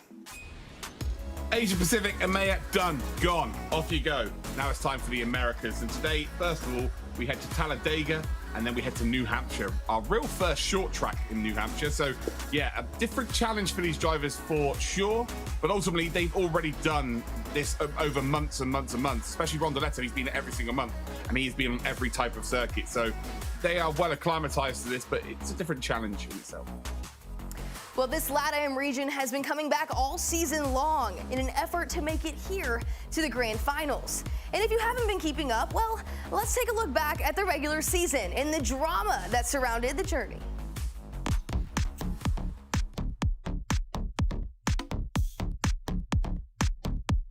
Here we go then. It is Osmar Camargo who will take us away here. The number 36 is going to make it 3 wide here.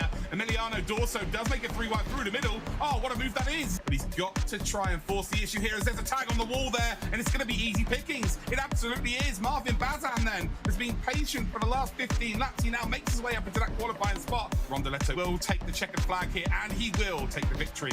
It is time for the first race of this evening.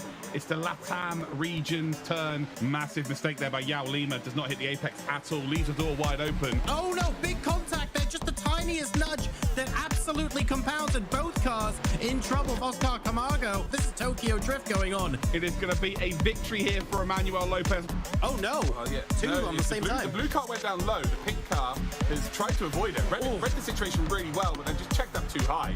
Oh no, big prank here. That's P2, P3. So there's been a big check up here, and oh, that's a big one then for Emiliano Dorso. Verde is getting caught. It's what, 9/10 of a second. We're on the final lap of the race here. Well, there we go. Here we go. We see them both coming across the line now. So that is going to be your P1 and P2. Rondeletto is trying to square Michael Velez up here, and the plan is working perfectly. Look at him trying to find a little gap around the outside, and now the top side is the faster line here. Oh, there's a big one. That is a very, very big one here. And Danson straight away gets the job done there. Nehu Flores loses out to Rondeletto, and while the high side should be the fastest side, they are going to be side by side. It is going to be a drag race here, but it is going to be Lautaro Lamperti. They're going side by side. They are trying to work together to try and catch up to the front group. This is dangerous early in this race. 3 wide. Gabriel Preto, who needs to be top 3, almost contact. Well, there was. Who is going to get the job done here? Delgado has found this little opening here. The lead has been Miranda's the whole race, but it's not going to be the lead here. Alvarez, he waits until the final lap. He got the job done. Welcome to the semi-finals of the Logitech McLaren G Challenge. We're here in Las Vegas and he's off. Rondeletto takes us away. Michael Velez is going to take advantage, I think, and shoot up the inside. And here we go. There's a little bit further back down the order then. Ooh, a little bit of a slip, and there's no more room on the low side. So I don't think car 40 did much wrong there. He tried to slow down. It's just the door got closed a bit too quickly. I think Danilo Vaz is going to have this, isn't he? As they get... Oh, no.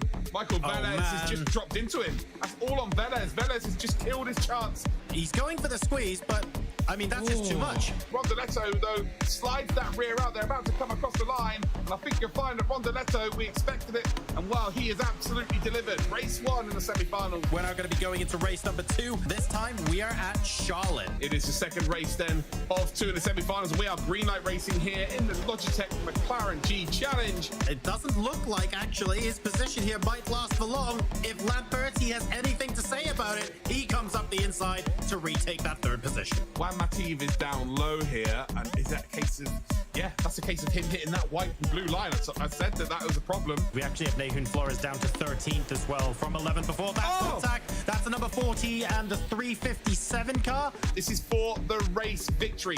Rondoletto taking the high side. Once again, that's a mistake. He's into the wall there. I'll tell you what, I think the momentum is still alongside with Rondoletto. I don't even think he's going to try and challenge him here, is he not? Or he's going to go down for the low side here. It is a drag race. Lap 30 takes that checkered flag. He takes the victory. Every single race has been won by a different driver.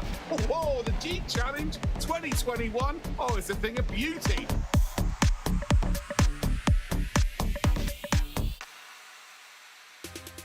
Wow, definitely a lot of exciting moments there this season.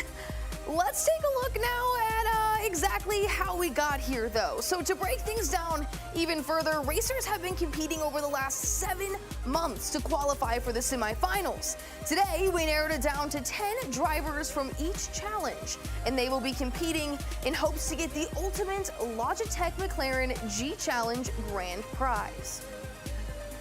All right, now we take a look at this format. John, can you explain to our viewers at home how today's races are going to go?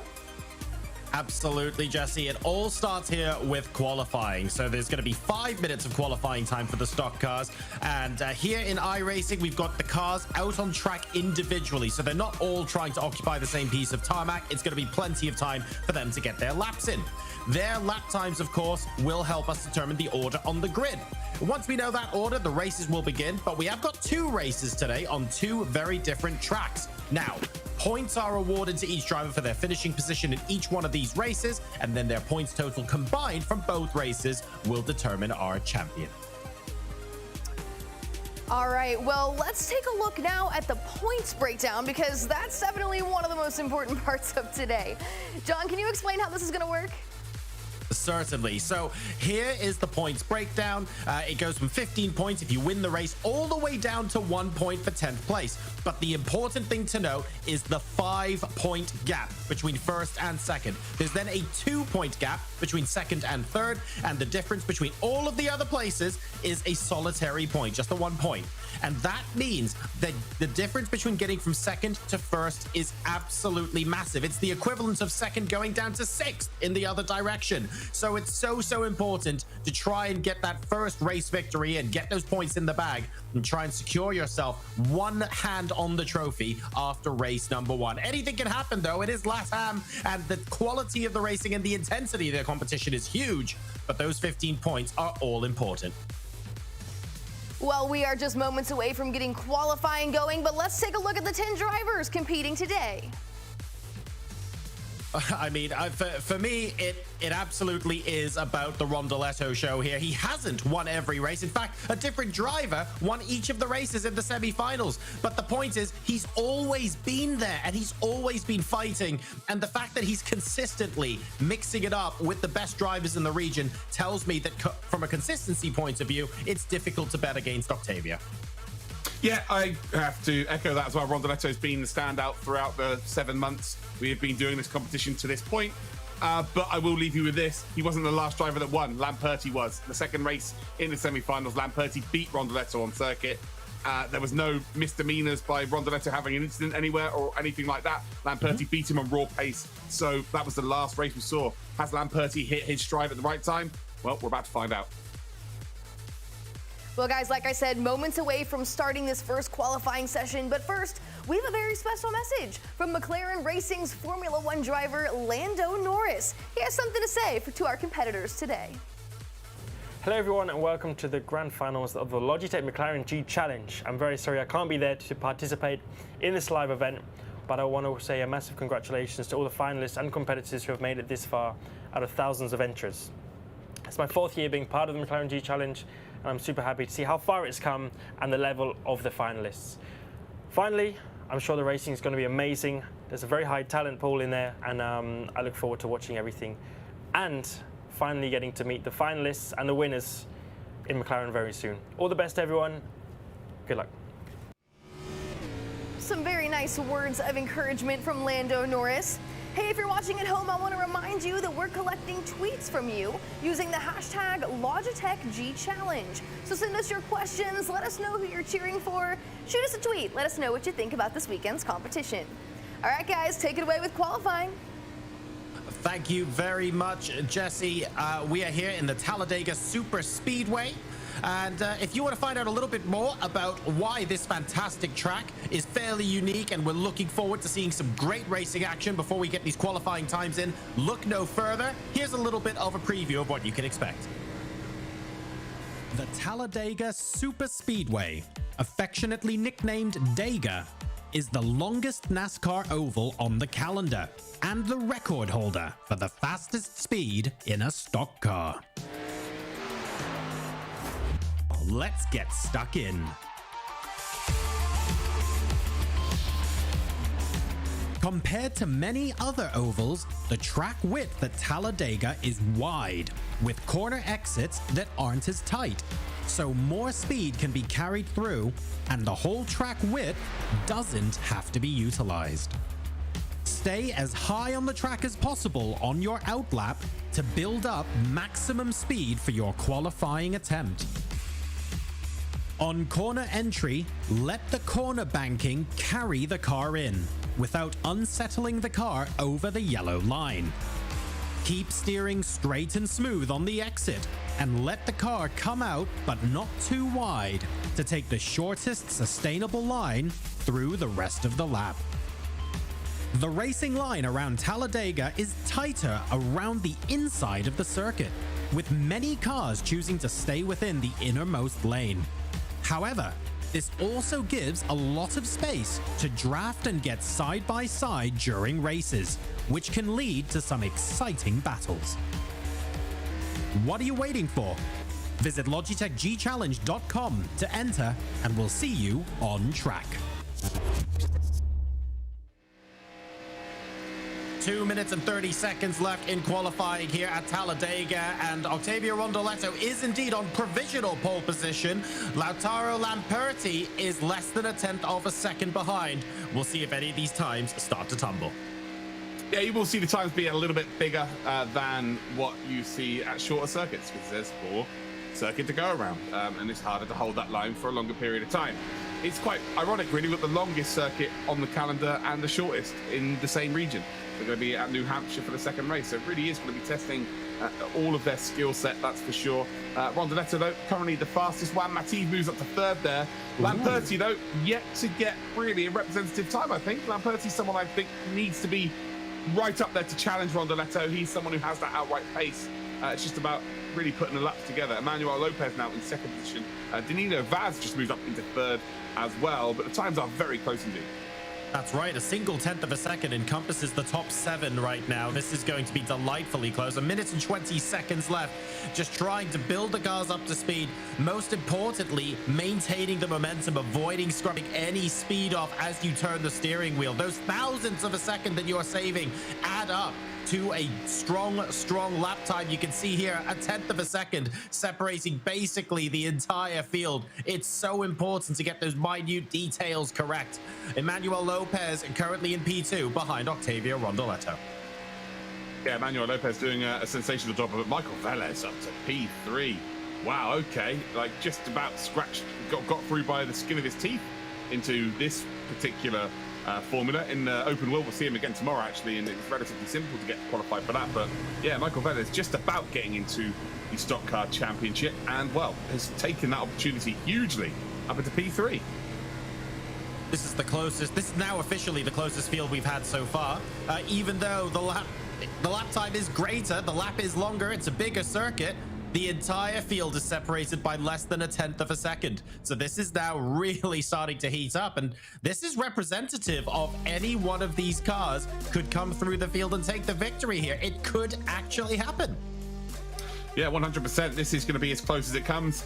You just hope that you have a nice clean race. What you want is you want all 9 cars to be just, again, it might be boring for us watching at home, but you want them to just take it easy. Don't do anything silly, and then in the last 5 laps, just let all hell break loose. But just be in and involved at the end. Make sure that you've got yourself at least a small slither of hope to potentially go out and win the race.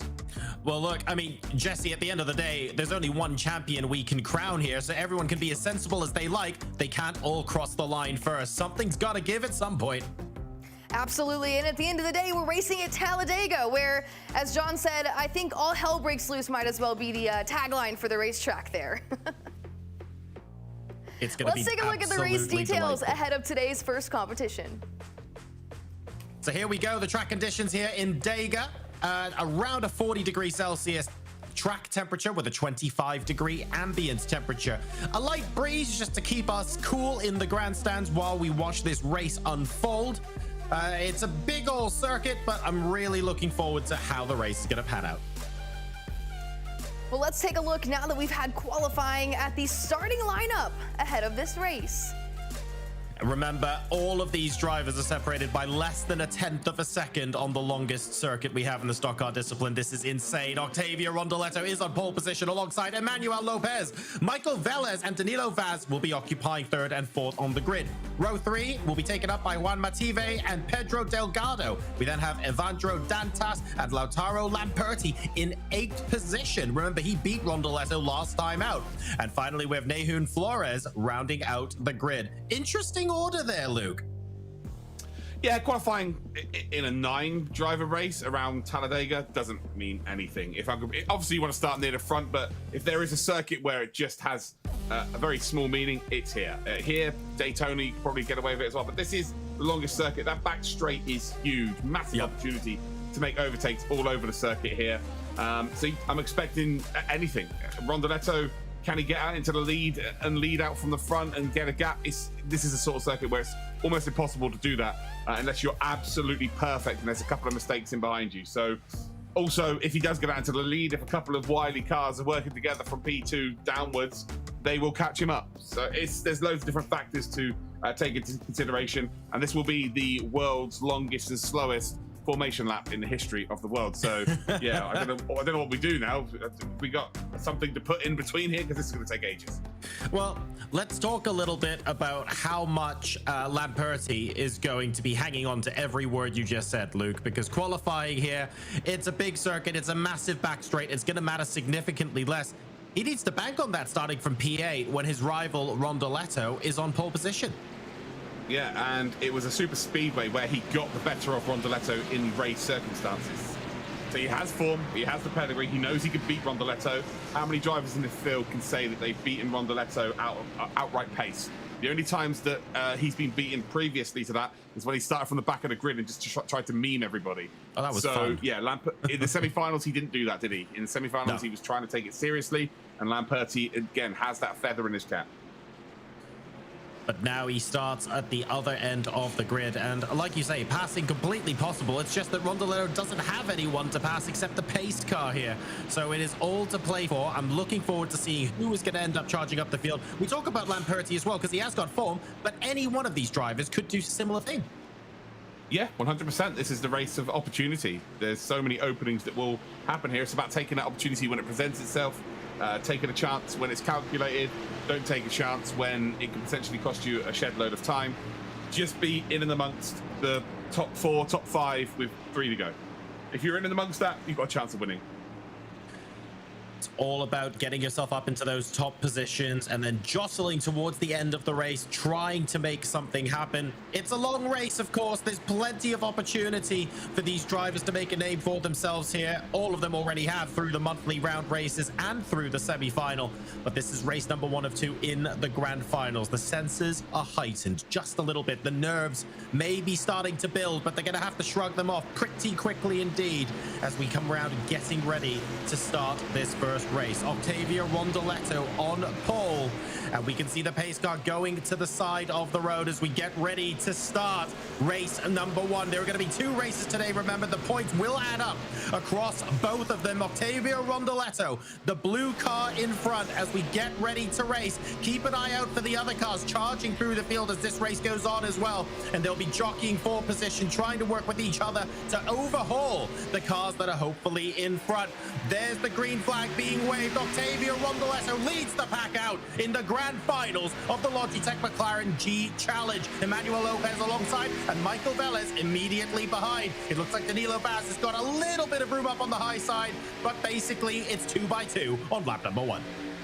Yeah, it really is how long do they stay 2x2. Normally, by the end of lap number 1, they've already gone into single file, but this is the best of the best here, all trying to work together as a pack, and yeah, it looks relatively good right now. It's the first time we've seen a region work together like this, but again, it's the first time we've really been on a proper super speed where there's a lot of room to maneuver here, a lot of straight to work with as well, but there'll be a couple of drivers here that will start to get a little bit scared, and they'll start to look for a space to drop down low and get into single file. This was last round. So they go marching 2x2 then around Talladega. Who is going to blink first? The high side looking like they're losing just a little bit of ground as Michael Velez now moves into a secured P2. Emmanuel Lopez losing out in all of that, currently sat in 4th place. And it looks like, wow, Danilo Vaz has got very high indeed. He's unfortunately out in no man's land. He needs to get back into position very quickly, otherwise he's going to end up slipping down the field. Yeah, but he blinked, so he disappeared for everybody. And luckily, because they were 3 wide when he came back, that's a latency issue with the car. And again, here we are. So we're on lap number 2, and they're already in single file.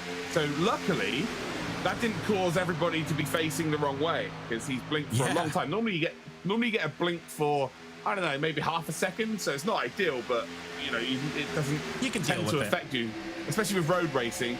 But yeah, in this form, you just don't really want that to be happening. Anyway, he ended up on the high side, and luckily everybody was okay. And I think maybe he realized he blinked, because sometimes you can feel it in your engine notes. And he may have just pulled up the high side on purpose. But most of the time you don't know anything about it. He'll have no idea he's blinked for everybody else. Anyway, the lead is Rondoletto's. Velez is actually made up in ahead of Juan Mativ. Where's Lamperti? Well, he's dropped 1 position. Nahum Flores has moved up a position here. And now, again, it's a game of cat and mouse. It's like a game of chess here, John. They've just got to keep themselves in a position. Even P9, Danilo Vaz, being 9/10 off the pace, has a chance of winning this race if he's in this position with 3 to go. So you're just really hoping that no one in front of you makes mistakes. And that's the only reason right now for you to try and charge through the field, because it just lessens the percentage chance of you being involved in someone else's mess. Ivandro Dantas in P4 has managed to make up a number of positions from his qualifying time, doing tremendously well here. But of course, like you said, even P9 still has a shot of winning this race. He's putting himself in a decent position, though, just outside the podium positions as things currently stand. No one really driving away from everybody else. All 9 cars very close together as we approach 20% distance in this 25-lap race. Yeah, and, you know, 9th position can only go as fast as the car will allow him. You know, slipstream and getting a tow is amazing, right? But there's only so much your engine can do. You can't just magically, you know, the car behind is maybe going to gain 5 miles an hour, then the car behind that maybe gain a bit of time, but not every car can gain 5 miles an hour, because if you have 10 cars, that's 50 miles per hour extra, so there's only so much your engine could do. But this is where you could have problems in terms of the oil temperature, so they've got to be very, very careful. Sit behind the car constantly. You'll see a car every now and again just move up to the high side and just get a bit of just get a bit of clear air onto the car. You saw that there with the 31 actually. But ultimately, if you leave that door open below you too much and someone else then posts themselves in there, you're going to end up right at the back. So you've kind of got to take the chance with the oil temperatures, but on the flip side, you've also got to make sure that you do not lose a position by leaving yourself out in clear air, because you hit that wall of air and you're slower. Cooler but slower. How often are these drivers going to be reaching for that clear air? We see a little bit of it from Juan Mative, but immediately ducking back in, of course, to make sure that he doesn't lose too much time. It's always a little bit of a balance, and these drivers will know from experience exactly how they want to be managing their race. Michael Velez then in a 219 car immediately behind Octavio Rondoletto, knows exactly what he's doing. He's no stranger to these parts, and he managed to get a couple of decent overtakes in, as well as staying on the low line early in this race, really, to get himself into this position now. He's sitting pretty, less than 1/10 of a second off the car in front, feeling pretty happy with himself. The entire field covered by 9/10 of a second. Yeah, Michael Velez has been here before. He was a global finalist, one of the 8 drivers in 2019 in Vegas, so he knows what it's like to be in the fire pit, if you like. And this is the best performance we've seen here, as we see potentially a move being made by Emmanuel Lopez. Can the number 83, though, Delgado push him through? He can't, so they're both going to have to drop back down low. Where's Danilo Vaz in all of this? Vaz could have maybe looked to get himself a position here, but this is what you're going to be looking for. Later on in this race, you've got to be looking for someone in front of you to go, and then you've got to either stay low hang them out to dry so they go further behind the pack and you gain one position, or push them. If you can get behind them and push them, and then you both get to the front. We've seen it happen in North America a couple of times. We haven't really seen that too often in the other regions. They kind of all just let the race kind of die out, unfortunately. But now we're in the finals. I'm sure everybody's going to be throwing everything at this race. But yeah, back to Michael Velez. Got through here by the skin of his teeth, hasn't he? You know, it wasn't a great qualifying campaign in the oval. It's not really his strength. He's a road racer, always has been. But boy, is he taking his opportunity here, because he is right behind Rondeletto, and he, ironically, is in the best position here, I would say, because on the final lap, if he can get that toe, because he'll be letting off the gas here by staying behind Rondeletto. You know, he could quite easily try and make a move here, and probably get his nose ahead. I'm not sure he'd be able to get his car fully alongside, but he needs to now start to figure out, look, where do I need to pull the car out to be able to get ahead with the slipstream? So, yeah, that'll come maybe in the next sort of 7 to 8 laps. Pedro Delgado, all sorts of signals to Emmanuel Lopez to say he's very enthusiastic about going up on the high line as well, but they can't quite make it work. Every time Lopez has gone out, Delgado has gone with him. So to be fair, that's maybe a useful signal to Lopez later on in the race, but for now, everyone's staying in single file. Can't quite make anything work just yet. And the question is, how many drivers will opt to go with him? Are we going to see a little bit of bump drafting? How many of these drivers will be working together? They're going to need to start thinking about that at some point. Just start thinking about leapfrogging maybe 3 or 4 cars. If they want to be in serious contention at the front of this pack, they need to work out who's going to be working with them in the next couple of laps. Yeah, and for drivers that are behind here, they've got to recognize who's just trying to get some clear air onto the front of their car. Well, here we go. There's a move being made here by Lamperti. Lamperti needs someone to go with him. And has anyone decided? No, Delgado's decided against it here. And as you can see, now Lamperti's going to end up going to the back here. He just needed one person to go with him and give him a bit of a push. And unfortunately, that's not going to work out. Look how far he dropped back here. So everybody being a little bit selfish there in regards to they just want him to drop to the back. And he will now drop to the back. So Lamperti's going to go from 6th all the way down to 9th position. And yeah, he just tried to get aggressive there. He tried to make something happen. It just didn't work out. But this is also the danger that if you don't get behind the train quick enough, you can lose that pace. He's going to be fine. He's close enough now. But it could be the case where you completely lose the train altogether. But once you're on your own, you are done speed. That's a pity, because at the end of the day, if everyone stays selfish for the whole race, none of these cars are going to be able to challenge the front 3, the front 4.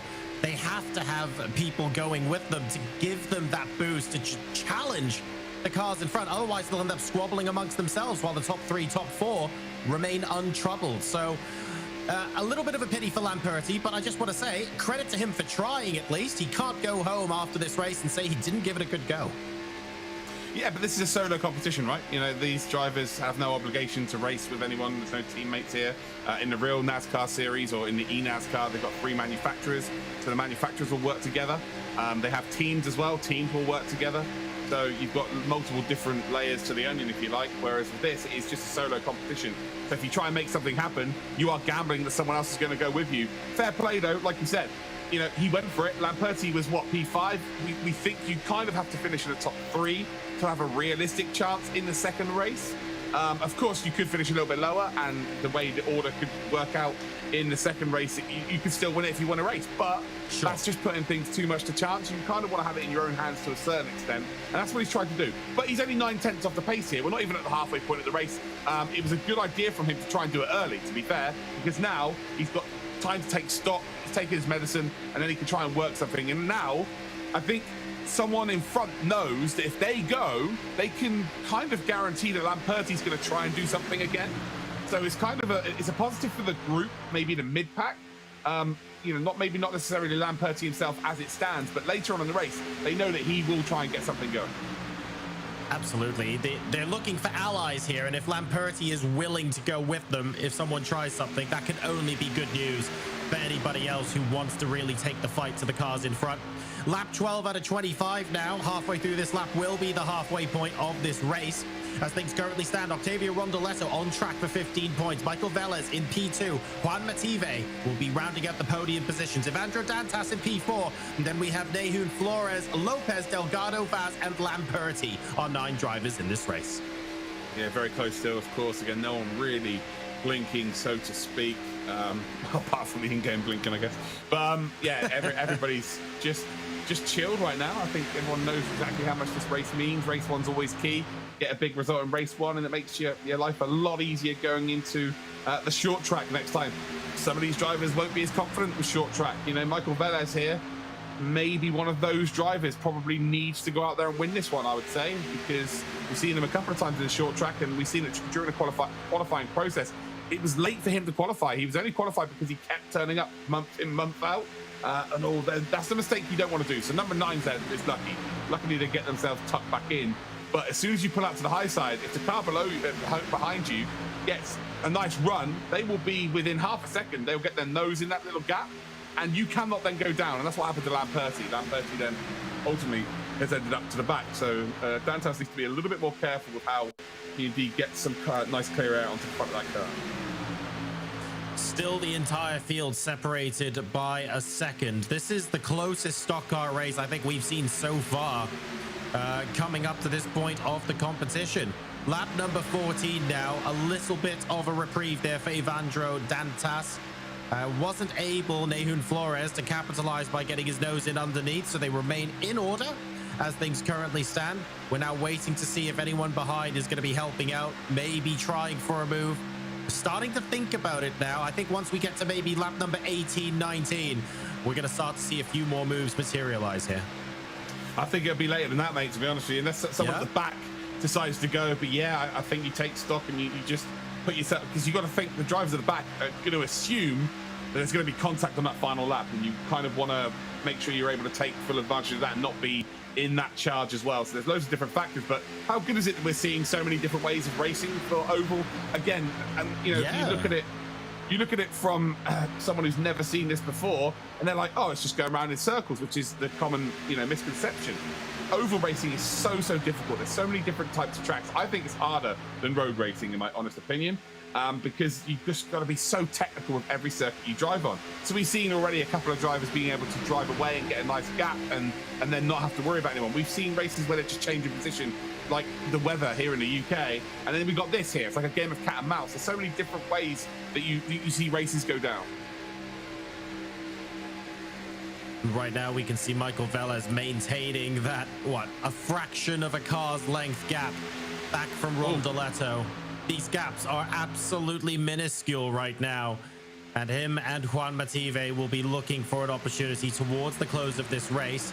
Everyone just maintaining their speed, maintaining their position, making sure that there's something left in the tires to attack a little later on, really biding their time. This very much is the building the tension from a strategic point of view. A lot of these drivers are patiently waiting for their time to strike, and you can see it.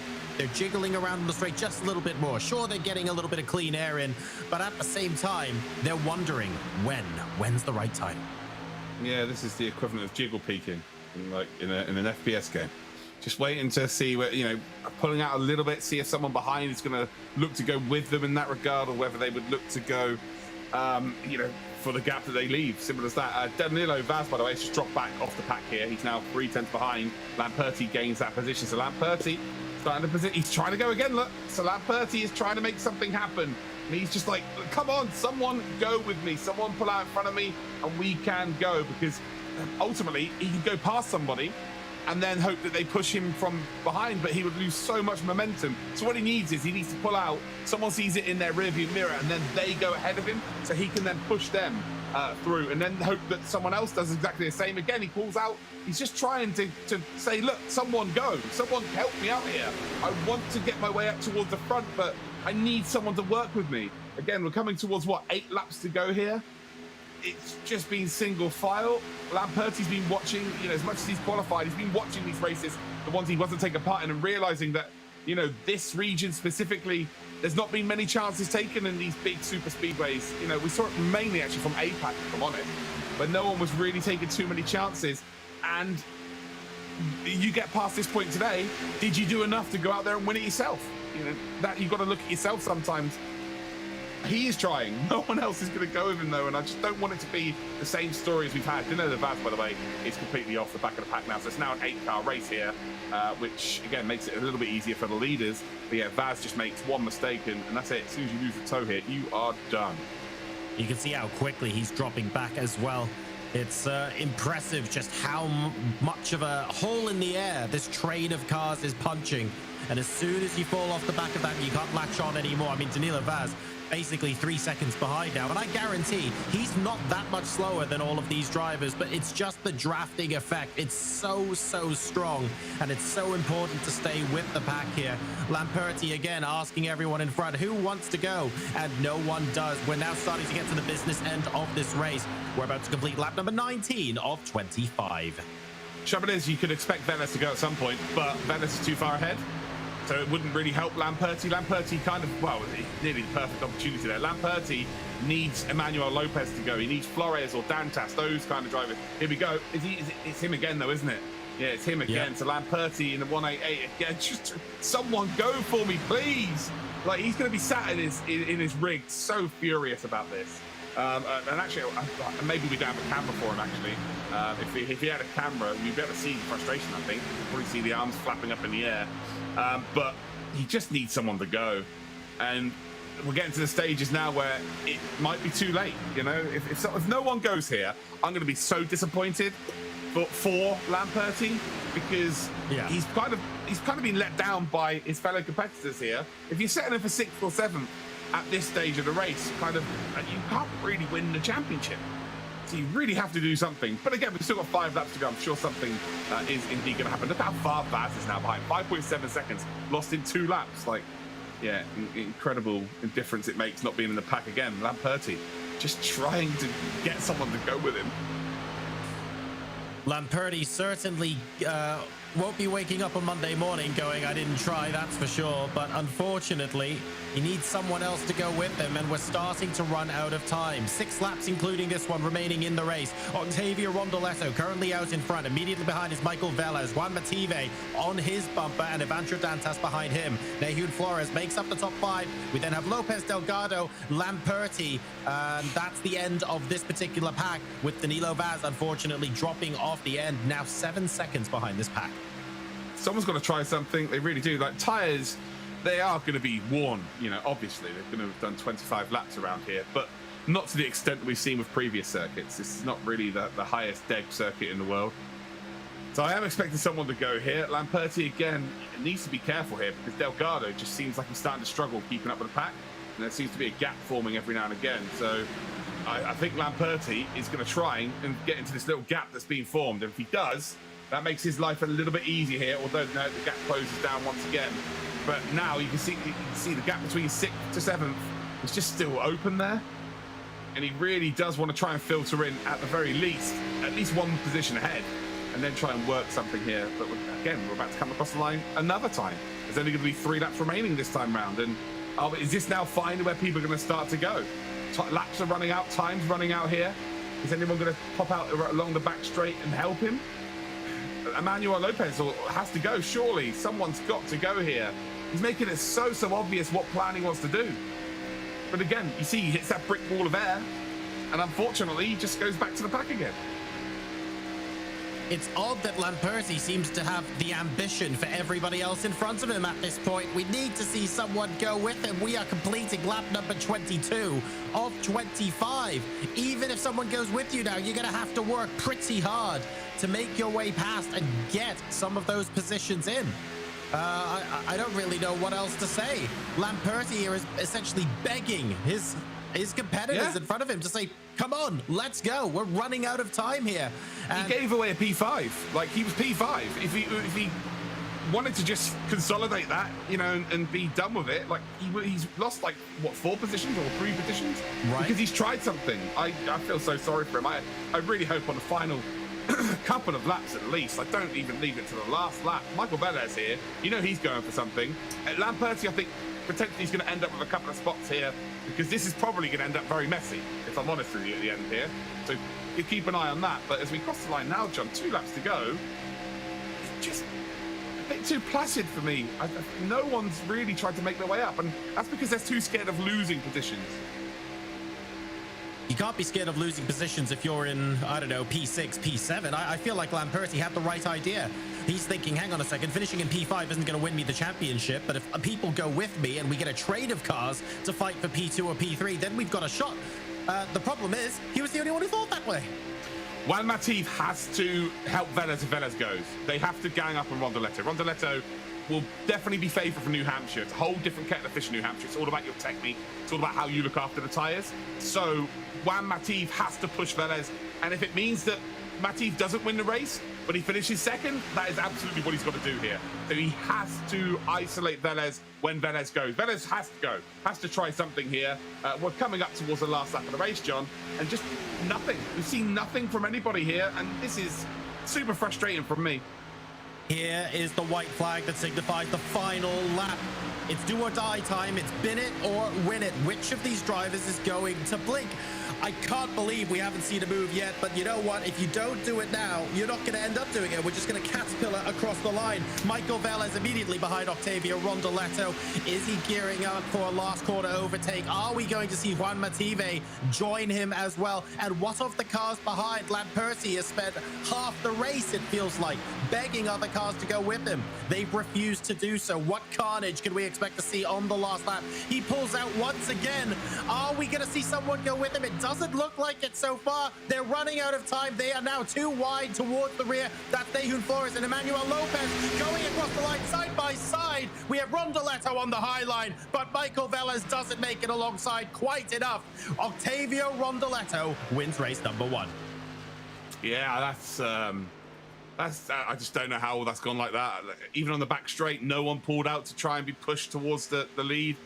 Take a chance there, really. I think there's a few drivers 6th down to maybe 9th position there.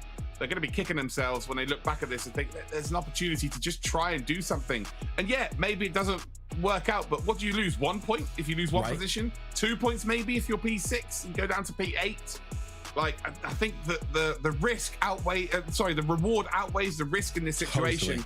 But let's tip your hat to Rondoletto. Rondoletto has done a sensational job there. Velez tried to, at the end, potentially make a move. I think if he pulls up on the high side himself, Juan Mative will get behind him and push him along, because finishing second to Velez is a lot better off than finishing third to Rondoletto winning. I think Rondoletto winning this race and going into New Hampshire with the most points is very scary for everybody concerned. Yeah, you can't take that away from Rondoletto at all. Ultimately, regardless of what we thought about the cars behind, he went out there and he did what he had to do.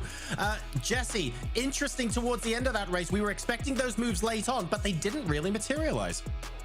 Yeah, it was a very interesting finish there. I was expecting a little more to happen in those last 2 laps, maybe a little more aggression, but I'll be interested to see if that aggression comes out in our next race. Although, very different racetrack. Luke, you'll tell us a little more about it in just a little bit. Guys, I felt for Lamperti there, though, at the end, trying to make a move and no one coming with him. You talked about the outweighing the costs there, the benefits, and honestly, I agree with you, but now heading into the second race, what kind of a position does that put him in, having lost so much position there towards the end? Look, I'm gutted for him, to be honest with you. Ultimately, he was in P5, right? So he could have just said, do you know what? I'm going to stick with P5. I'm going to grab those points and move on. He's tried to make something happen, and ultimately, it's cost him. He's come P8 in the end, so he lost 3 points, and effectively renders him out of the championship hunt realistically, unless Rondoletto finishes down in it has to be like a reverse grid effectively for him to be able to be in the hunt for the championship. I'm gutted for him because he did try. He very much was proactive throughout the race, and just no one wanted to go with him. But we've seen it time and time again, unfortunately. And when you're not working with either manufacturers or team drivers, I guess why would you try and mess up your own performance by having a go when it's not guaranteed you're going to gain anything? It was very much an all or nothing approach, wasn't it? At the end of the day, he went P5. He must have thought P5 isn't going to be enough to win the championship either. So let's give it a go. And I do feel sorry for him because I feel like other drivers could have gone with him as well and made more of a fight out of it. But to be fair, at least he took a risk. We have to give him props for that. And sadly, like Luke said, it might mean he's out of the running for the championship, but 10 out of 10 for effort.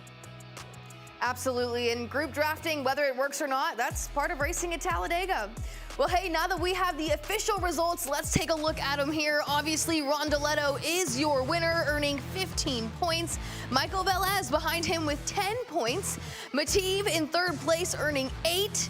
Dantas behind him in 4th with 7 points. Emmanuel Lopez rounds out the top 5, earning 6.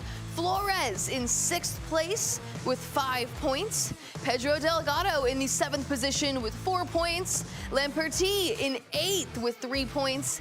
And Vaz rounding it out in 9th with 2 points. All right, let's take a look back at some of the most exciting moments. Luke, take us through the replays. Oh, this will be short. So they went two for a while. And then, yeah, there's a little bit of a wobble there again. Lamperti, he's trying to push the 83 here. That's what he's trying to do. He's trying to make something happen once again. Are we about to see the Vaz mistake here? No, we're not. There's the front three. Yeah, not really a lot you can say about this, unfortunately. This is where Lamperti went for it. He tried to make something happen. And ultimately, he was the sacrificial lamb, wasn't he? He dropped into the back of the pack, and it was just downhill from there. This is, I would imagine, the ending part, but again, it looks exactly the same as lap 3, you know? Like, there's nothing really... You could probably replay every single lap over and over again, and you're probably seeing exactly the same formation, exactly the same gaps again. Lamperti trying something there. We didn't even see any cars flying in the air at the end at Talladega, which is a bit of a shame as well. Like, no one tried to really make something happen. Velez went down the low side. Rondoletto played it blinder, by the way. Rondoletto moved once and forced Velez, because Velez was going to try and go around the high side. And as soon as Rondoletto made that move to block it off, the low side was available, but it's just too late. And the momentum that Velez had, he needed maybe another couple of 100 meters, maybe a little bit more than that. But it's just a really, really good display from Rondoletto leading from the front. But that move at the end was vital for him holding on. Well, race number 2 is coming up very soon, so I want to remind our folks watching at home that you can be a winner as well. Follow the link and drop ! giveaway in the chat for an opportunity to win one of these awesome Logitech G prizes. Well, we're going to take a quick break, but before we do, I want to thank our sponsors, Splunk, Quantum Pay, Logitech G, McLaren, and iRacing for helping us put this program on. Stick around, race number 2 coming up soon.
Same all day.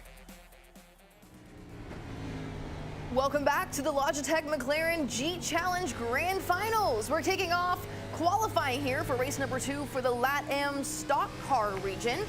I want to remind you at home, we're collecting tweets from you using the hashtag Logitech G Challenge. So send us your questions, let us know who you're cheering for. Just shoot us a tweet, let us know what you think about the competition. All right, guys, take it away with qualifying. Thank you very much, Jesse. 4 minutes left to go now in qualifying. The drivers are now just going to be getting their hot laps started. The out laps will be pretty much done by now. Very, very short speedway here, and a very different track compared to what we just saw at Dega. Yeah, this is an extremely different challenge here. It's a shorter circuit, that's for sure. And again, you can just see how much more technical it is. It's all about running the car out nice and wide, but then indeed tucking it in at the best part. There's a nice bowl there, what we just saw from Rondaletto, and if you don't attack the corner well enough there, the bowl can send you out into the wall.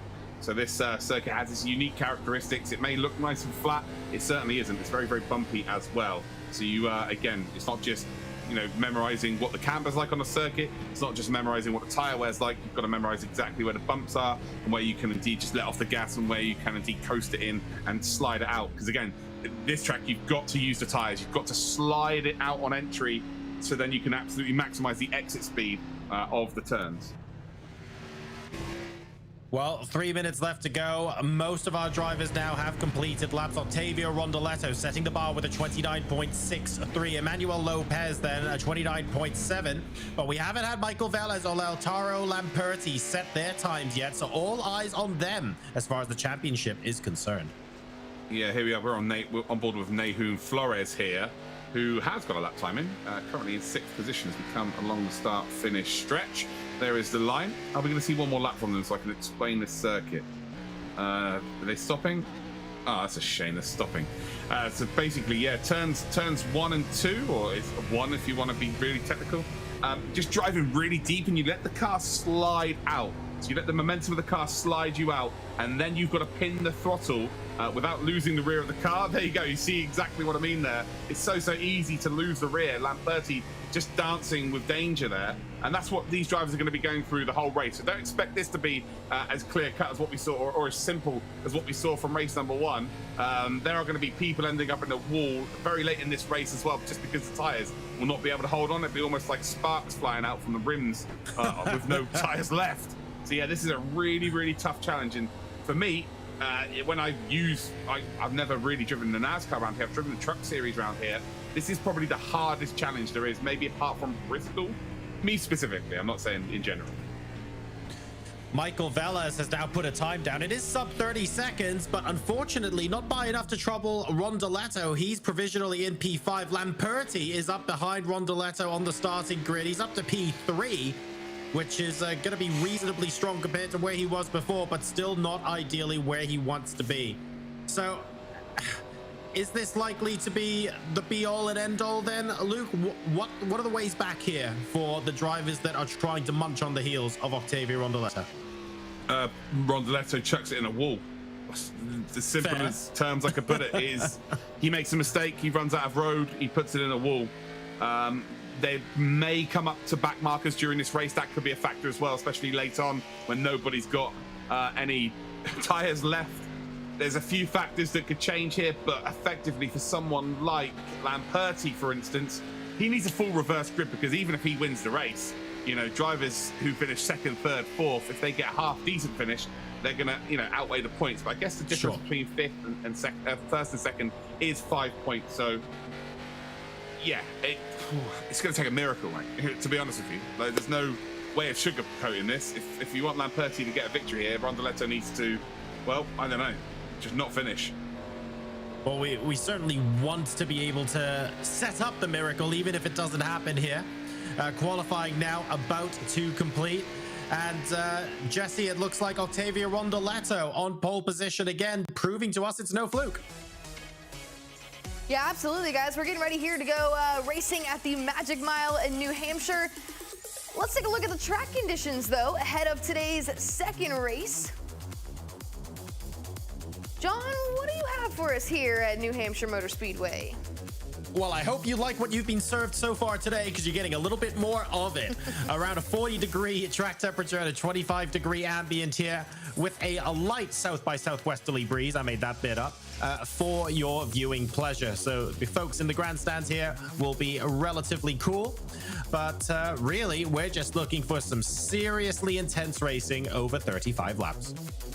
Well, I don't know about the people at home, but the good news is I've loved what I've seen here today, John. So more of the same. Love it. All right, let's take a look at this starting lineup. Here is the grid for race number 2. And this is potentially the grid that will define the Logitech McLaren G Challenge for the LATAM stock cars. Octavio Rondoletto puts the car on pole position alongside Emmanuel Lopez. Lautaro Lamperti, the driver we all want to see win race number 2 after a horrible race number 1. Might not mean much for the championship, but it would be great storytelling. He's alongside Evandro Dantas here. Michael Velez and Pedro Delgado will make up row 3 of the grid. Danilo Vaz and Juan Mative will be 7th and 8th, and Nahun Flores will make up 9th. Everyone would have been scared of Rondoletto, in my opinion, for this track specifically, because this is much more about the driver, where it is, you kind of got to, not lucky, it's the wrong word to say. I'm sure Jesse would kind of agree with me in some regards here, coming from that NASCAR background, that at Talladega, you just got to hope that things go your way a little bit more, whereas this, it really is about you. Can you dial in when you need to? Rondoletto is one of those drivers being able to dial it in for the last 7 months. So if you don't get the job done at Talladega against him, you've got very little chance to do it here at New Hampshire. So it remains to be seen, can someone topple the Rondoletto show? I'm not sure that's possible, but you know, these drivers, they're all here for a reason, and that's because they're really, really quick. Yeah, Luke, you said it. Honestly, these tracks are so different. They're two completely different styles of racing. And at Talladega, you're way more likely to be a victim of circumstance than you are here on a 1-mile track like we see at New Hampshire. This track, like you said, it puts more in the driver's hands, more control on their end. So interested to see who's able to rise to the occasion here at Magic Mile. Look at Jesse bringing actual words to the broadcast. I couldn't have said that any better myself. I was trying to say it like you, Jesse, but I just have no capability.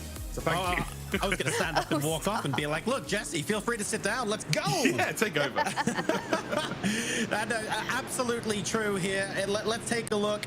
New Hampshire, it's all about the drivers, and Octavio Rondoletto, I mean, for better or for worse, all of his rivals will know he hasn't really put a wheel wrong. As much as we want to talk about the drama up and down the field, he's been out in front, getting on with it.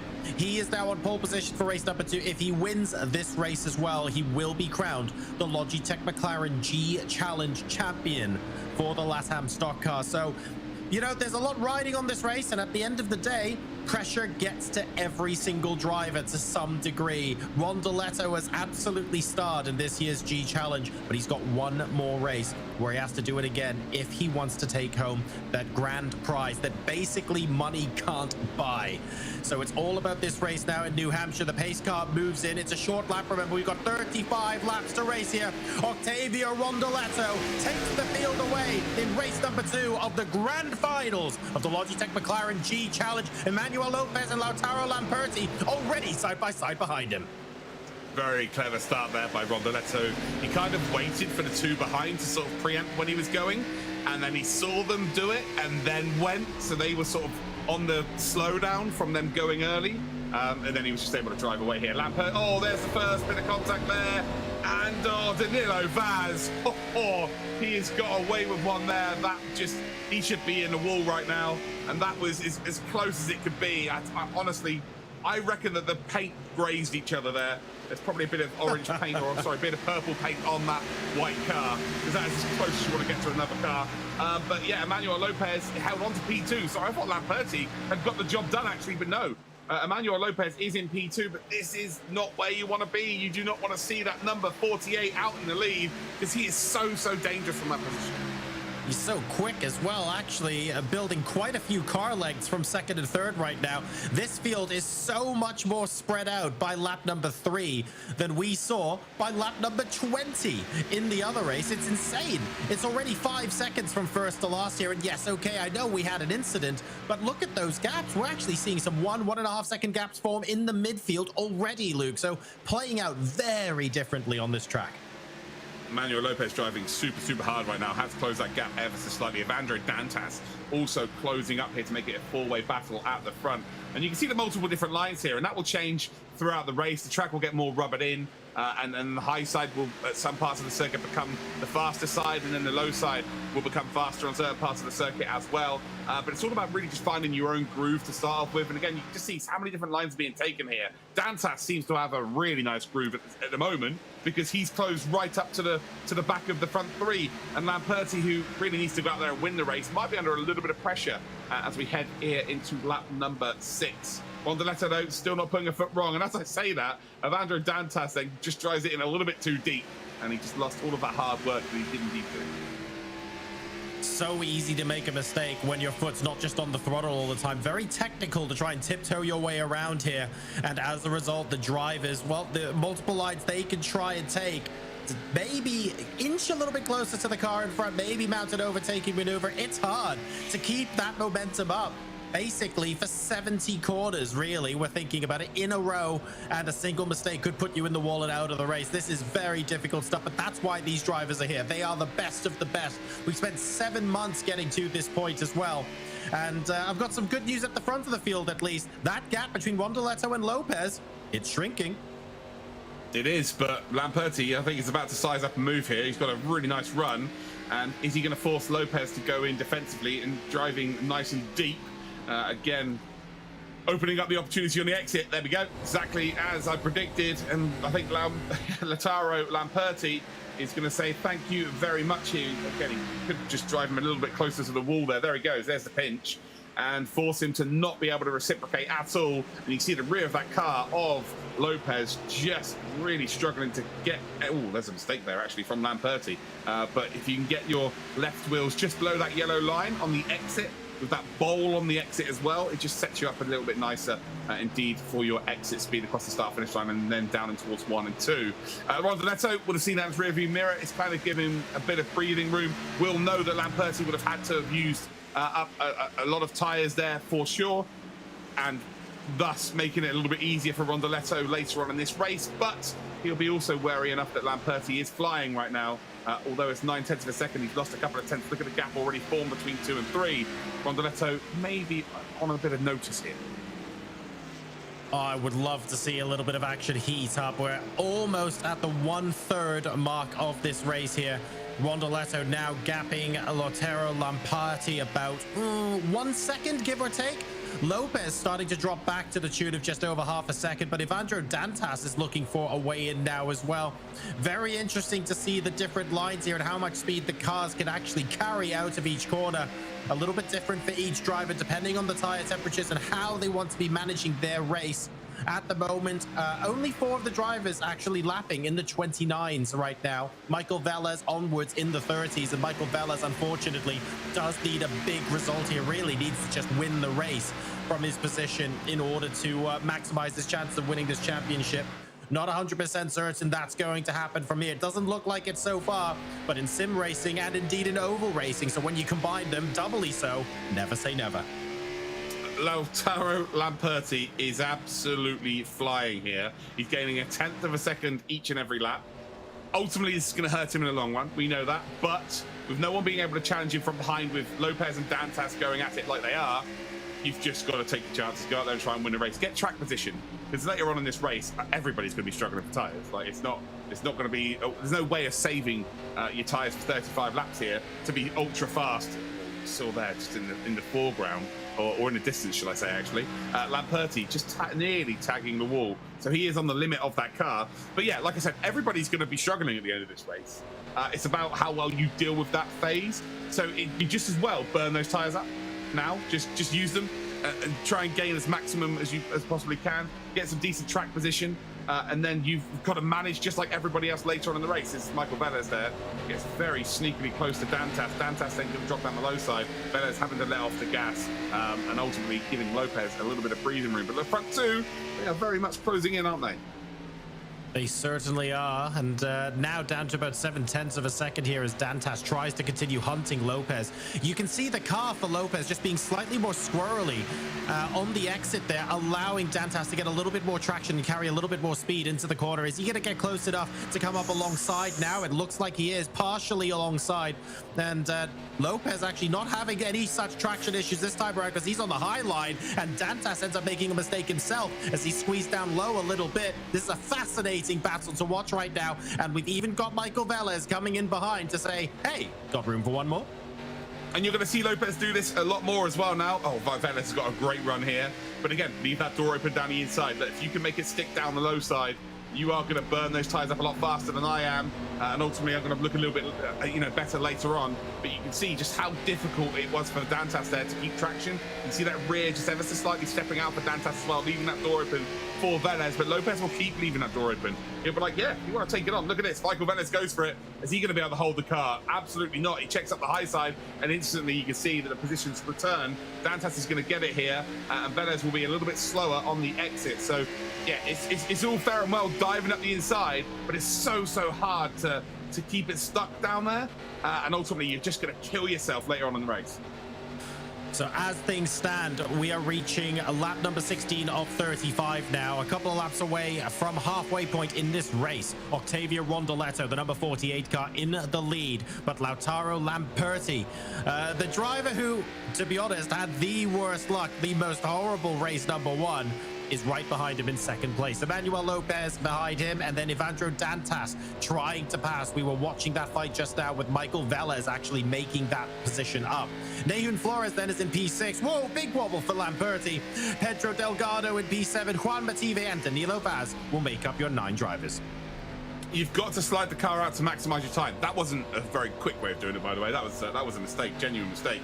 But you do have to slide the car ever so slightly, especially on the exit corners, just to get on the power as early as Definitely possible. not both ways. No, for sure. Definitely not. That was a huge mistake. But yeah, you will see these drivers just slide it again, just trying to get the rear stepping out so that they get the turn in from the front of the car, turning left. So yeah, it is weighing up the options there, not doing it too crazily. Lamperti now, well, he's more than a second behind, right? Like, he's dropped significantly further back because of that. And Rondoletto would have known that was coming. Again, he was probably letting Lamperti catch up, knowing that Lamperti was just going to burn himself out and give himself the best opportunity then to be able to drive away. Like, even if you let Lamperti catch you, he is going to be in trouble with tyre temperatures, just on the basis that he's been pushing really hard. You've got the tyres to indeed defend, as we see a potential move here by Dantas. Here we go. Lopez, unfortunately, on the outside here as Dantas swings the car in. Looks like he's almost got a car's width, but we'll see what kind of speed he can take out of this corner. That's completely fine. He gets the move done. That was clean.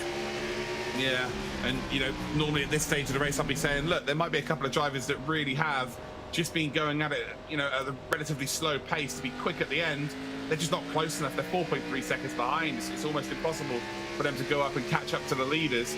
But Dantas, I think, is going to try and give it a go at the very least. He's already got a bit of a gap to work with here. And you can see here, it's almost like the cars behind are on a bit of rope, and they've got trolley wheels, because they all swing out further and further and further behind. It's like someone on water skis behind a jet ski, for instance. It's like they're being swung out on the exit of the corners. Everyone's a little bit wider than the car before, because they're all just trying to push even further ahead. There's a really nice effect there, actually, seeing this go down, especially through this corner here. You'll see it. And that's the problem. Goes in deep. That's the problem, Luke. Everyone wants to be the jet ski, but Rondoletto's the ultimate jet ski. They're trying to catch up and they can't. Yeah. Oh, dear. To sum it up, for sure. He has been, but this is no surprise, is it? We've been saying since yesterday, well, we've been saying since May, the Rondoletto show. He's been absolutely the standout driver from the whole region. He has, and this was pretty much expected.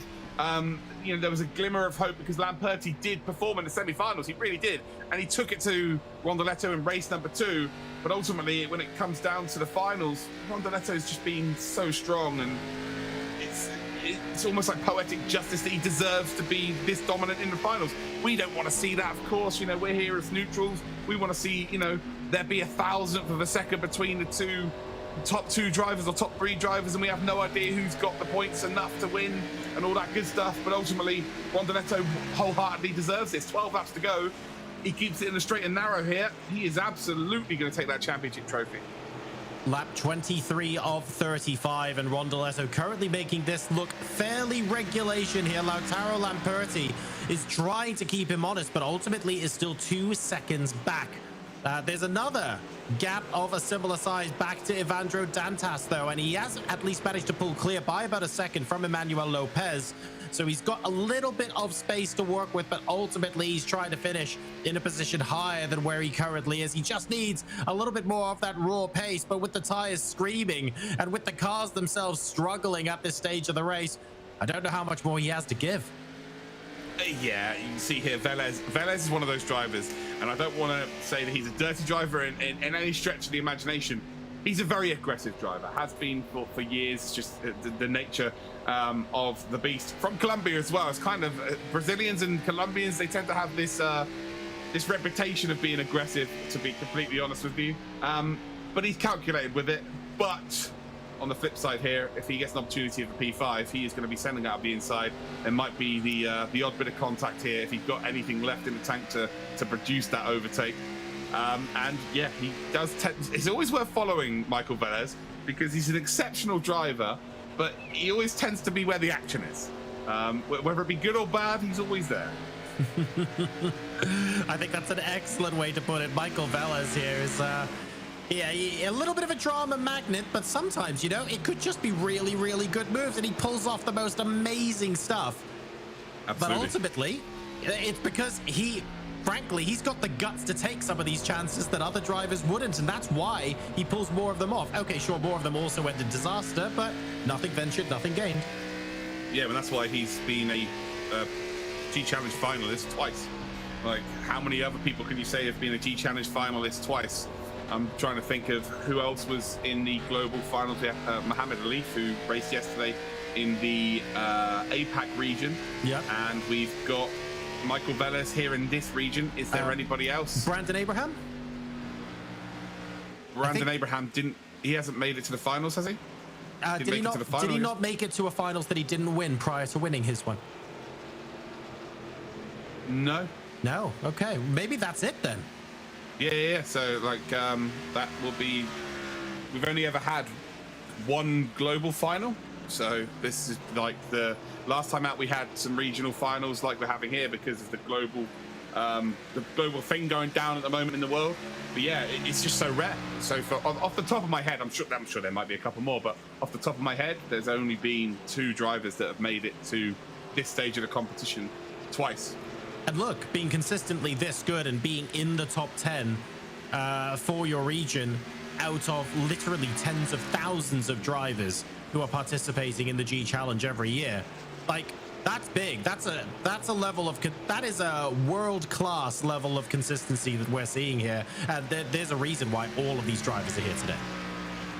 Yeah, 100%. And, you know, I'm going to go as far to say, like, Mohammed Alif, he qualified on Project Cars 2 for the Project Cars 2 Championship final in 2019. We have Michael Velez here, who qualified on GT Sport for a Project Cars 2 Championship. And he's now racing on iRacing, whereas Alif was racing on ACC and iRacing. So, like, those 2 specifically are also good at multiple different titles. So, yeah, that's such a rarity, really rarity. So just over 5 laps to go now. We're on lap number 30 out of 35. This is race number 2 of the global finals here at the Logitech McLaren G Challenge. Today, it's the stock cars, and Latin America is fast drawing to a close. Octavio Rondoletto, unrelenting out in front, wanting to make sure that he gets 2 wins from 2. Behind him, though, that's the number 6 car of Evandro Dantas. Very, very close to Lamperti there as he goes for that overtake. Lamperti lets him have it. Doesn't really move too far. To be fair, I don't think Dantas gave him any room whatsoever. I'd be having a heart attack in that car right now. Yeah, I'd love to see that from this perspective here, from Lamperti's side of things. Oh no, that's it, race over. Yeah, into the wall you go, and his tires are absolutely shot. For me, Dantas did absolutely nothing wrong. I think that Lamperti had oversteer, and he was just pinned down low. There's nothing he could do. He just didn't have the tyres. Lamperti, unfortunately, pushed so hard earlier on, and effectively he's going to finish P8 in this race. I think that was a really nice move there from Dantas. Oh, and maybe, that's so unfortunate for Lamperti. 2 races in a row now. He's ended up near the back of the grid for different reasons. Just losing it ever so slightly. That's a great illustration, Luke, of just how the tiniest mistake, the tiniest lapse in concentration can ruin your entire race. Yeah, 100%. But again, you've got to give props to Lamperti, because the reason why he's struggling so much now is because he's gone for it. He's absolutely gone for it. He's thrown everything at it today.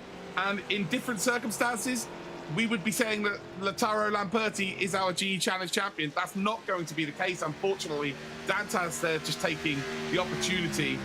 But Rondoletto, he has forced these mistakes. He has been so good that everybody's just pushed as hard as they can, and he's the one who's forced these mistakes. He's got the same circumstances. Absolutely. All of these drivers are put under the same pressure. I mean, to be fair, Lamperti absolutely gave it a good go. We cannot take that away from him. But sadly, that will be the end of his G challenge. Evandro Dantas then all the way up into P2. Now there's the white flag for the final lap of the race. Here we are then, Rondoletto. It's been incredible. 7 months. He's even given us a last to first challenge a couple of times. And ultimately, it's been to the detriment of his result. But he's come here to the finals, John. Oh boy, he's looked good. So this is it, lap 35 of 35. Ladies and gentlemen, boys and girls, the Rondoletto show shines brightly in the Logitech McLaren G Challenge. He's going to cross the line now to take victory in New Hampshire, and he becomes our LATAM stock car champion. It's official. Rondoletto has led from start to finish. He hasn't put a wheel wrong, and he is now the recipient of the grand prize. What a journey it's been for him. Incredible stuff here from him. Again, he's given us some smoke as well. To everybody yesterday that just parked their cars. Yeah, look at what we're getting today. We're getting proper celebrations. Oh, just smoke all over the place. Let's see some donuts though. Don't go into the pits. Don't you dare, Octavio. Don't you dare. You go to the start finish line and you give us some donuts. But absolutely, if he doesn't blow up the engine, I'll be disappointed again. Here we go. Here's the donuts time. Here's the show. It's the Rondoletto show. Fantastic stuff. Congratulations to Octavio Rondoletto. I mean, Jesse, just as we predicted at the start of this race, a very, very different one to what we saw before. Absolutely. And hey, might I say, I enjoyed the Rondoletto show there. Whether it was the dominating performance or those burnouts, he has absolutely impressed us today. Another champion has been crowned. Guys, what do you think about this LATAM division as a whole now that the season's wrapped up? Oh, I don't know. It's so difficult to tell how much other drivers are going to be able to catch up to Rondoletto, but I do feel like having him there has pulled the rest of the region up. Luke will say this about pretty much every other region outside of North America. They're just slowly closing the gap, and Latin America has certainly impressed. Is there room to improve? Absolutely. But throughout the course of this G Challenge, I think it's been fantastic to see everybody improve and work together to really bring the level of skill right up there. Absolutely. Yeah, we've had two real dominant drivers over the course of this championship. Brandon Hawkin from Canada being someone we'll see tomorrow, and Octavio Rondoletto. Pressure, though, can affect drivers in a different way. Some people thrive on it, and some people crumble. I didn't see any signs of crumble there. That was incredible. The Rondoletto show rolls on. Yeah, Luke, you said it right there. Whether it was drafting at Talladega or finessing his way through New Hampshire on that mile-long track, I mean, he proved that he's able to do it, and he is the best. So let's take a look at the results officially after that second race there at New Hampshire. Rondoletto, as we have been saying, he is your champion. Another 15 points on the day. Evandro Dantas finished in second. Emmanuel Lopez in third. Flores in fourth with 7 points. Velez in the 5th place position with Delgado behind him in 6th. Mativ in 7th with 4 points. Lamperti, guys, we saw him at the end there, had a little issue. He got loose and unfortunately dropped to the 8th position. And rounding it out in the 9th position is Danilo Vaz. Let's take a look back at the replays. Luke, what do you have for us? Well, yeah, it was Rondoletto just got away, played it perfectly. He's like kind of waiting for the two drivers behind him to try and get a jump start, if you like. And then as soon as they sort of stopped, he then went. It was really clever. But really, it was the battle behind, wasn't it? Poor Juan Mativ, unfortunately, he was ended up facing into the barrier. They did recover quite well. Danilo Vaz got away there. It was a miracle that he didn't get collected in that. I didn't even see a gap between the two cars as he went past, so it was like they were high-fiving each other. But then this battle for P5 just rolled on, and then we saw this from Velez. So Velez lost this position, and then he spent pretty much the entirety of the lap to try and get it back. So there's Velez, as you can see, finally does get the job done, but then loses out again. Like, it was just constant sliding of the car. This track in 35 laps is just brutal. Again, there's no mistake really from Evandro Dantas. Dantas had every right to make that move there. Lamperti just really wasn't able to let the car slide anymore because you just lose it. It's as simple as that. So that's why he was indeed hugged down so far low. And then, we saw Lamperti try and make something happen. And ultimately, once you lose the car, like you're about to see here, it is game over. Yeah, that is gut-wrenching, and that is the slowest touch into the barrier you're ever likely to have. But then we saw the checkered flag. Rondoletto absolutely deserves it. I don't see we have a more deserving winner so far, actually, during our whole G challenge. Yeah, very fitting that he did indeed come here. He saw, and he absolutely conquered. Well, guys, we're lucky enough to have gotten a hold of Rondoletto here. Let's talk to the champion. Octavio, congratulations. What does it mean to you to now be the stock car champion? Hey Octavio, felicitaciones por ser el campeón. ¿Cómo te sientes saliendo campeón de ese stock car? Muy buenas tardes a todos. Estoy enormemente agradecido, muy contento. La verdad que no tengo palabras para representar lo alegre que estoy, porque trabajamos muy duro. Fue una competencia bastante dura, que llevó mucha emoción en las carreras cortas, sprint, y eso realmente me encanta. I'm really grateful and happy. I don't even have words to express how happy I am. We've been working really, really hard. It was really hard to adapt to all the circuits, but we are just so happy we could do it. Octavio, first of all, massive congratulations. You are fully deserving of this fantastic championship prize. Well done. I want to ask you about the level of competition that you've experienced over the last year in the G Challenge. Have you felt that your competition in stock cars has just been getting stronger and stronger and stronger? Is it because you're so quick and you're building them up? What are your thoughts on everybody else? Antes que nada, otra vez felicitarte a vos por tu buen desempeño, y una pregunta que quieren hacer es acerca del nivel de la competencia. ¿Cómo lo has sentido vos? ¿Has sentido que a lo largo de las carreras los demás jugadores también han evoluido porque venís manejando muy bien y eso hace con que todos los demás también tengan que subir su nivel? ¿Cómo lo ves? Muchísimas gracias también, John.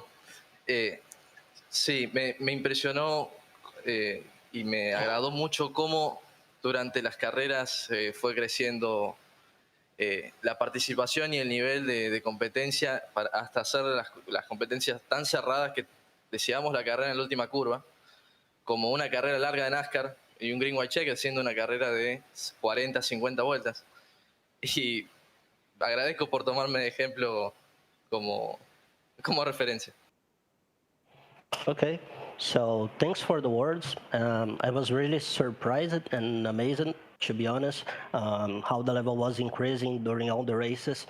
Like for the last few laps, we are always really close, even on races with 40, 50 laps.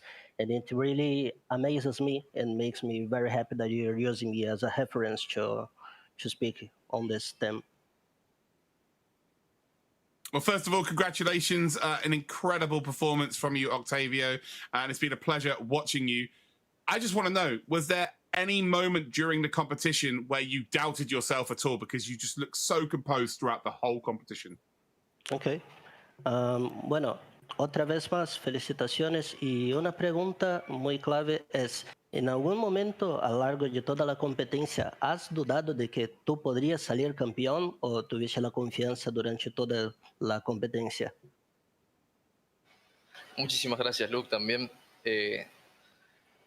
Bueno, durante toda la competencia estuve muy motivado. Siempre, mi motivación personal siempre fue para llegar a este punto. Estaba muy, muy motivado por llegar a ganar el campeonato y no dudé de mí. Siempre tuve fe y agradezco a todos los que confiaron en mí y apostaron a que hoy iba a lograr esto. Okay, so thanks, Luke, for your words as well. To be honest, I was really motivated. I always believed that we could do it. I never doubted that I could win the tournament. I was really focused, tried really hard, and thankfully we did it. Octavio, I have to ask, the prize for winning this championship is spectacular. Not only is there a monetary gain there, but you get to go visit the McLaren Technical Center and do so with Lando Norris. How important is that? How special is that for you? Okay. Ahora, hablando acerca de los premios, como tú lo sabes, los premios para esa competencia son buenísimos y aparte tú vas a tener la experiencia con Lando Norris. ¿Cómo te sientes teniendo esa oportunidad? Bueno, es impresionante para mí. Aparte, es un sueño cumplir, poder conocer un equipo como McLaren y a un piloto que personalmente sigo, como es Lando Norris, que me parece excelente piloto y que espero que sea un campeón en el tiempo futuro. Realmente es impresionante para mí. El premio, agradezco a la organización, a Logitech, a McLaren por la oportunidad que nos dan a nosotros de ser parte de una cosa como esta, ¿no? Okay, so it's just impressive, like getting to know stuff about McLaren. It's a dream come true for me. Even more like because it's someone as Lando Norris that I like personally and I have always been following, and that I know that one day will be one of the biggest champions ever. So it's just really amazing to have this opportunity, and the experience will be awesome as well. And I just want to thank Logitech and everyone that's made this happen. Just thank you. Well, congratulations. There you have it. Octavio Rondoletto is your LATAM Stock Car champion. Guys, let's take a look at the final standings as they are this weekend following the 2 races. Here is what we are looking at. Rondoletto, of course, your champion on top. Dantes finishing in the 2nd position with Michael Velez behind him in 3rd. Emmanuel Lopez in the 4th position with 14 points. And with 12 points, both Mativ and Flores finishing 5th and 6th. Delgado behind them in 7th with 9 points. Lamperti finishing ultimately in 8th with 6 points. And Danilo Vaz with 4 points rounds out the top 9, with Miranda finishing ultimately no points this weekend. All right, here again is our weekend schedule. We have already completed the sport car competition yesterday. We have one more region to go this afternoon, the North American region on the stock cars. And tomorrow it is all about the open wheel racers. All regions, 2 qualifying sessions and 2 races each. And remember, if you're watching at home, you can be a winner too. Follow the link and drop ! giveaway in the chat to have an opportunity to win one of these Logitech G prizes. We're going to take a quick break, but before we do, I have to thank our sponsors for helping us put on this program. Logitech G, McLaren, Quantum Pay, and Splunk, and iRacing, of course, for helping us get this all together. Well, guys, the North American region is coming up in just a little bit, so stick around.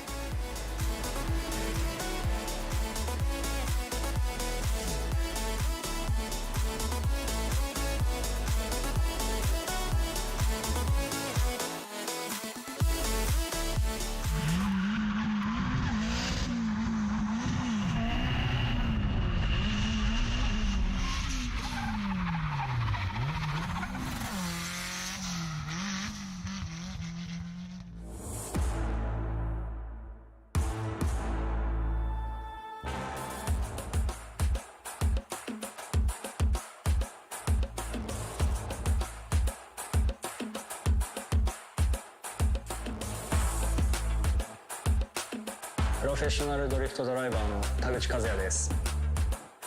ドリフトって非日常的な車の動きをしているので、見ているお客様を楽しませられるっていうのがドリフトの魅力だと思っています。決して安全ではない、一歩間違えばクラッシュになってしまうっていう危険と隣り合わせの興奮っていうのが非常に自分自身で運転している中では魅力でありますね。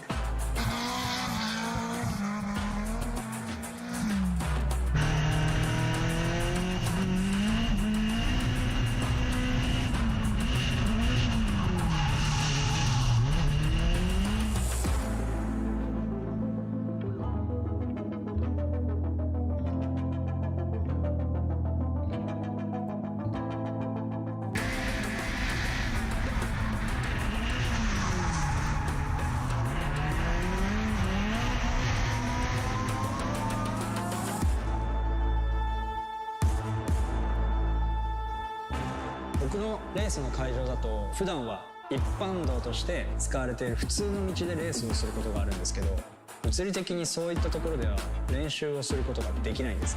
なので僕は事前にシミュレーターでトレーニングしてます。いかに自分が掴んでいるステアリング、そしてペダル、さらにはシフトが今車がどのような動きをしているかをどのくらい伝えてくれるかっていうのが非常に重要なんですけど、 G923 はステアリングを通して車の動きのフィードバックをリアルに伝えてくれるので、トレーニングに重宝しています。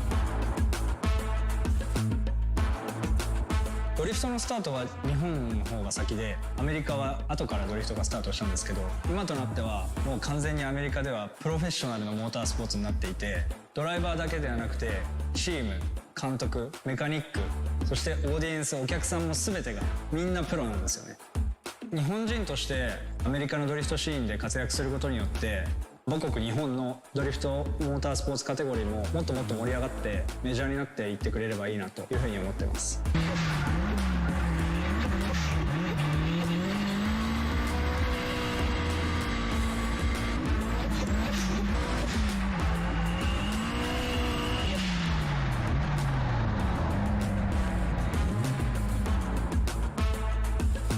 G923 は僕にとっては欠かせない存在ですね。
Compete, yeah, yeah. Why you keep knocking at my door? Came to fight, yeah, that means war. Gotta level up, wanna settle the score. Yeah, feels a lot better than it did before. What you brand new, yeah, it's time to go pro. Go beast mode, better find a cheat code. On my throne, now I'm in my zone. Man, it looks better than it did before. I said the play don't stop, just do your thing, and you know you gon' be on top. It's my game, it's your game. Say it now, and let the whole world watch. I said the play don't stop, just keep it going, and you know you gon' be on top. It's my game, it's your game. Go ahead, let them talk.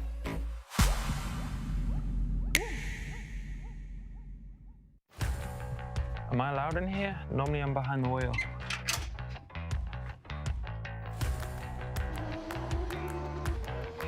The beauty of esports is that anyone can experience the adrenaline of Formula 1 for themselves. Just grab a gaming setup, put it onto drive, and let the data guide and help. Hi, I'm Lando Norris, and you're about to experience the art of data.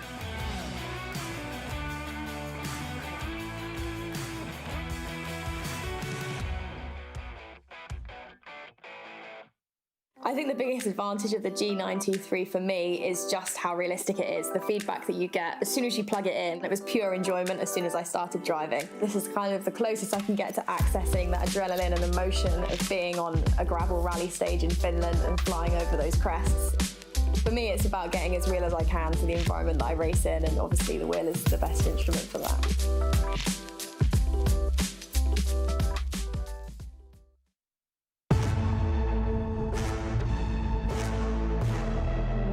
If you seek greatness, let nothing stand between you and the win. Zero distraction. Zero doubt. Zero opposition.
very much closes up the pinch point now. Number 76 then has just been sent out wide. He's trying to cut back. Can he do it? He's going round the outside and Moore is holding. Emily Jones picks up the checkered flag. Frankly, if your tires are shot now, you're going to be in massive trouble. That's a huge slide. The Bond is going to pick up the checkered flag. Woodrow's going to finish in second. Oh no, big contact there. Just the tiniest nudge. This is Tokyo Drift going on. Up to the line. 20.0. Is McGillivray going to be able to go up the high side? He's actually got the head in front.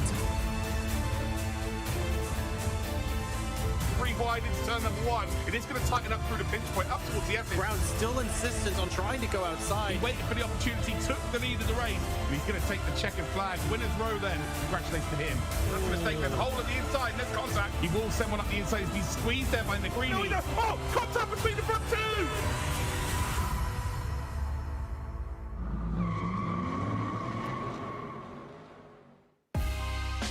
Welcome to the grand finals of the Logitech McLaren G Challenge. Well, this is it, the moment we have all been waiting for. Drivers have been working all season long for this weekend as they have an opportunity to compete for the ultimate McLaren VIP experience and a piece of the $250,000 prize package. Well, today it has been all about the stock cars. And here we are on our 4th and final division of the day. We're going racing in the NASCAR Cup Series Chevrolet Camaro ZL1 all over the world, putting these drivers to the test. I'm Jesse Punch, and joining me here with all of the knowledge calling the races, John Sargent and Luke Crane. Gentlemen, this division must be so competitive that it not only required an outfit change from Luke here, but quite an outfit. I recognize the guy on that shirt. I didn't know they made those though, and I doubt he does either. Where did you buy that thing? Well, it was for the Pro-Am a long time ago when Lando faced off against William Byron. But yeah, I wanted to show support at some point. And why not the grand finals of the North America NASCAR, the Stock Car Championship here? Look, Jesse, I'm sure you asked the question there, but you're going to have to speak up or maybe turn me up in the in-ears here because I can't hear you over Luke's shirt. But we'll get that problem addressed mid-broadcast. It's fine. I love it. Yeah, I'm already distracted, but the good news is we have some great competition coming. So try to keep your focus on the racetrack, gentlemen. Well, guys, in case you were wondering how we got to this weekend, it's been a long journey for these competitors. So let's take a look back at exactly how they landed themselves here in the grand finals.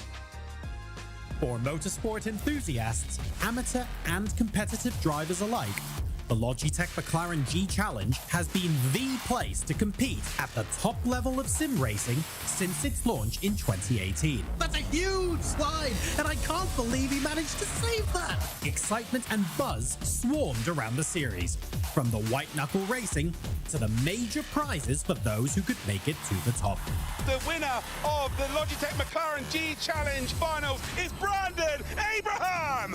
Champions not only won their races, but the opportunity to partake in on-track experiences and meet some of the best drivers in the world. The heart-pounding action and one-of-a-kind prizes are what keep aspiring racers from all around the globe coming back year after year. 2021 was a year of rebirth for the G Challenge. Graham Bunyan by 2,000ths of a second with the race victory. Announcing a new format that included 3 different disciplines of competitive racing and a VIP grand prize that is a dream come true for competitors across the globe. This season has not disappointed. Each region has blown us away with the level of competition and, in some cases, domination. If Matt Danson wins this stock car race, Luke, he will have won every single stock car race in this year's G Challenge so far. The only driver who is perfect in the Logitech McLaren G Challenge, Brandon Hawkins, takes the checkered flag. We've seen outrageous overtakes. Oh, contact between the front two! Demonex taking Sawyer out! Crashes. Oh, whoa. That is spectacular. Oh no, big contact then. Battles. And while that's 1-1 for both of them, but ultimately 2 wrongs do not make a right. And flat out amazing racing at the highest level. Houlihan has made an unbelievable move through turn number 1. We have gone through 5 rounds of racing in 4 different regions across 3 racing disciplines. The top drivers from each round advanced to the semi-finals, where they battled it out across multiple races to finally make it into the top 10 and proceed to the grand finals, where everything is on the line. Now, the wait is over. The grand finals weekend is here, so strap in and join us as we crown our champions of the Logitech McLaren G Challenge. Get ready to race.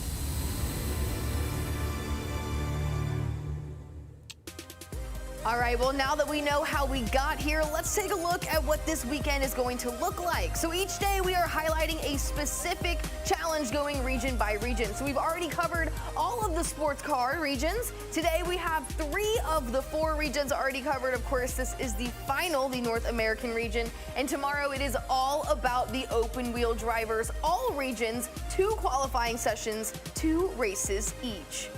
We have so much action coming your way, so here is the schedule for the entire weekend. Excuse me, for the entire day. It looks like a weekend's worth of racing right there, but we've done all of that today. And of course, finishing it up with North America right now. Racing at Indy and Daytona. Luke, 2 of the most prestigious racetracks on the stock car circuit. What does this mean to these drivers to get to claim a championship potentially there at Daytona and Indy? Yeah, I'm so proud of you, Jesse. You're really part of the team now. You know, we're now moaning about times of how long we've been broadcasting. We've been doing that for 7 months, so welcome to part of the team. You are perfect. We are at the 2 most famous oval circuits there are, really. For NASCAR, it's Daytona. For IndyCar, it's the Indy 500, right, at Indianapolis. We have them both tonight. They are 2 very, very different types of circuits. In sim racing, Daytona's kind of memed about, really, because it kind of is a bit of a lottery. At Indianapolis, it just is just such a different type of oval because every corner's different. It looks on the surface like it's a really easy challenge, but it just really isn't. Well, you said at the top of the show here, at the top of the day, that you anticipated this North American region to be one of the most competitive. So, if you at home haven't been following along with the entire season, let's take a look back at the drama and excitement that got these drivers here to the grand finals.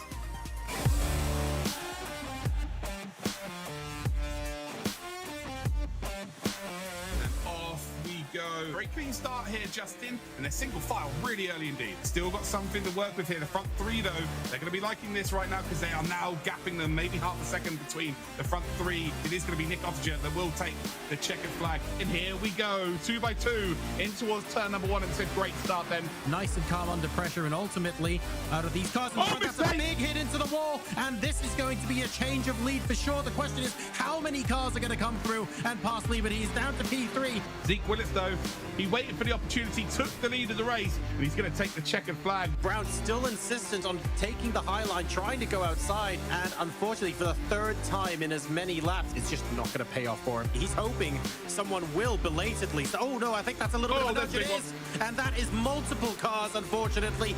He has got the momentum, and I'll tell you what, I think he's going to take it here. He is going to take P3, I think. Yeah, just about. Bean goes from 4th up to 3rd at the depth there. They're right up alongside each other, but Cody Smith with the high line has got just a little bit more of a burst of speed. Connor Antonin, he started this race in 20th position, and he's just overtaken a car to go into P6. Cody Smith then is going to take the checkered flag and the victory lane here.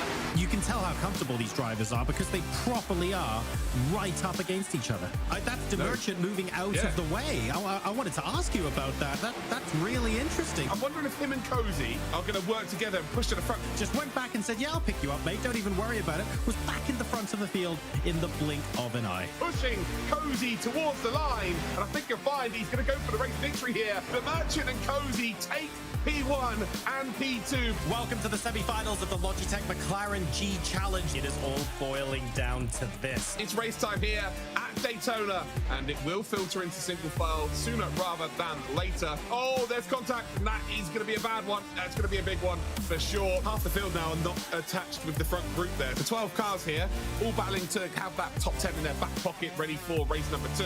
It's all about mind games at this stage of the race. We're heading up towards the final lap here. Surely someone has got to take a chance here. Ottinger then is getting pushed along. Jarrett Liebert then is pushing Ottinger into P1, but he's not going to stick there, is he? He's pushing pushing him so that he can then pull out and try and win this race. So Ottinger is in the lead. We come up towards the final stretch here. Ottinger has to leave the room. Jack Dolersby spun out here. As we come up towards the line here, Ottinger's going to get it. Does he get it? Ottinger, P1, I think. No, it's Lieber. Lieber does get it. He perfectly timed it. We're going to be heading now to the Atlanta Motor Speedway. Here we go. It's racing time. Logan Clampett takes us away. They're getting into single file as soon as they possibly can. We know that the strategy worked here, but he's under pressure. Always contact there. There was. Clampett just holding on to that second lane on the right-hand side. Ottinger holding on to that inside lane. And it is proper frantic racing now. Ottinger is going for this, that's for sure. Takes the lead, gets the nose ahead, and actually will complete this. Look at the Merchant, though. The Merchant's going to look to sweep down underneath here.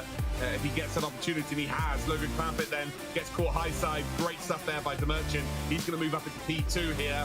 A fantastic race, a fantastic semi-final here. And at Atlanta Motor Speedway, it is going to go to Nick Ottinger. He takes that checkered flag. Phenomenal performance from Ottinger. 16 races down, 16 different winners.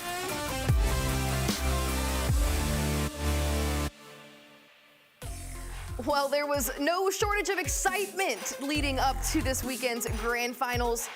Real fast, though, before we keep going here, Luke, I noticed you have changed into something a little less loud. Another outfit change. That's outfit change number 2 here of this region. Is it because you were throwing that William Byron t-shirt into the prize pool, or where did that land? Absolutely not. That is being framed and being kept forever. Hey, if that's part of the grand prize, I might have to throw my hat in the ring as well. Just kidding. No one wants to see me sim race. All right, guys. Well, I have to know, though, what are your most exciting memories from this North American region regular season here? I love the fact that we had so many different race winners, even though we could pick a couple of the drivers who we would expect to be at the sharp end of the grid. There has been no domination in the North American region, and it's because everybody's level is so up there. Yes, we have our favorites, but that's because they're maybe 0.1% better than everyone else. And sure, in motor racing, that makes all the difference. But the degree to which everyone is clumped up, it's fantastic. Yeah, we've had no one's won twice. Like, not one driver's won twice. Like Ottinger, who you'd say is probably one of the big favorites to win. He won the first race to qualify for this stage, but in the semi-finals, finished second twice. Third and second twice. Logan Clampett got a win. Logan Clampett didn't win in qualifying month number 1 because Ottinger won. Like, it's the big dogs aren't winning every single race, so this really is wide open. Well, to truly understand just how competitive these next 2 races are going to be, we need to take a look at exactly how these drivers got here. So racers have been competing over the last 7 months now to qualify for the semifinals. And today we've narrowed it down to 10 drivers from each challenge. Those drivers will be competing in hopes to get the ultimate Logitech McLaren G Challenge Grand Prize. All right, let's look at our format for today. John, can you kind of explain to our viewers what our drivers are handling here for our format? No problem at all, Jesse. It all starts with qualifying. We've got a 5-minute qualifying session for the stock cars, and we're here on iRacing, which means each client will be in their own lobby, so we don't have multiple cars on track like we did with the sports cars yesterday. Those qualifying times, of course, will determine the order that they begin on our grid. And the races will then start with those orders. There will be 2 races on 2 very different tracks. We'll be talking more about them in just a bit. The drivers then get points for their finishing position in each one of those races. Add those points up across both races to crown our champion. Well, let's take a look at the point structure here, because arguably that is one of the most important parts of this competition here. John, what are drivers able to earn in these next 2 races? So first place there is 15 points, 10th place is 1 point, but where you really have to focus is the gap between each place. So between first and second, 15 and 10, we've got a 5-point gap. That's massive. That's more than anything else on this table. Between second and third, the gap is 2 points, and then from third all the way down to 10th, it's literally just a single point each time. That means the value of gaining a position from second to first is massive compared to, say, going from 5th to 4th. So there will be incentive for drivers to take those risks to try and get themselves on the top step of the podium. Well, over the last 7 months, thousands of drivers have tried to land themselves here, and these are the ones that have done it. Guys, who should we keep an eye on in this division?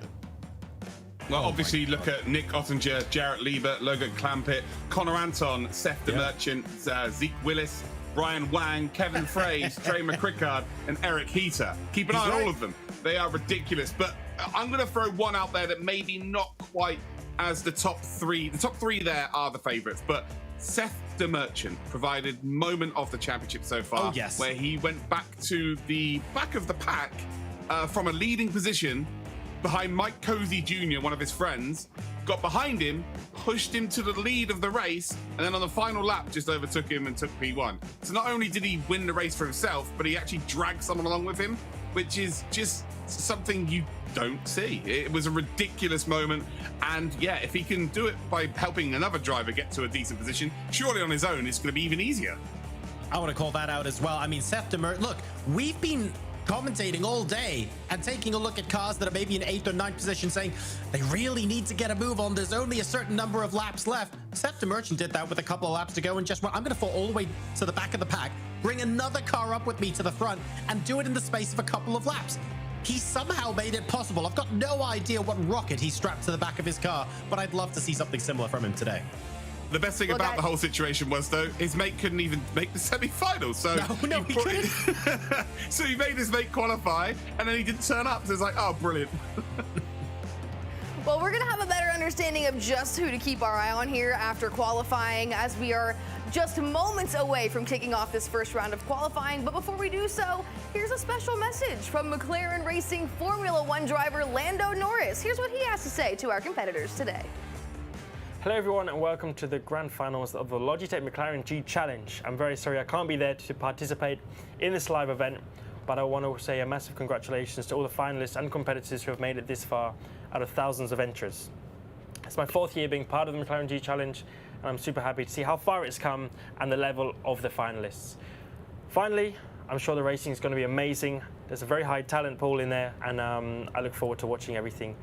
And finally getting to meet the finalists and the winners in McLaren very soon. All the best, everyone. Good luck. Thanks, Lando, for those encouraging words. And hey, you at home, here's your friendly reminder that you can tweet at us using the hashtag Logitech G Challenge. So send us your questions, tell us who you're cheering for, let us know what you think of the competition. Qualifying is underway. Gentlemen, take it away. Thank you very much, Jesse. Now, we are here at the Indianapolis Motor Speedway, one of the most historic racing circuits in the world. So let's take a little bit of a closer look at the track, give you a taste of what's to come here at the grand finals of the Logitech McLaren G Challenge. Someone's got to take a chance. Right now, you know, do you want to come 8th by just chilling, or do you want to come 12th by actually going for it here? Right now, Trey seems to be the only driver that's willing to do this.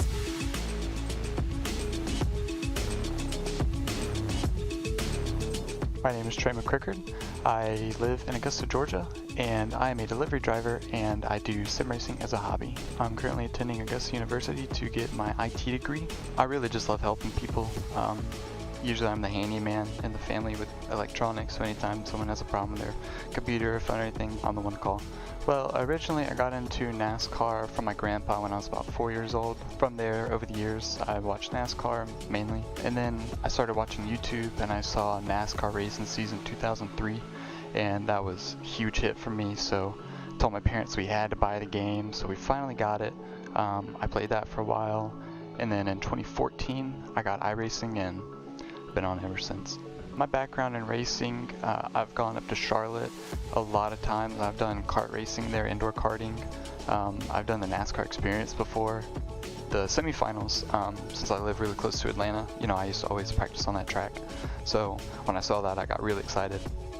And I think I ended up finishing 6th there, and I think that's what secured me in the finals. So I was really happy that I was one of the tracks. Yeah, my biggest supporters definitely got to be my family. You know, they're always there. They've watched all of the races so far. My grandparents, you know, they're the ones that got me into NASCAR, took me to races, got me iRacing, so they're definitely huge supporters. Close friends, you know, they've all been there cheering me, supporting me on throughout this whole event. And my girlfriend, she's been there for me ever since we started dating. My personality in everyday life, you know, like I said earlier, just helping people, being nice, being kind. I'll go out of my way to help anyone.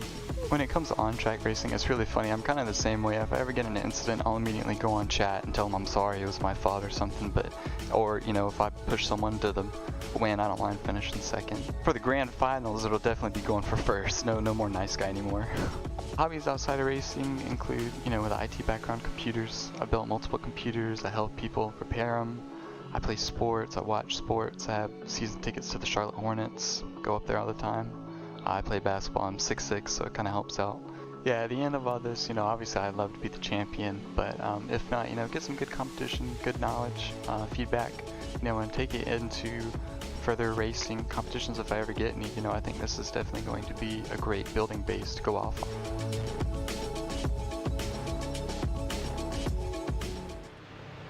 And there was a bit of Trey McCrickard's motorsport history as well. And I think, Luke, we've seen some wholesome player profiles and interviews across the G Challenge. That's got to be contender for the most wholesome.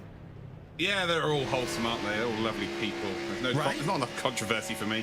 So, yeah. It's wholesome. Yeah, lovely. 45 seconds left to go now. Nick Ottinger currently in the lead, but only by 0.02 of a second from Logan Calapit. So two of the names that we were talking about earlier on are on the front row of the grid as things stand, with Seth DeMerchant right behind them. The three names we were talking about earlier could end up being on the sharp end of the grid.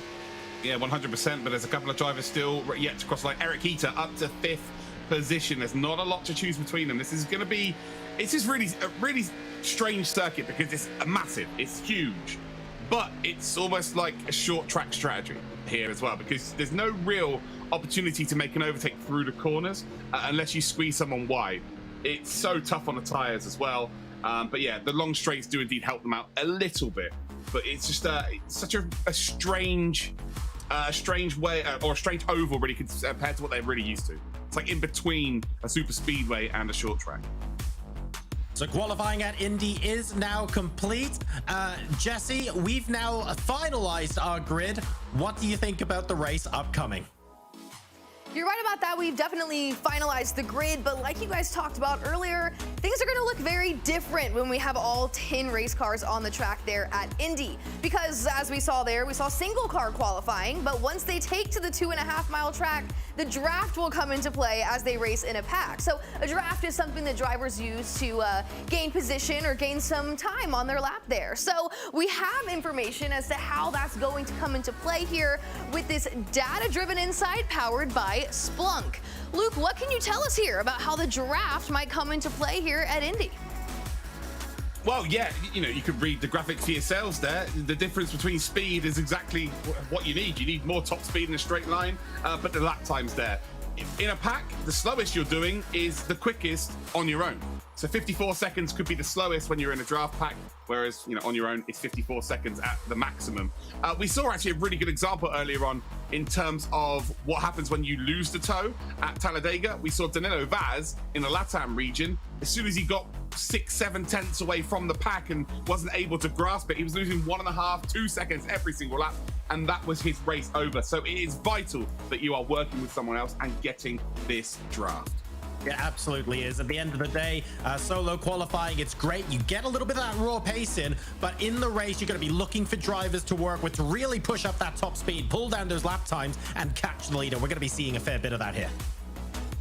Absolutely, guys. Luke, much to your point, the draft can be so beneficial, but you have to have an understanding of how to use it. It's a skill, so we'll have to see which drivers have mastered that today. We're just moments away here from our second race at, race number 1 here for the North American region at Indianapolis Motor Speedway. Let's take a look at the race details ahead of us for this run. What's it looking like at the Brickyard, John?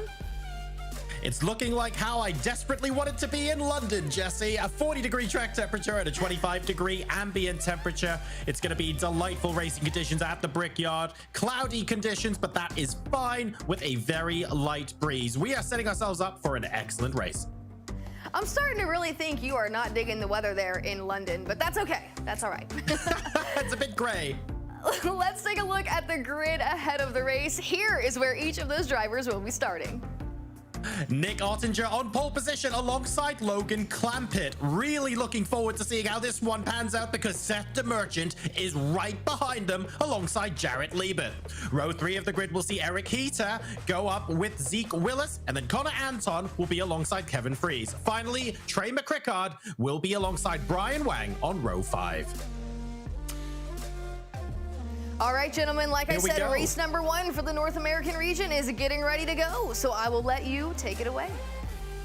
Thank you very much, Jesse. A very interesting challenge here. And Luke, maybe you could argue that race 1 is even more important than usual because of the uncertainty surrounding Daytona. Is that what the drivers are going to be thinking as well? Yeah, 100%. Anything can happen at Daytona. Anything can happen at Indianapolis, to be completely honest with you. I will say it right now. I think we are actually going to see a lot of position changes this time around, which will make up for what we saw earlier on. Sorry, it wasn't Talladega, was it? It was at Las Vegas Speedway, that the race that we were on about earlier on. This is going to be a game of cat and mouse. These drivers are the most experienced. This is their playground. Oval stock car racing is North America's main motorsport. It's as simple as that. So I am just so excited. It's been amazing from start to finish, even with the qualifiers. Qualifier 1, 2, 3, 4, 5. There's 150 drivers there potentially. Each and every one of them could probably be in this final, as is the depth of talent in North America for this. It's the strongest discipline we have. It's the strongest region we have. The next hour and stuff, buckle in, because it's going to be amazing. You can see here just how vast the Indianapolis Motor Speedway is. It is absolutely huge. And Luke, I think you mentioned this point earlier, and this will be excellent for people who are maybe watching the G Challenge for the first time. If this is your first time, by the way, where have you been? It's the grand final, but stick around. It looks like, from up above, that the corners are relatively similar. But in practice, when you're racing, they're really, really different. Talk us through some of the differences that the drivers are going to experience round corners 1 through 4 as they do a hot lap. Yeah, turn number 1 is really, really tight. So you expect them to be going through there, maybe having to let off a little bit at the end of the, well, let off a lot actually, but letting off a little bit more as the laps do indeed go on with the lack of traction, especially with the dirty air behind another car. Turn number 2 is a little bit more open, so you can kind of get away with a little bit more through there, but again, it's tight. It's the tightest 2 corners on the track. Then you've got turn number 3, which is the most open out of all of them. Then turn 4, it looks open, but ultimately it is so easy to drag it into the wall on the exit, especially late on in the race. So expect to see the lines differ from start to finish. Really, who can maximize the speed on the exit, the corners, who can get as close to the walls without touching them as well. That really is going to be the difference here. It's going to be so minimalistic that it's going to be thousands of a second that is really going to crown our champion for this region. Now, logical follow-up question there based on your analysis of the corners at Indy, Luke. Are we expecting turn 4 to be where most of our incidents occur because of how much easier it is to potentially tag the wall there? Or are you thinking that we're most likely to see an incident somewhere else? I think turn 1 is probably going to be the place because it's so tight on entry and it's such a long run. Of course, you've got turn 1 and turn 3 is where the majority of people are going to be if they want to make a move up the inside. That's the majority of the time where it's going to go down. In terms of incidents on your own, where someone potentially is going to try and shape a move up but not quite close enough, and then they force you to run a wider line, absolutely. But I think mistakes on your own, that are, unforced errors, if you like, turn 3 for sure, or sorry, turn 4 for sure, but 1 and 3 for me will be the ones where you're more than likely going to see drivers go in side by side.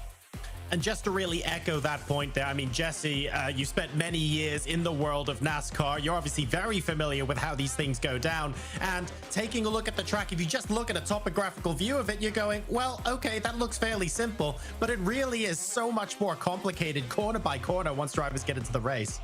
It really is, and I mean, you guys laid it out there just how different each turn is. Like you said, it looks so simple when you look at it, but something else you really can't notice from looking at it there from the aerial view is the size of this racetrack. But speaking of aerial view, I kind of want to look at this competition now from an aerial view. We've got 2 races ahead of us. These competitors have 2 2.5-mile tracks, completely different. And much like we touched on a little bit ago with Talladega, Daytona, our second race here, you're more likely, I should say, to be victim of circumstance. So let me ask you guys, Luke, I'll start with you. How much are these drivers looking at this first race at Indy in hoping to set themselves up nicely so they don't have to worry too much about the potential at Daytona? Well, I think you've got to look at two drivers specifically here who are starting on your front row. That's going to be Logan Clampett and Nick Ottinger. Nick Ottinger's actually just joined William Byron Esports yesterday, I believe the announcement came out. So they are now teammates. So you're expecting them to, again, it is an individual championship, but if you can find some allies on the track in NASCAR anyway, it doesn't matter whether you're in the same team or not. If you can find some allies to work with and push you towards the lead, then absolutely that's going to be the case. But if you actually have a genuine teammate there as well, especially for race number 1, and guarantee both of you getting big points, yeah, that's huge going into race number 2, Jesse. John, what do you think? And when you look back at this season when it comes to having allies or maybe having some foes, is there anyone that comes to mind that you're expecting to watch work together or not work together today? Well, we have to talk about Seth the Merchant and that move again. It just proves that having allies on the track might allow you to do some incredible things that you wouldn't otherwise do. Now that we have Ottinger and Clampett on the front row, I think it's fortunate that they're starting together. I actually think let's say one of them was first and one of them was sixth, for example, it would almost have been better if they were fourth and sixth or fifth and sixth, just to make sure that they were connected up. As it stands, because they're first and second, that gives them the best possible chance to basically work together to try and gap the rest of the field. They're teammates, it's an individual championship, so chances are they're going to work together, try and push everybody else out as quickly as possible, and then focus in the last couple of laps on one-upping each other. All right, gentlemen, well, we are just moments away from starting this first race at the Brickyard, but we're going to take a quick break. Stick around, though, because things are going to get interesting very soon.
very clean start here, Justin, and they're single file really early indeed. Still got something to work with here. The front three, though, they're going to be liking this right now because they are now gapping them maybe half a second between the front three. It is going to be Nick Ottinger that will take the checkered flag. And here we go, 2 by 2 in towards turn number 1. It's a great start then. Nice and calm under pressure, and ultimately, out of these cars, that's a big hit into the wall, and this is going to be a change of lead for sure. The question is, how many cars are going to come through and pass Lee, but he's down to P3. Zeke Willis, though, he waited for the opportunity, took the lead of the race, and he's going to take the checkered flag. Brown still insistent on taking the high line, trying to go outside, and unfortunately for the third time in as many laps, it's just not going to pay off for him. He's hoping someone will belatedly. Oh no, I think that's a little bit of a nudge. It is, and that is multiple cars, unfortunately.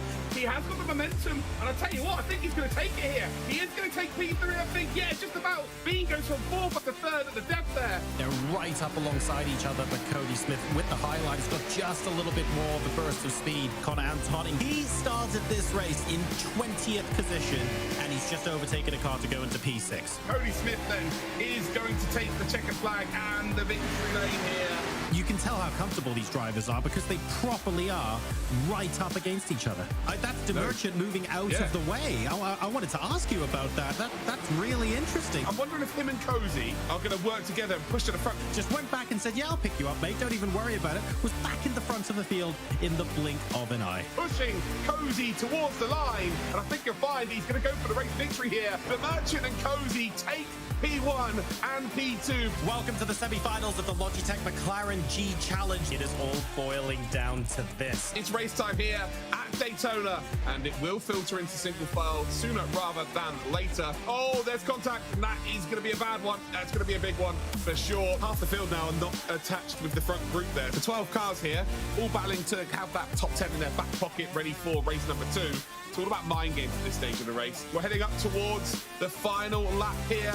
Surely someone has got to take a chance here. Ottinger then's getting pushed along. Jarrett Liebert then is pushing Ottinger into P1, but he's not going to stick there, is he? He's pushing him so that he can then pull out and try and win this race. So Ottinger is in the lead. We come up towards the final stretch here. Ottinger has to leave the room. Jack Dolan's been spun out here. As we come up towards the line here, Ottinger's going to get it. Does he get it? Ottinger, P1, I think. No, it's Liebert. Liebert does get it. He perfectly timed it. We're going to be heading now to the Atlanta Motor Speedway. Here we go. It's racing time. Logan Clampett takes us away. They're getting into single file as soon as they possibly can. We know that the strategy's worked here, but he's under pressure. Always contact there. There was. Clampett just holding on to that second lane on the right-hand side. Ottinger holding on to that inside lane. And it is proper frantic racing now. Ottinger is going for this, that's for sure. Takes the lead, gets the nose ahead, and actually will complete this. Look at DeMerchant though. DeMerchant's going to look to sweep down underneath here.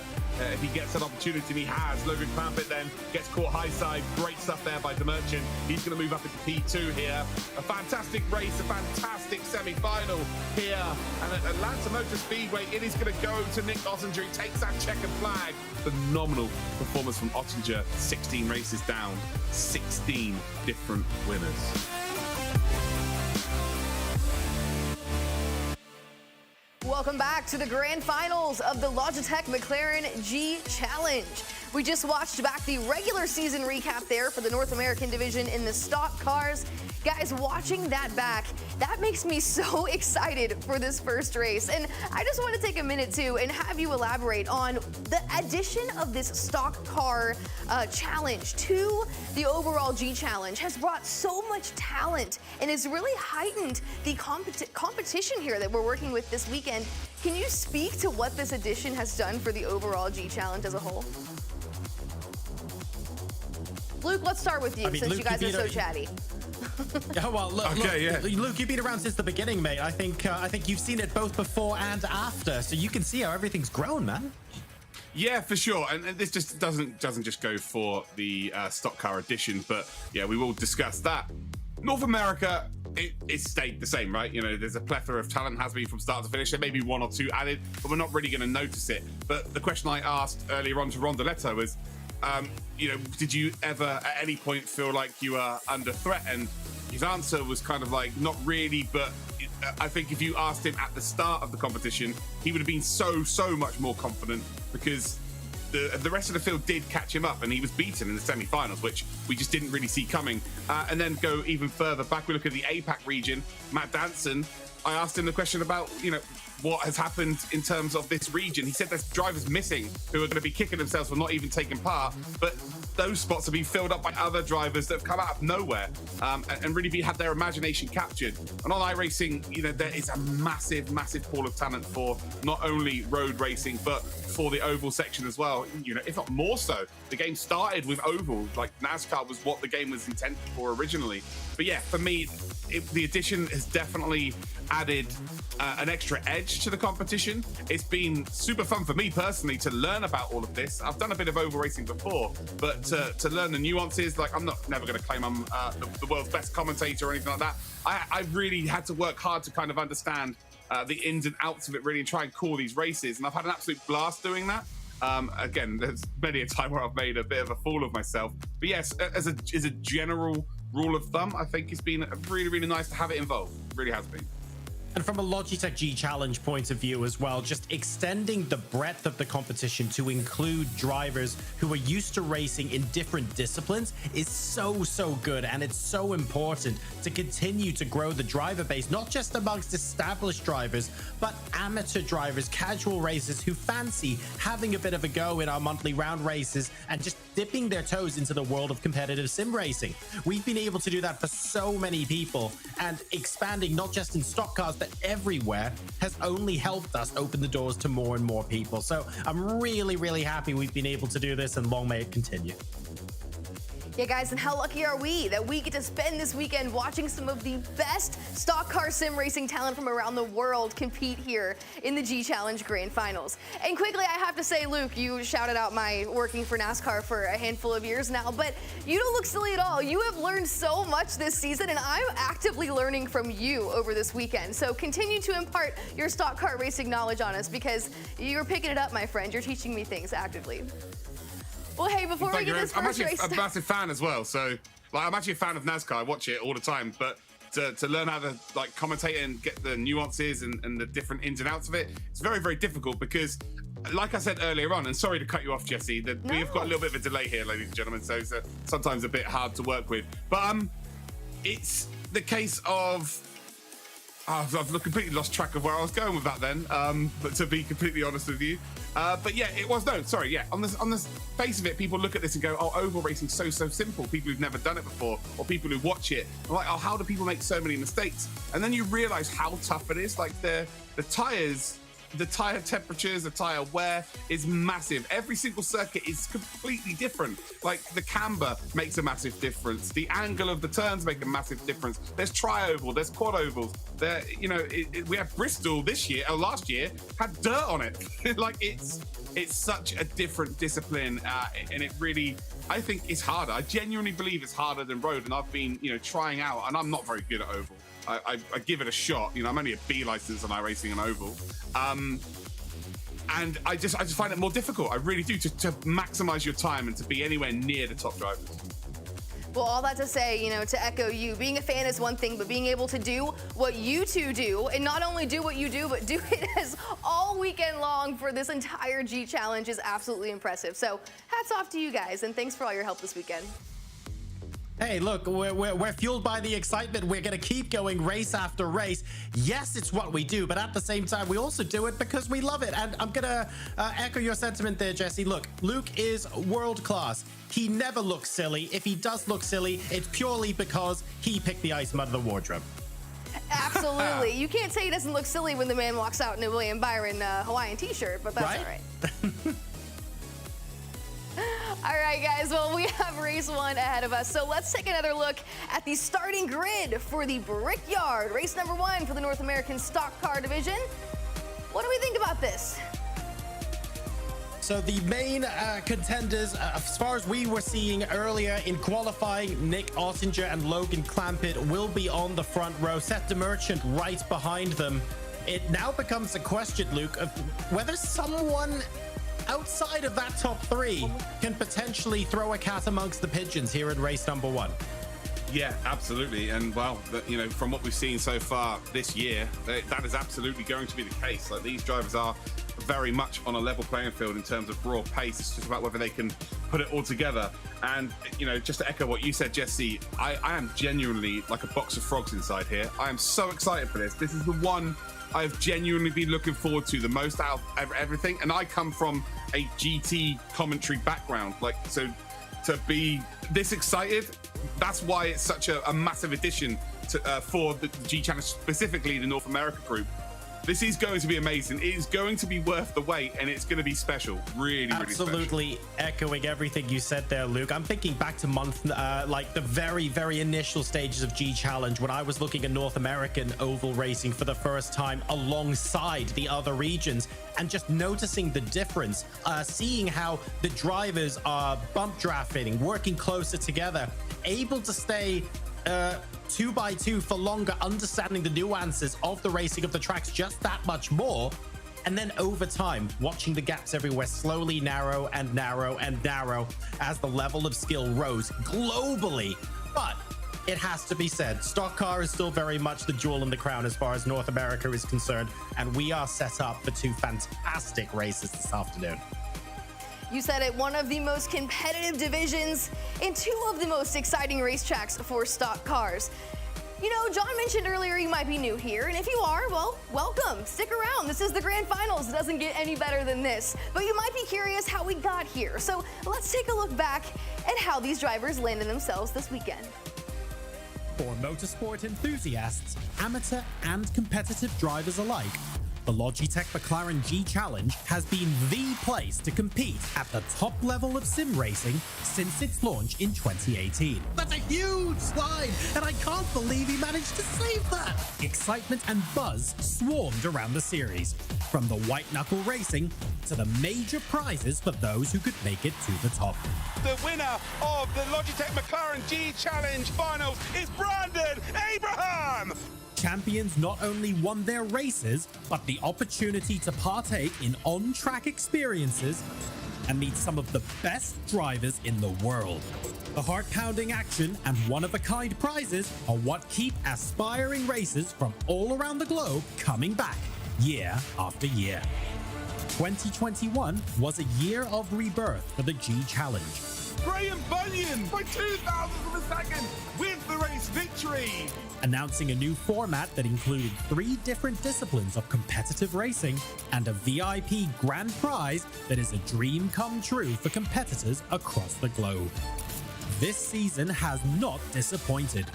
Each region has blown us away with the level of competition and, in some cases, domination. If Matt Danson wins this stock car race, Luke, he will have won every single stock car race in this year's G Challenge so far. The only driver who is perfect in the Logitech McLaren G Challenge, Brandon Hawkins, takes the checkered flag. We've seen outrageous overtakes. Oh, contact between the front two! Demonex taking Sawyer out! Crashes. Oh, whoa. That is spectacular. Oh no, big contact, big battles. And while that's 1-1 for both of them, but ultimately 2 wrongs do not make a right. And flat out amazing racing at the highest level. Houlihan has made an unbelievable move through turn number 1. We have gone through 5 rounds of racing in 4 different regions across 3 racing disciplines. The top drivers from each round advanced to the semi-finals, where they battled it out across multiple races to finally make it into the top 10 and proceed to the grand finals, where everything is on the line. Now, the wait is over. The grand finals weekend is here, so strap in and join us as we crown our champions of the Logitech McLaren G Challenge. Get ready to race.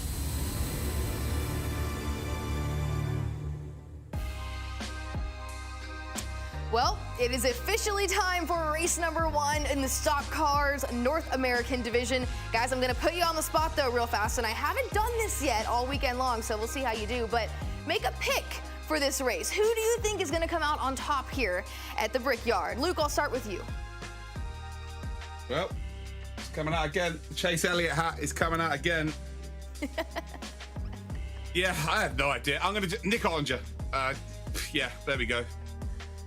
Logan Clampett, let's go. I want to see this. All right, guys, well, I put you on the spot for a reason, and you didn't handle the pressure very well, but that's okay. We'll work on it. I'm going to do it again later this weekend for sure. All All right, like Well, I said, it is Jesse, officially time. Race number 1 is underway. Gentlemen, take it away. We're racing at the Brickyard. Throw her under the bus, John. Come on, do it back. Come on, Jesse. Absolutely. At the next race, I feel like Jesse's going to have to predict our top 3. We're going to all day tomorrow as well. Not going to let that go. Oh, all yes, day tomorrow as well. All day tomorrow. Jesse's going to be predicting everything. Absolutely. Right. Oh, no. We are about to get underway. Race number 1. You can see the cars lining up on the grid, just waiting to get started on this pace lap. I mean, really, we've just been allowing this to simmer, allowing this to marinate just a little bit longer, Luke, and I do not mind. This is going to be the cream of the crop. Yeah, well, you might mind. I can't deal with this kind of adrenaline. I'm so excited. So, yeah, I needed it to start relatively soon. Luckily, we're right here. 1 full formation lap, then it will kick off. I genuinely am super excited for this. I'm just very fortunate this is my job, because I'd be watching this anyway. If this wasn't my job, this is going to be ace. Formation lap, well, pace lap now going on. There you can see the iRacing logo on the side of that car. Nick Ottinger and Logan Clampett on your front row. Seth, the Merchant, immediately behind. Cannot wait to see what these guys can do. Are you predicting a clean lap 1, Luke? Yeah, I think these drivers are also so experienced here that it should be fine. It'll go into single file relatively quickly, if not before, during turn number 1. I don't think these drivers are going to be messing around. They know exactly how important race number 1 is. If you've been at turn 1, you've been the whole G Challenge, haven't you? It's as simple as that. Right. So, yeah, just give yourself an opportunity going into race number 2. It is Daytona. Anything can happen. If you get yourself some half-decent points here, who knows what can happen. Anybody genuinely can win this race from wherever they are on the grid. There's only 10 drivers, so it gives everyone a big chance. And that is even more the case for the next race. So, yeah, just give yourself an opportunity. Don't do anything silly. And we've really not seen too many silly moves throughout the whole qualifying process. Yeah, we haven't seen that many so far. We have had some races, of course, with a lot of action, but generally speaking, these races have been both fierce and clean. We're now just waiting for the pace car to come in, and we get started here in North American Stock Car Challenge for the Logitech McLaren G Challenge Grand Finals. There's going to be a lot of nerves in these cars right now, but these guys are also seasoned racers. They'll be chucking that out the window and focusing on the task at hand. We have Nick Ottinger in pole position. We've got Seth the Merchant immediately behind him. Logan Clampett off to his side. Teammates, of course, in real life. Let's find out now which one of those drivers or somebody else will take the victory here in race number 1. We go. Nick Ottinger out in front. Seth the Merchant trying to keep up with them. And I believe we are going to be going into... Wow, that was very close. That's the number 10 car there of Jarrett Liebert trying to make a move on Seth the Merchant. Oh, wow. Again, almost a bit of contact there between 3 cars. It will filter into single file relatively quickly. They don't really have too much of a choice about it. You see Ottinger already trying to break the toe, but ultimately the cars behind him are just far too close here. Still a little bit of too wide action there for what? P3 and P4. Ultimately, the 48's got to filter in here as well. They will lose a lot of time, and you do not want to be caught on the high side through 4. And there's a yellow car there of Eric Heater that is caught high side, and this is so easily into the barrier. And well, fair play, holds line there. Very nice work there from Zeke Willis as well. Zeke Willis again held a very tight line, and that's why he's so slow here. With number 48, Connor Anton closing up front 3, as we expect. We've just got away here nicely. They'll stay in this formation, I would imagine, for the time being. And really, this is now, you just spend time here figuring out where your opponent's faster, where he is slow, where they struggle. So at the point when you need to, you take full advantage of that. So all the cars getting off the line relatively cleanly here. It's a 22-lap race. Nick Ottinger then in the lead, the number 25 car, leading the number 97, Logan Clampett, as we move to the latter stages of lap number 2. Seth the Merchant then will be settling in behind them. He's in the 57 car. That's the orange one you can see behind the red one on your screen. And behind him, we've got Jarrett Liebert and Eric Heater making up your top 5. The rest of the field then, Zeke Willis, Connor Anton, Kevin Fraze, Trey McCrickard, and Brian Wang. Everybody just trying to indeed keep hold of that toe. I'll tell you what, Seth DeMerchant's making a run for this here, and he is up towards P2, and he's now got the overlap here on P1. Should get the run on the outside there, should be a little bit faster, and he does get it. Logan Clampett then mugged off there a little bit. Seth DeMerchant took full advantage of being left the high side, and Logan Clampett's like, right, you can go around the outside, absolutely go for it. And Seth DeMerchant's like, yeah, I can.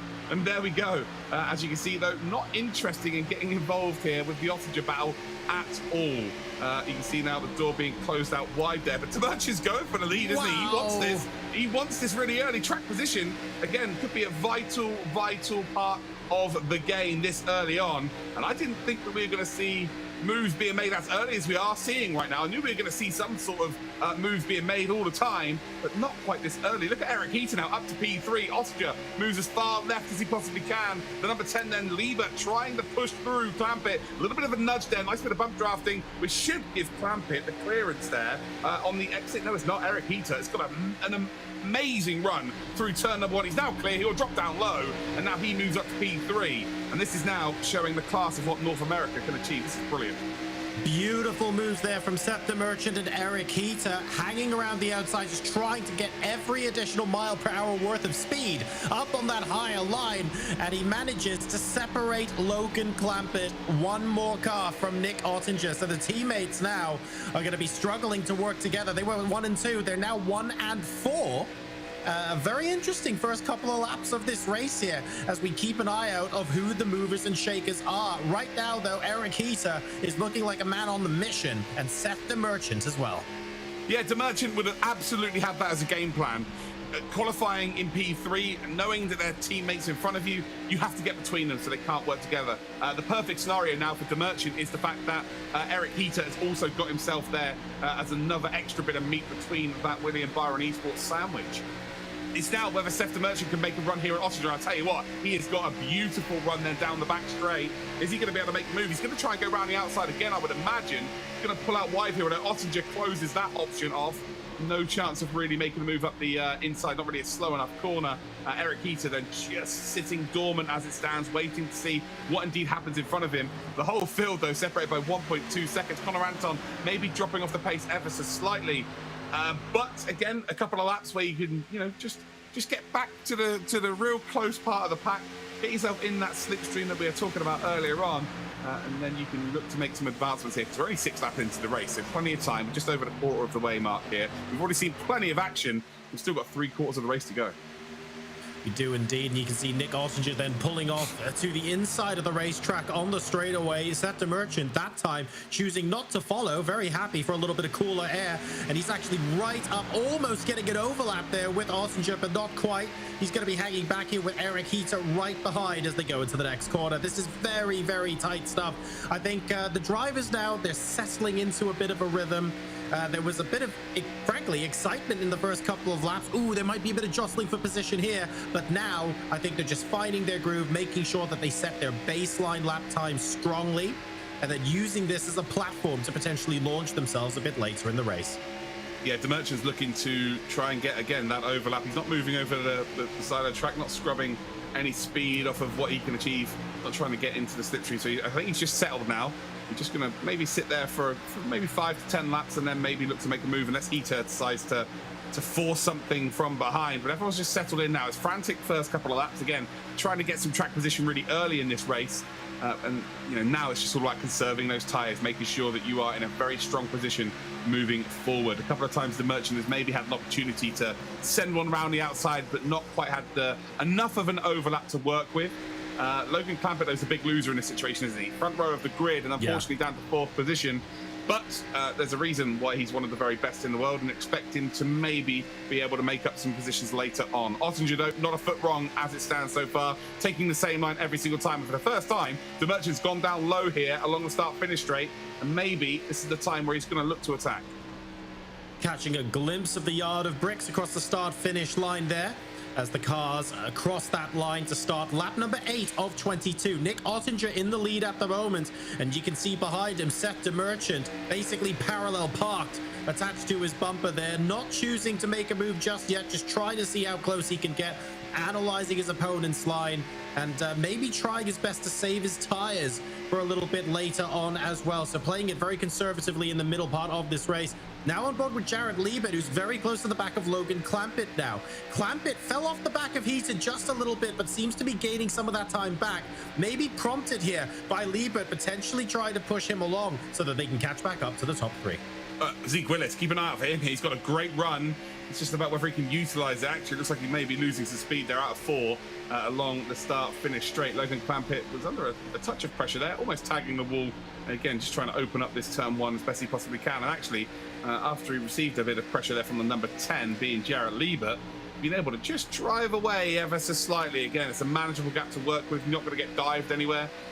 Seth the Merchant still not really applying that pressure onto Ottinger out in front as it stands. Eric Heater just dragging along with them. Again, worked really hard earlier on to get past Logan Clampett.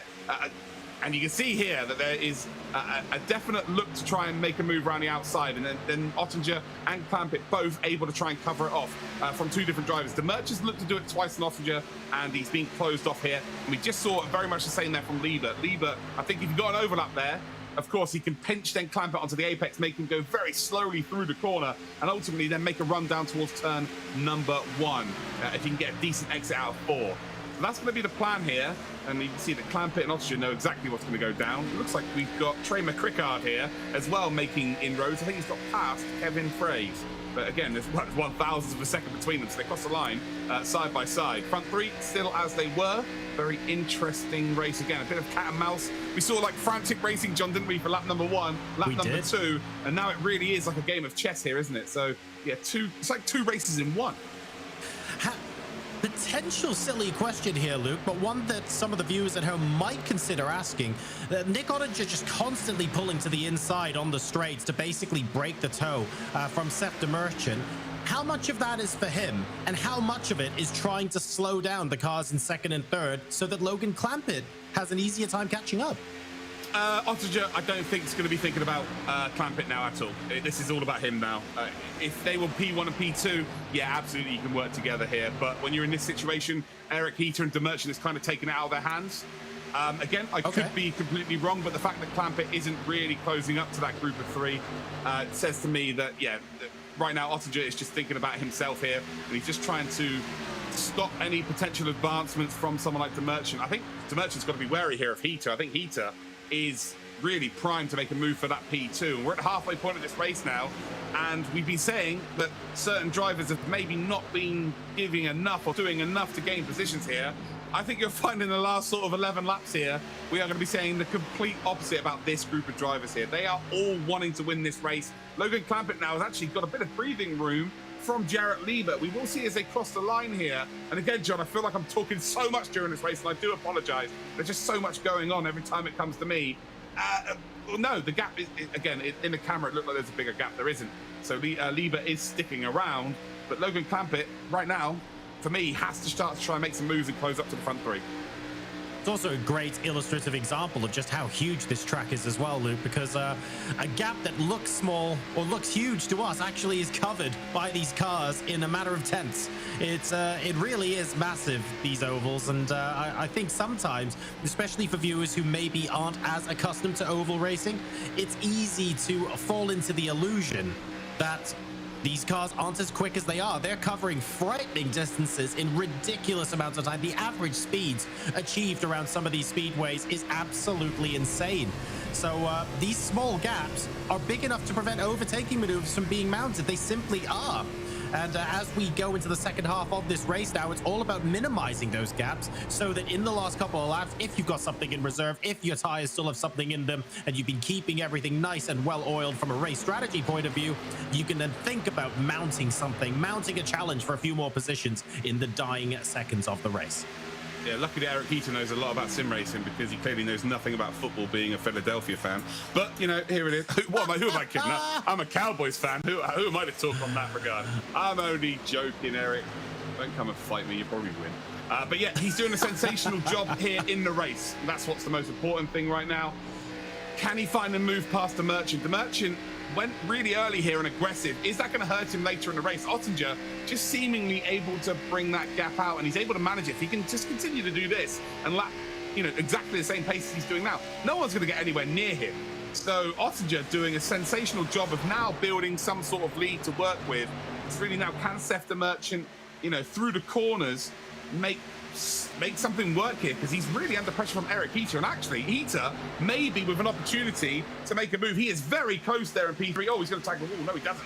Oh, that was close. Look how much time Eric Heater lost there. He nearly plowed it into a wall, and Seth the Merchant actually has got away with one. Look at this though, Logan Clampett is going to look to go back up to P3. It's a big mistake from Heater. Again, didn't hit the wall, was not going to lose the race, but ultimately has just lost P3.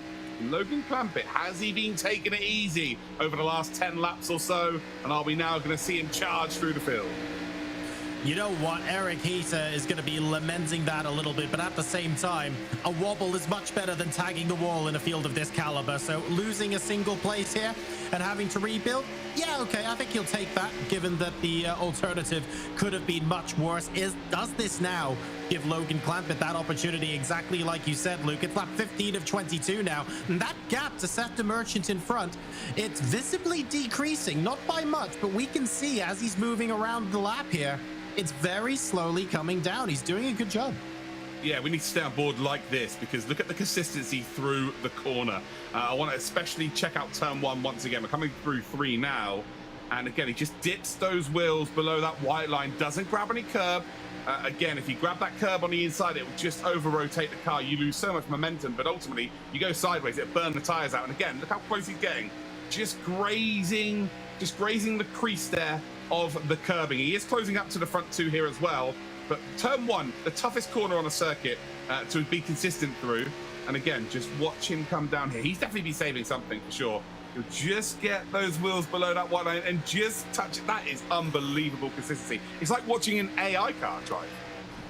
Oh, look how close he gets to the wall on the exit as well. That's literally inch perfect there from Logan Clampett. And he's now closer to Seth the Merchant than Seth the Merchant is to Nick Ottinger. So that consistency, that extra couple of miles per hour, even fractions of an mph that you get from nailing that positioning every single time. Ladies and gentlemen, this is the illustration of exactly what that buys you. Yes, Ottinger's gone out nice and hot here. Has to from the lead, of course. There's no use dropping back a couple of positions when you got track position. Logan Clampett's kind of earlier on. I said he's got mugged off, but effectively he's let it happen, hasn't he? Very clearly let it happen. So now he can just go off and attack with what? 6 laps to go, 5.5 laps to go. He is very much on the tail here of the Merchant. How quickly can he dispatch of the Merchant though, and then go and chase down Nick Ottinger? Teammates, not so much when it gets to a one-on-one situation here, but it's really all about how quickly Logan Clampett can dispatch of the Merchant.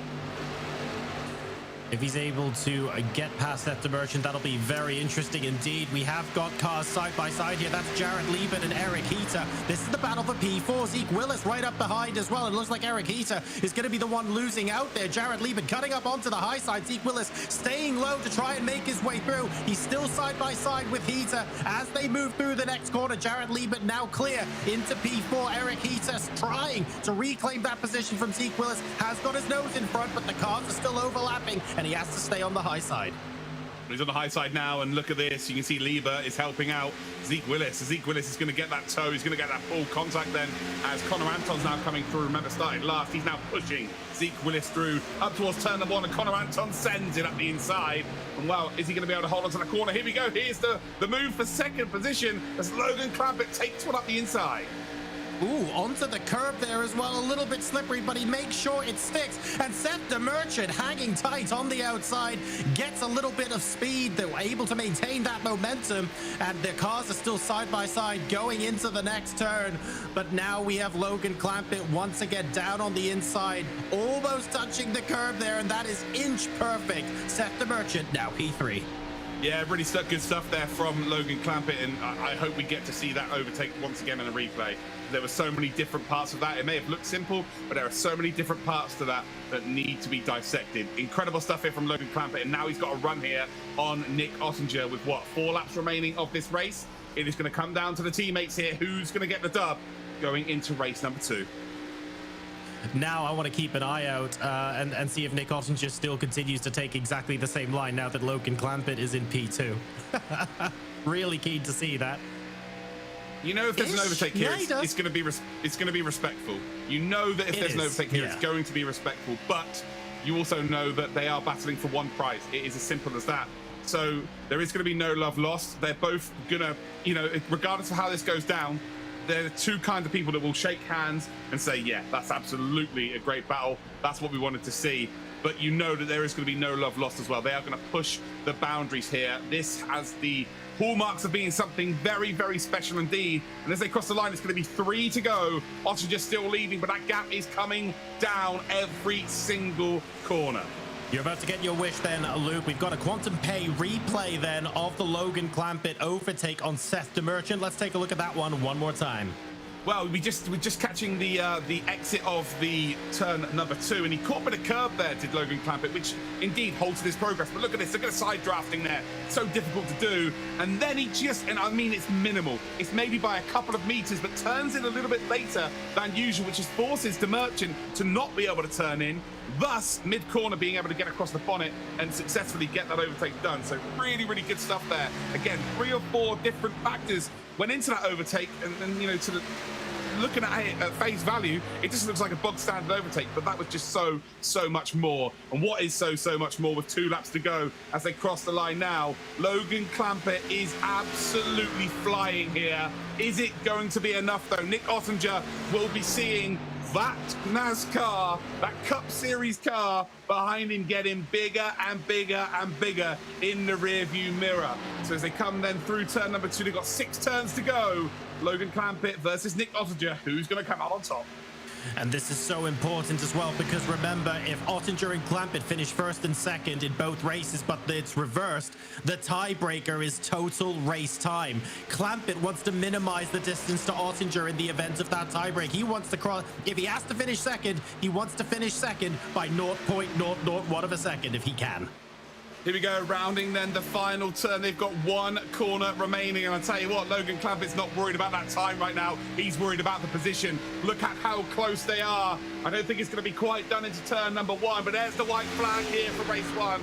It is indeed the North America Stock Car Challenge final for the Logitech McLaren G Challenge. Nick Ottinger and indeed Logan Clampett, teammates in the world of esports. Oh, there's the mistake from Logan Clampett, and Nick Ottinger has led up from the front from the start to the finish here. Logan Clampett was closing in at the rate of knots. He definitely had saved the tyres. Is there going to be one more bite at the cherry? Down the back straight they will come. Ottinger still leading here by a huge margin, actually. It's going to be easily manageable, I think. Logan Clampett's going to throw everything at him, though. That is for sure. Ottinger definitely struggling with his tyres here. 1 turn remains. Nick Ottinger then, has he got a smile on his face? I think he knows it's done there. It was a valiant effort from Logan Clampett. He went from the front row down to P4, then back up to P2, but it was not enough. Nick Ottinger takes race 1 here of the North America Stock Car Challenge for the Logitech McLaren G Challenge. And wow, he is now in pole position to take the title. And how close is this going to be? How important is that mistake going to be as well, Luke? You have to ask yourself, is that 0.1 of a second difference taking up to something like half a second at the end of that race? Will that 4 or 5 tenths of a second be the difference in a tiebreaker? We won't find out until the end of race number 2, but it's Nick Ottinger who takes the W in race number 1. Jesse, that was absolutely fantastic. Absolutely fantastic. And you know, it brings to mind, though, a question that I always like to pose to the NASCAR drivers when they're starting their playoffs or their championship weekend. Where's the line for teammates, guys? Obviously, everybody has the same end goal, but at what point do you start pushing the limits, knowing, you know, I want to be the one holding that trophy, but respectfully, of course, teammate. Luke, what do you think? Where's the line there for these competitors? Well, you know, in NASCAR, there's a team championship, right? And there's a manufacturer's cup as well. There isn't here. So there's no line, right? You're there for yourself. Ultimately, you don't want to be on the receiving end of that Discord call where you go, oh, congratulate, well done, mate. I'm really, really happy for you. You want to be getting that praise from your team, from the other guy, right? So there is really no line here. Again, you would imagine it's going to be very respectfully done if they do come to blows at some point. But it is winner takes all. It's as simple as that.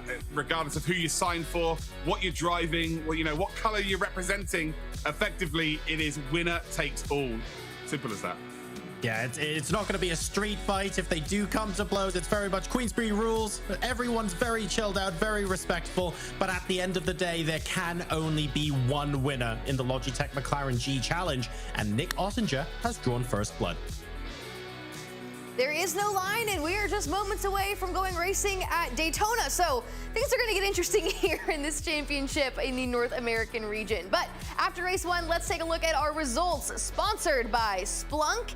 Nick Ottinger, obviously your winner, earning those 15 points. Logan Clampett, not far behind, earning 10 points for that second place finish. Seth in third with 8. Jarrett Liebert in fourth with 7. And Connor Anton right behind Jarrett in 5th. Zeke Willis finishing 6th, earning 5 points for that finish. Kevin right behind him in 7th. Trey McCrickard in 8th. Brian Wang earning 2 points in the 9th position. And Eric Heater rounds it out in position number 10. All right, let's take a look back at the replays. Luke, take it away.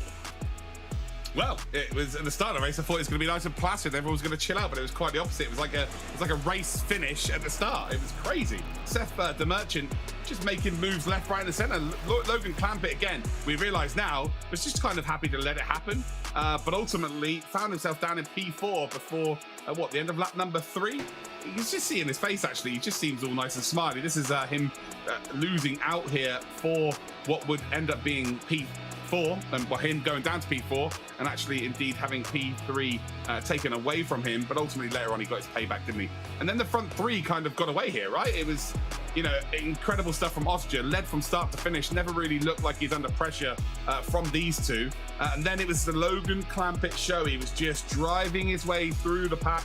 He definitely saved some tyres for sure. So that's why it was so easy for him to be overtaken earlier on, because he just didn't want to push anything really. And then next up then was Seth the Merchant. He makes the move here, and this cost him a bit of time here. Look how much he's pinched onto the apex for the move. You can see, look at that, he grabs that curb, and that slows him down so much there, but ultimately gets the job done. And then this is the key moment, isn't it? He was just too close going through these two corners, and ultimately that cost him a chance of getting into the lead. A P2, you take it, but ultimately, when you know the driver in front of you is as quick as he is, it makes it very, very difficult. And it's also easier to build up a gap around this circuit, Indianapolis, than it will be at Daytona. More than likely, you're going to be able to cover the whole 10 in a blanket by the end of the race. So yeah, it's a big, big win for Ottinger. Luke, when you look at it on paper, obviously these two tracks, Indy and Daytona, are the same length, 2.5 miles long, but as you touched on earlier, two completely different playing fields. And you're obviously an avid NASCAR fan. Can you speak to the challenges of going from driving at a track like Indy to taking on the high banks of Daytona? Well, put it this way, I'd much prefer to run around Indianapolis than I would Daytona. Because you're going to have some seriously sore ankles by going around Daytona circuit. It is just the banking all the way around. It really is a tougher, I'd probably say it's a tougher challenge than Indianapolis, to be completely honest, because you are just going to be constantly bump drafted. So you're going to be having contact with cars whether you like it or not, especially if you're at the front. Also, you're going to potentially have more than 2 or 3 people working together in another lane, and you're boxed in. There's nothing you can do about it. If you try and then make a move at Daytona and it doesn't work out, you then go to the back of the pack. Whereas at Indianapolis, you've got a corner to bail you out. So that's why they're just so different. Yeah, echoing Luke's comments there, the banking on Daytona, it's almost deceptive. It looks fairly chilled out when we're watching it at speed, but my God, is that banking steep? And hopefully we'll get a closer look at it and take another look as we hop into the race. But it feels like a very different beast.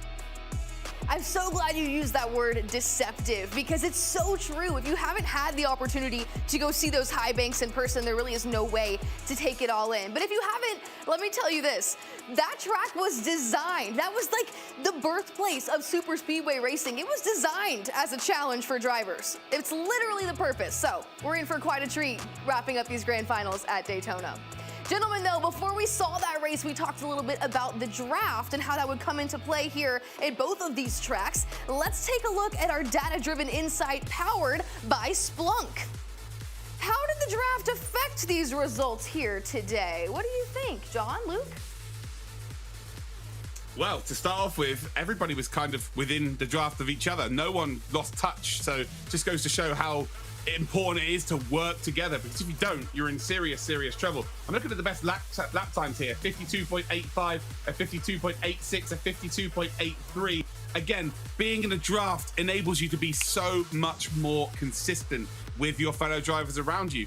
Again, if you lose that toe, you are in serious trouble. If you manage to get yourself out in a lead and a group of drivers are working together, again, it's very much akin, for the Europeans watching right now, it's very much akin to like the Tour de France. A peloton of cyclists can catch up to 1, 2, 3 bikes so fast because they're just working together. Your car's having to do a lot less work. So ultimately, you're sort of spreading the load across more drivers.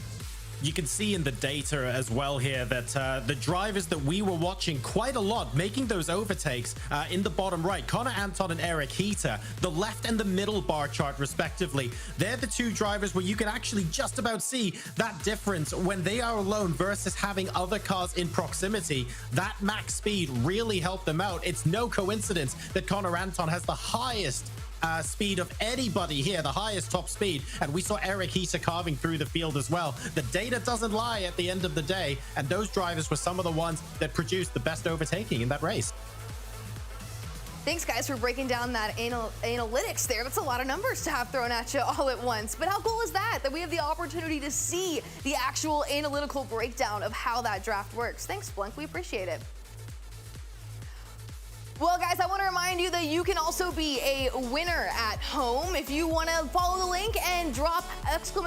giveaway in the chat, you have an opportunity to take home one of these Logitech G prizes. All right, we're going to take a quick break, but I do need to thank our sponsors for helping us put this program on: Splunk, Quantum Pay, McLaren, Logitech G, and iRacing. We got race number 2 at Daytona coming up soon. Stick around.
Welcome back to the grand finals of the Logitech McLaren G Challenge. We're just about to start qualifying here for race number 2 of the North American Stock Car Division. I want to remind you, though, if you're watching at home, that you can tweet at us using the hashtag Logitech G Challenge. Send us questions, let us know who you're cheering for, let us know what you think about the competition this weekend. All right, gentlemen, here's qualifying. It really does all come down to this now. It's race number 2 for the North American stock cars, and a little bit of a lottery here, some might say, on the Daytona International Speedway. Different challenge to what we saw at Indy just now. And you can also see, look at that, the banking absolutely taking the car at an insane angle. We get a little bit more of a nice overview in this video introducing Daytona to you guys.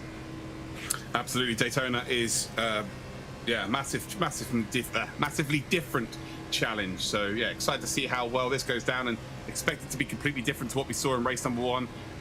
Although you could also expect it to be exactly the same. It's one of those, well, I just have no idea.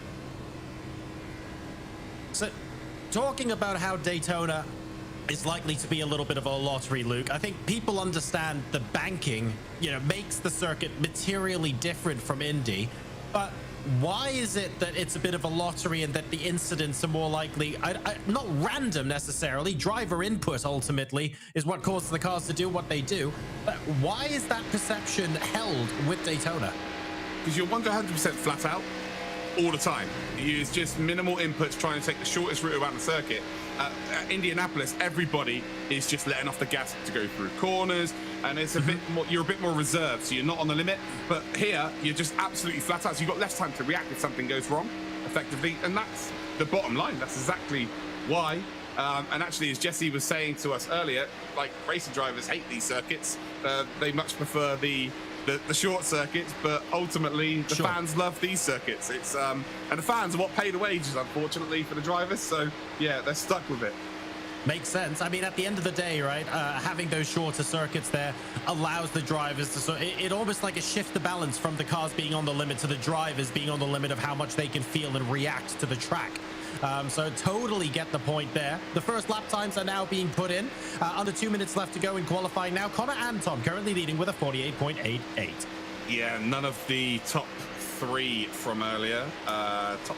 Well, Seth DeMerchant's put a time in. Eric Heater, they're currently down. Yeah, so those 3 have not put a time in yet as Clampett, Ottinger, and Heater. They will be out there now, probably doing their warm-up lap, waiting right to the last second. And well, Seth DeMerchant has just gone up there and put it on a provisional pole, albeit by 0.003 of a second. Absolutely nothing. Expect this to be a pole position by less than that, though, John. Expect it to be maybe by 1,000th of a second on its own. Oh, that will be quite something, and I think you're teeing this up really well. Seth DeMerchant back to Connor Anton, 0.003 of a second. Connor Anton back to Jared Liebert, 0.006 of a second. So you're absolutely right. This is going to get super, super close. And Kevin Frey's actually jumping ahead by 0.007 of a second from Seth DeMerchant. 1 minute to go in qualifying. Ottinger, you see a 49.209. Reason for that? It was just a warm-up lap. Now it really is where it matters. Brian Wang now up to pole position, a 48.853.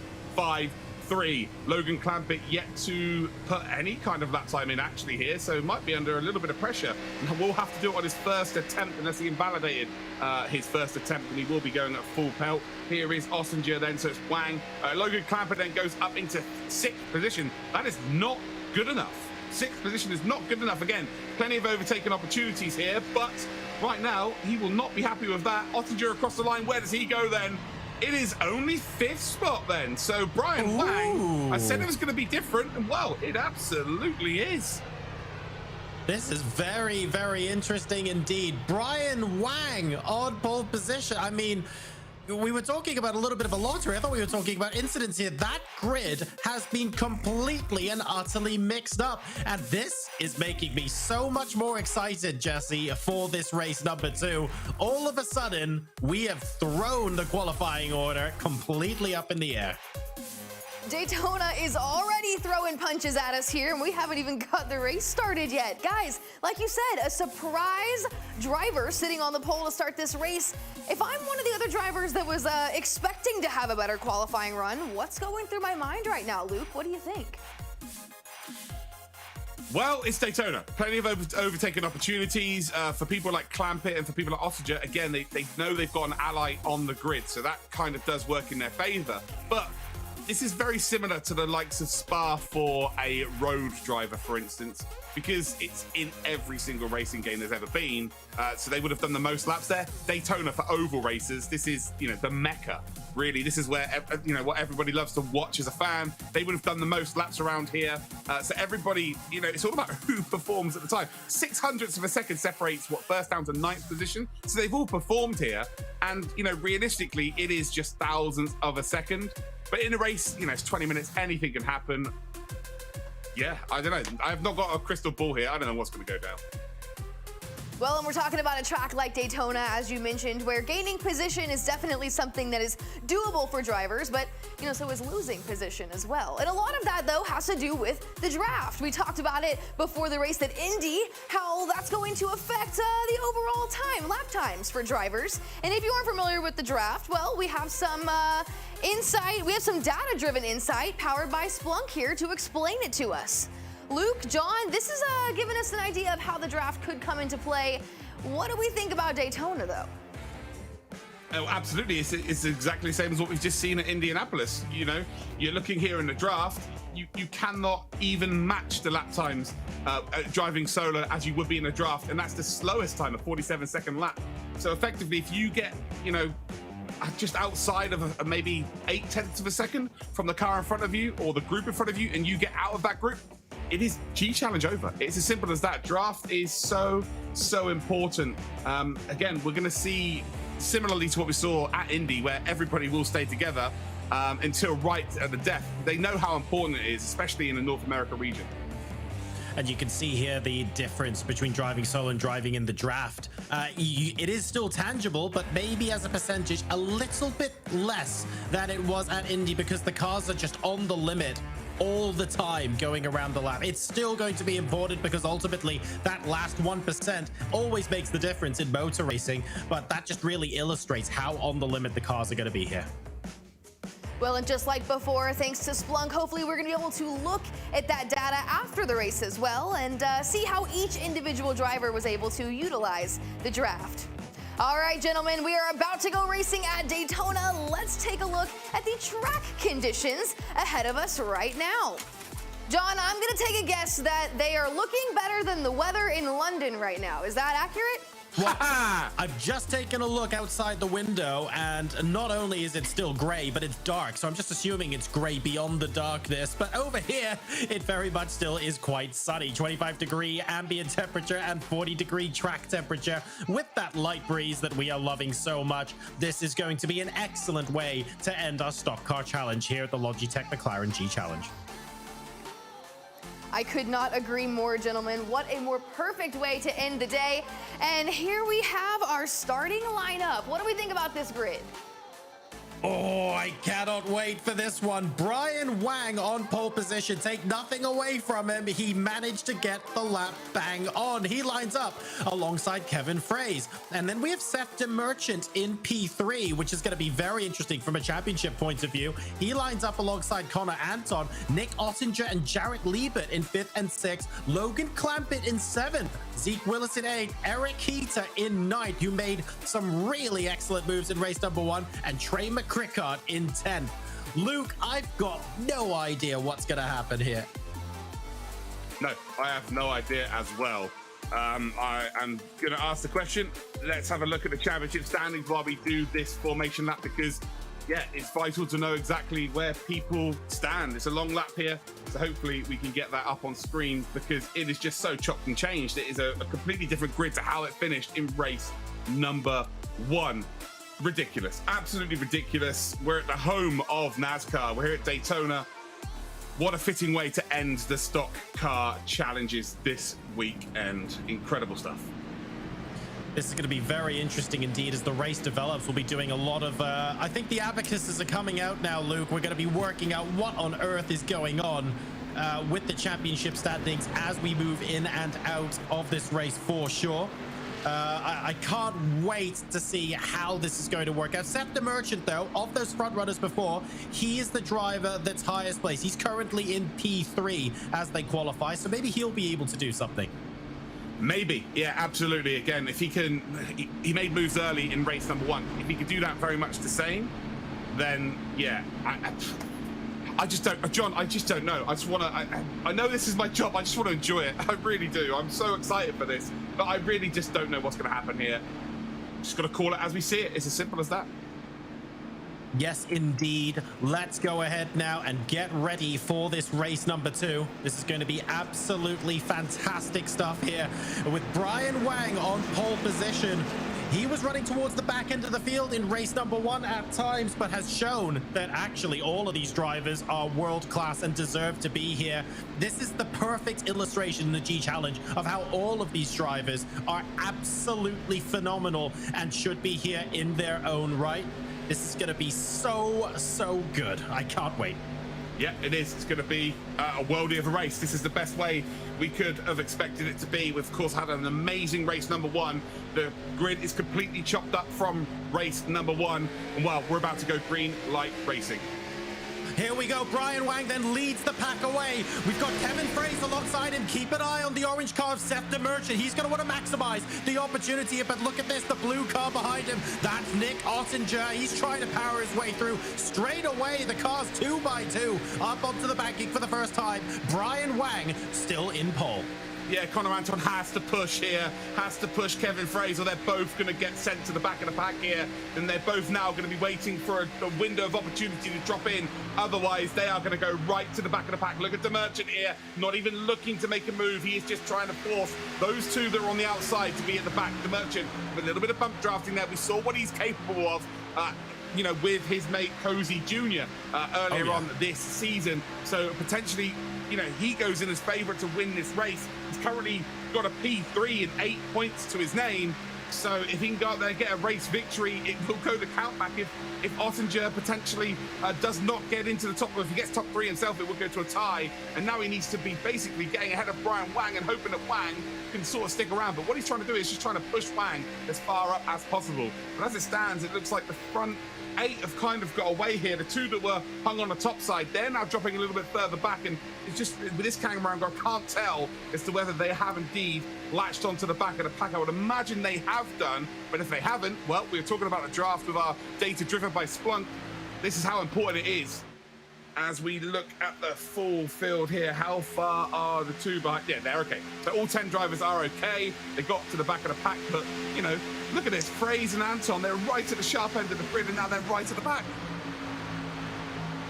It goes to show you take your chances there, but honestly, I feel like Kevin Fraser will be thinking, hang on a second, you had the opportunity to help me a little bit more there, and instead we were busy looking for opportunities to move in. Nonetheless, lap 3 at 25 now, they have to cast that aside and push their way back. But after starting this race on the front row, you're absolutely right, Luke. That's heartbreak for Kevin Fraser. Yeah, it is absolutely heartbreak here.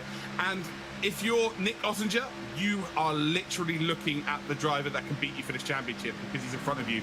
Logan Clampett could do, but he's behind him. So he knows he can manage that situation by just staying in front. But the Merchant, if he does make a move for the lead here, that's where it becomes very interesting. But Ottinger will also know the tiebreakers. He'll know that if he can just stick really closely behind, then there's every reason to, well, he knows he's going to be the champion as well. So Ottinger is in a very, very good position here just to keep an eye on things around him and just manage the situation. Brian Wang, though, he just, again, doesn't really matter. Wang finished in well, he got 2 points. So, yeah, getting a race victory and then hoping that everybody else finishes last, which is impossible. Ultimately, he just wants to go out there for pride and give himself a G Challenge moment. So, a possible stat to keep your eye on here, Luke, throughout this race. If Seth the Merchant is able to take the lead of the race from Brian Wang, provisionally at least, Seth the Merchant would be tied on points with Nick Ottinger. But he has to finish more than 1.9 seconds ahead. And obviously right now, they are much, much closer together than that. So that's the bar that is currently being set for Seth the Merchant if he wants to be crowned champion here at the Logitech McLaren G Challenge. The alternative way for him to win this, of course, is if Nick Ottinger is involved in an incident of some description and doesn't stay in the top 3. But we're assuming, for the purposes of that calculation, that Ottinger stays 3rd. Look at Fraze here. He's looking. He's like, go on, who's going to go? Can we just move our way out the pack a little bit? Is there any openings up there as well? And as you can see right now, there's 8 cars that are closing the door on each other as well. So they're not even leaving an opportunity for someone to filter down and be clear and get into the pack. So it doesn't matter if 3, 4 cars go and work together. If the group of 5 cars at the front here don't leave any gaps to work with, they've got to try and push all the way to the front, which is very, very difficult indeed, because it's about numbers then. 4 versus 6 just isn't going to work. You're going to need 5v5. And in most cases, you're going to need 6v4, 4 on the left side, 6 to go around the outside for it to work. So yeah, it's tough for anyone from the back to make a move this early in the race. They've got to really wait for a mistake, and maybe the tyre wedge taking effect here. Not going to be a huge factor, I wouldn't imagine, in this race, only potentially for overtakes later on. The Merchant, I think he knows what he's got to do. He's got to go out there and win. Ottinger is in a perfect position because he can make it impossible for the Merchant to win from the position he's in right now. As long as he sticks to being P3, even if Wang gets in between them, he just needs to stay really, really close. Unless Wang really drops off the pace, Ottinger then can make the overtake and go with the Merchant. So Nick Ottinger is in a prime position here. But the kicker is that if the Merchant gets into the lead, Logan Clampett has to make a move to try and win this race as well. If he gets them between the Merchant and indeed Ottinger goes down to P4, and his own teammate could cost him the championship. So many different factors here. Again, Fraze trying to make something happen here. No one willing to go early stages of this race, but you can bet your bottom dollar that absolutely someone's going to go at some point. So here we are on lap number 7 of 25 at Daytona. Your grid as it stands, Brian Wang qualified on pole position, did an incredible job there and is actually staying in P1, doing a fantastic job of it. Considering he finished P9 at Indy, he has a statement that he wants to make here for sure. And he's doing a tremendous job. Seth the Merchant is in P2, the number 57 car behind him. And Nick Ottinger looking to try and seal the championship victory here in race 2.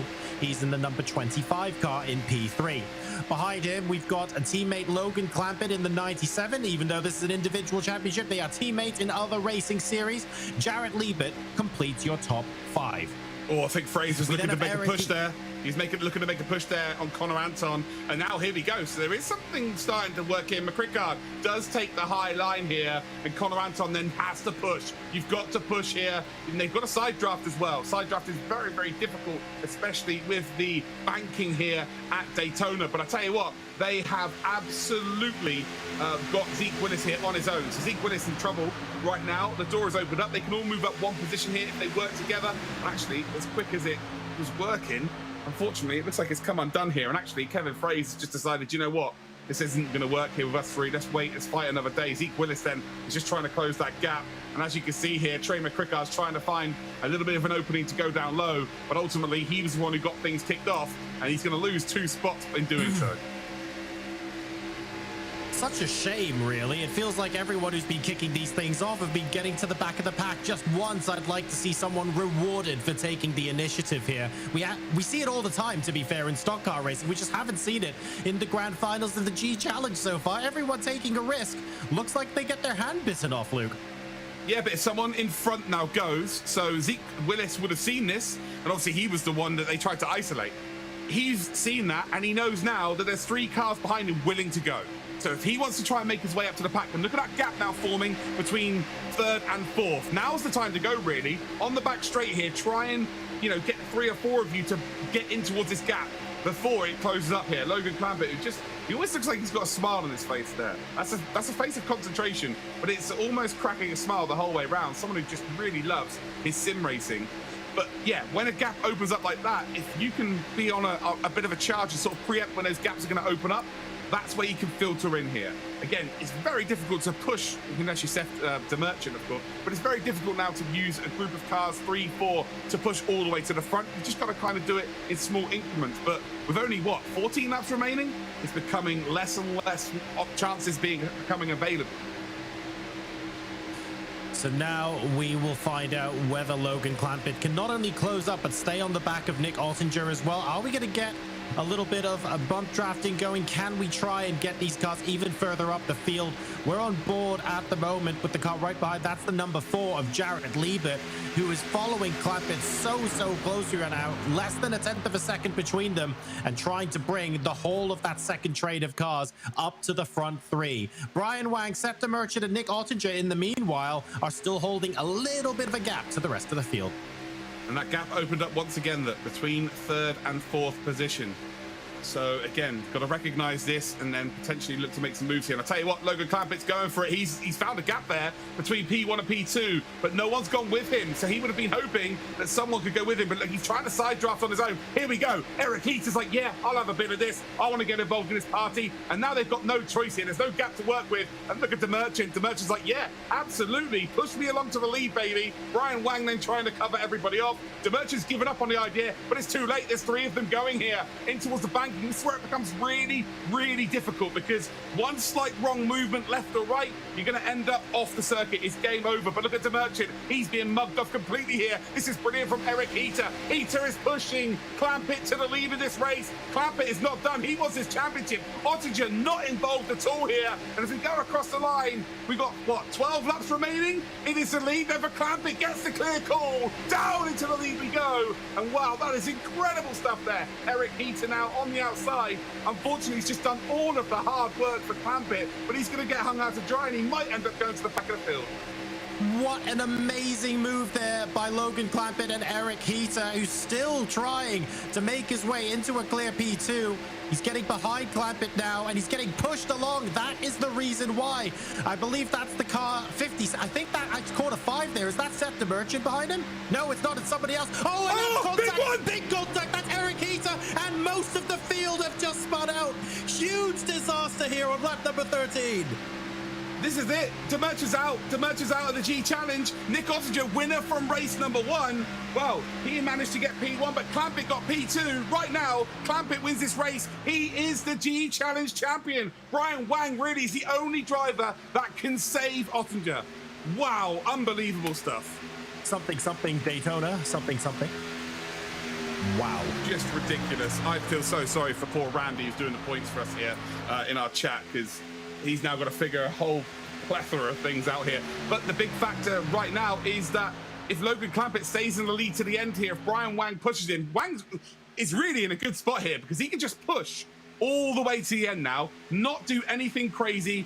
The 3 behind, I believe all of them had some sort of contact as well, so they're going to be pretty slow. It would be miraculous if they do catch up. Am I going to write them off? Absolutely not. It is 3 versus 2. Wang is now going to push his way basically till the end on the final lap, probably poke his nose out and hope he pips Clampett to the line. How close to the gap? We need to keep an eye on the gaps here. 1.3 seconds as they crossed the line last time. So we'll keep an eye on that here, John. But wow, this is just taking a turn for the worse for half the field. But Logan Clampett is an absolute dreamland. Just to make it even more interesting, Luke, if they finish as it stands, Logan Clampett is the Logitech McLaren G Challenge winner. If coming out of the final corner on the final lap, Brian Wang manages to get his nose in front, literally by the coat of paint that you were talking about earlier, that makes Nick Ottinger champion. Yeah, but factor in Connor Anton and Zeke Willis, because, where did Anton finish? He finished with 6 points from race number 1. He'll want to try and gain as many points as he possibly can. We've also got Zeke Willis. It's not like he's going to sit there and not take any opportunities here. So they'll want to make an overtake. How much damage has Ottinger got, considering what happened there? I actually don't think it's going to matter here. I actually think they're catching up, and it's going to be a 5-driver race once again, which is miraculous. They've avoided contact in a really massive collision, and ultimately they are catching at a rate of knots here. And I'm going to be honest with you right now, I think that these 3 are going to push each other to the lead. I think that Clampett and indeed Brian Wang are now going to end up 4th and 5th over the next lap or so. That would be insane if after all of that they stay out in front. and they end up getting caught. There's about a second difference between them. Let's keep an eye on that. We have got a Quantum Pay replay, well, probably the first of several, of what happened there. Let's take a look at who basically made that first move. Ooh. Yeah, so what's happened there is the yellow car, and I'm trying to think out who that was. So it's the purple car who hit him very, very slightly on the inside. No, it wasn't. No, so again, who was the yellow car? Was it? That was Eric Heater. Eric Heater is the yellow of course, car. yeah. So Eric Heater is gone up high side. Look, and he's being bump drafted. So the red car is closing that gap at the same time as he moves, and if you're not bump drafting square, that's what happens. It's as simple as that.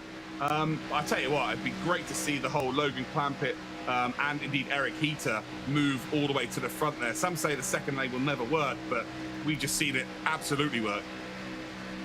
Oh my goodness, and they are indeed up onto the back of the front too. Nick Ottinger, Conter, Anton, and Zeke Willis.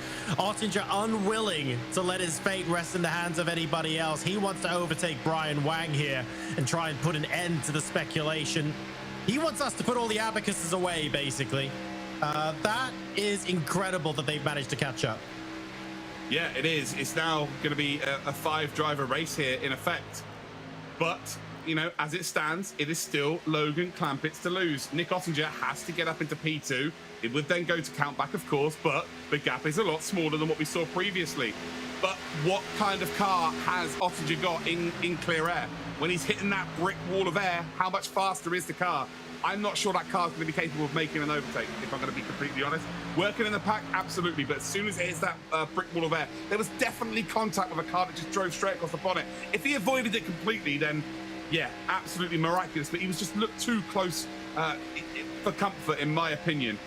But 6 laps to go here. Brian Wang really is the kicker here. So, Luke, he can change. We've got one more slow-mo of that incident. I have a question to ask you here. It's we're going to slow this down, another Quantum Pay replay. And here's my question to you. Does the number 87 car in P2 come up a little bit and hit Heater, or is it the bump draft? I think it was from P2. No, so he's tried to avoid any potential contact. I don't think there's any contact there. He's gone up because the number 2. It is the P2 who's caused the movement from the yellow car, but there wasn't any contact for it.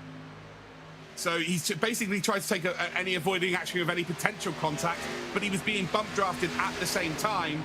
And ultimately, like I said, if you're not square onto the car in front of you, that's where trouble like that can happen. It was a big one. It's definitely going to be a contributing factor as to who wins our G Challenge, that's for sure. And well, we were asking for a bit of drama earlier on in the season. We've absolutely got it here. But the front 2, Logan Clampett and Nick Ottinger, albeit in the opposite order in race number 1, they are right at the front here. They are duking it out. We got 5 to go as they cross the line. And then we will crown our North America Logitech McLaren G Challenge champion in the Cup Series Stock Car Championship. Ooh. That is going to be the defining moment of this race. The question now is whether Nick Ottinger is going to be able to make any inroads on these front 2. As it currently stands, Logan Clampett would take home the 15 points and would be clear, but this race is far from over. Lap 21 of 25 now. Limited time to make a move, and Ottinger here is looking like he's going to square him up very soon. There was the first sigh, there was the first exhale there from Logan Clampett. Maybe starting to feel the pressure, maybe starting to realize actually how much this means. But again, not putting a foot wrong right now. He would have been very comfortable 4 laps ago when it was just him and Brian Wang. Would he have been expecting the 3 cars behind to have caught up? I think he would have been 50-50 on it. He wouldn't have been too sure as to whether they were actually properly involved in the collision or not. The fact that they're there is miraculous. The fact that they're there shows the depth of talent in this region. It's an incredible region to watch here. Ottinger there just getting on the high side. And it's just basically letting everyone know that I might need a little bit of help here. And I might need to be pushed towards the front. Brian Wang again just sticking behind. And I'll tell you what, I think Ottinger is going to try and make this decision all on his own. He's going to have to use that side draft, but not close enough to do it. So basically what he's trying to do, he's trying to get to the side of the car in front and be dragged along with a bit of side drafting, but he's just not quite close enough to get involved in it. So again, he needs a little bit of help, I think. I just don't think the car, as soon as he pulls out into that clear air, is really quick enough. Oh, this is so tense. Ottinger here trying to find just a little bit of space so that he can start that move and really try and use that side draft to his advantage to try and get into P2 and put this beyond our discussion, but he can't quite get close enough to do that. Logan Clampett now holding on. Brian Wang, though, he's in an excellent position. A possible last lap dash to the line. I mean, arguably, he could, at the very last second of this race, spoil it for Logan Clampett on merit. Yeah, absolutely. And we've not watched any region apart from North America, and really, it's only happened here in the Grand Finals. Anyone try and grab that side by side slipstream, they've just not tried to do it. It's tough to do, it really is. But these are the very best around the world. It's as simple as that. And right as they cross the line, 2 laps to go, it is indeed still Logan Clampett that leads the way. Brian Wang effectively holds all the cards here. If he makes an overtake, he is going to hand Ottinger this title. If Clampett stays in the lead here, then Ottinger, well, it'll be Clampett that takes the title. So really, it's all on Wang. But look at the run here that Ottinger's got. He's gone up high, dropping low, and now he has got the capture of the side drafting. And I tell you what, it is not only for the leading. He tries to move over this Clampett to block the move. It's not going to work out. I told you there was going to be no love lost. Ottinger is on the absolute charge here. It's going to go 3 wide with a back marker here as well. And really, he needs Connor Anton to push him. Connor Anton's got the run here. Is it? Yes, it is. The number 48 has got a run. As they come then across the line, it's 1 lap to go. It is super, super close. There is the white flag. And wow, who is going to come out on top? We've got now 6 cars battling. One of them is a back marker. Ottinger still needs some help. Connor Anton, though, has been mugged off here. Zeke Willis is now making his way up to P4. Ottinger's begging him. He's like, I need you to help me here. I need a push to get up ahead of Wang. He has to finish ahead of Wang, or Wang has to finish ahead of Ottinger. Down the back straight, they do indeed come. It's still Clampett leading. It's still Wang in second spot. Ottinger again. He's having another bite at the cherry. If he could finish just a width of paint, a coat of paint ahead of Wang, he would be the champion here. It's going to be super, super close around the final corner. He needs a bit more help here again. I don't think he's going to get it. I don't think he's going to get it. Oh, there's contact between them all here. And I'll tell you what, Ottinger is going to cross the line in second. He is going to cross it there in second. Clampett does take the victory. It is going to be Ottinger in second. And I think that means he's going to be the champion. So Ottinger is going to take the championship here for the North America Stock Car Challenge. It's very contentious. I'm sure there's going to be stewards looking at it. But as it stands, I think Ottinger will get it. What a way to finish. That's Daytona, ladies and gentlemen. Holy smokes. I am not going to call anything off the end of that. I do not want to be one of the stewards right now looking at every possible camera angle of how that finished. That was high drama to end the G Challenge in North America.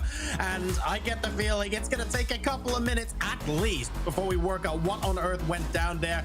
Jesse, one thing that's beyond doubt, though, Logan Clampett, the winner of that race. Holy cow, guys. I'm still trying to catch my breath. I don't even know where we're supposed to begin in talking about the excitement of that race. Wow. Down to the final turn there, down to the line. That is the beauty of Daytona, though. But honestly, I have been so impressed with this division. Guys, what are your initial takeaways, and how do you think that played out? Do we think Clampett's the champion? I straight up don't know at this point. It honestly depends on whether Nick Ottinger is P2. The stewards are going to have to take a look. The last 5 seconds of that race, we could break down for the next half an hour, to be perfectly honest. The way that finished, I'm actually not sure which way this has gone.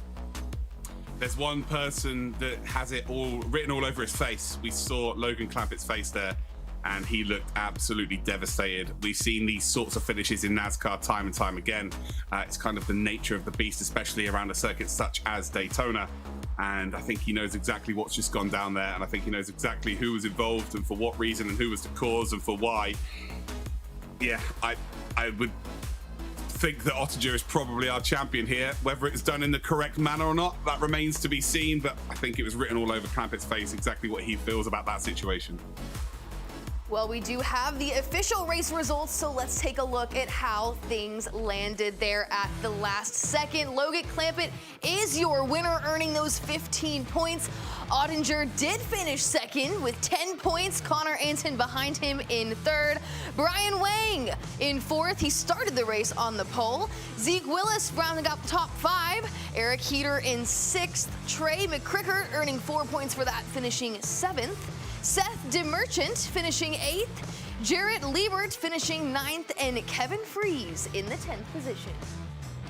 All right, let's take a look at the replays. Luke, bring us the excitement. This is like the complete opposite of the LATAM race we saw earlier on, isn't it? This was full of everything. Again, good qualifying from the two guys on the high side, but ultimately Connor Anton and indeed Fraze, they dropped right to the back, didn't they, at the start? They just didn't have anyone else want to work with them. So they dropped to the back here, and then Seth the Merchant was just following Brian Wang, and Logan Clampett at this point was actually behind Ottinger.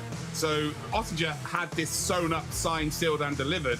But then you can see the second group of cars trying to just get something going at this point, and it just never really materialized. Although we do see Connor Anton actually poke up his head near the end. And then we see here, this is once Clampett had indeed taken the lead of the race. We didn't actually see the bump drafting all the way to the front, and there was the contact. It was just bump drafting around a corner. One car moves up, one car moves down, and ultimately not square. I think Ottinger actually did get away there, didn't he, without any contact. And then you felt that it was going to be the case of Logan Clampett was going to go and lead the way. Then that group of 3 cars indeed did come back to haunt them, and then it comes down to this here. This was the first attempt at trying to get up into the lead at the very least, or even in second position. But then this is the finale here. So there's a little bit of contact there between indeed Wang and Ottinger. Ottinger holds it up the outside, and then Ottinger has contact with Wang. We have to see that from a different angle here. So this is exactly what went down. And does Wang hold his line? So there's the first initial bit of contact there. Wang moves across there, and it sets him off a little bit. And to be fair, Ottinger's he's squeezing Wang down onto the yellow line, and then Wang comes up ever so slightly. He was off the circuit initially. Again, that's a tough one to call. That really is there. I think there was a car's width held there, but I think initially Wang was actually just below the yellow line ever so slightly, and then tried to get back up, and there just wasn't really the room to rejoin. That is a very tight call indeed. Whoever's got to make that call. It's challenging because you can see Nick Ottinger trying to squeeze Wang. You can also see Wang moving up just a little bit, but like you said, Luke, he had a wheel briefly around that line. Both cars were moving towards each other. It wasn't like one drove straight into the other. I don't know. That was absolutely phenomenal, though, the way that race ended. And we started with drama, we ended with drama here in North America. One thing's for sure, we got our entertainment's worth. Well, and now that we have the official final results and have looked back through the replay, Nick Ottinger is your champion. Officially, guys, we're going to hear from him in just a little bit. Man, what I would have given to have been a fly on the wall in those last few laps, listening to Nick going through that, because you have to imagine that plan was put into action pretty early. Drivers know exactly what they have to do to get themselves where they need to be. Luke, what do you think? Take a guess. When do you think Nick started putting that plan into action, and when do you think he knew he was going to make that move? He had to have known they were going to have to choose whether or not to block him or draft, right? Yeah, well, I think he probably had that initial plan in his back pocket before we had that massive crash that took half the field out. So then you have to change your plan. It's just like, you know, in that moment, how he's miraculously avoided the contact with anybody there, because initially it looked like he touched someone. He definitely didn't. And then you've got to try and bridge the gap. You've lost the momentum. You're on the apron. You've got to get back up onto the corner, and then still try and catch up to the group in front of 2 cars. Like, as much as they had an extra car to work with, that is so tough to do. So his plan had to change for a second time. Then they finally caught up, and he now realized, actually, I do have a chance here. He's got to figure out whether it's Clampett or whether indeed it's going to be Wang that he has to isolate to indeed get the victory. So then the plan changed again. He then made the move for the first time. It didn't work. The plan changed again, so 4 times now. Connor Anton then was pushing him. He then lost the position to the car on the left-hand side, so the plan changed again. It went 3 wide. It's like 7 plan changes. There was a plan, Jesse, but it was different every single lap. I think what we really want to drive home here is the quick thinking and how quickly you have to adapt and change your plan when something doesn't work. And Nick Ottinger just did that superbly, not just today, to be fair, but throughout the G Challenge. I love it. So many plans to put into action, and ultimately, who knows what's going to happen? But that's the beauty of it, right? The drivers know what's going to happen, and even though it looks like a last-minute decision, they knew they had that one coming. Well, guys, we have our champion here on deck, ready to talk with us. Nick Ottinger, your North American Stock Car G Challenge champion. Nick, congratulations. What does this mean to you to earn this title? Well, I love racing my teammate Logan, and of course it had to come down to him, my Logitech G William Byron Esports teammate, and it was nail biting because the last 2 or 3 laps I kept trying to help judge runs from the car behind me to generate basically a tow and a push, and that was tough. That was tough because it changed like 4 or 5 times in the span of like 2 corners. So, tip of my cap to Logan for timing when he went. It was very cool to get this Logitech G McLaren challenge, just to be able to win it. I mean, we won it. We won the first race, and of course we had to be in a little nail biter of a finish there. But excited for our team. Signed with William Byron Esports again this year. Ready to push forward for our 2022 season with William, Logan, and the rest of our team there. Congratulations once again, Nick. A fantastic drive from all concerned, but you are our champion. I'm going to get you to relive a little bit of that drama there. Talk me through that final lap, and especially the way that race ended, because everyone could see that was high drama. We all had our hearts at our throats. What was going on? Yeah, so the biggest thing that was going in my mind was just Logan's a sitting duck.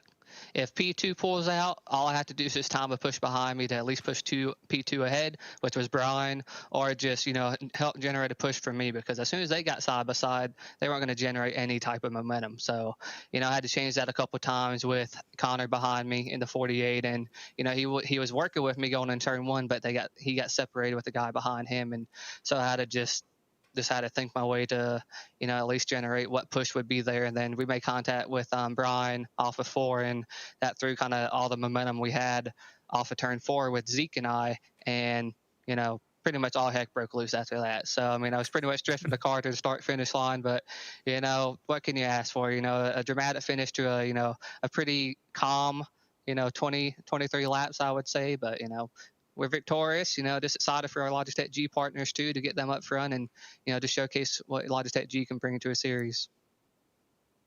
Well, first of all, what I made stellar performance has been an incredible 24 months for you, really, and beyond that, but especially the last 24 months.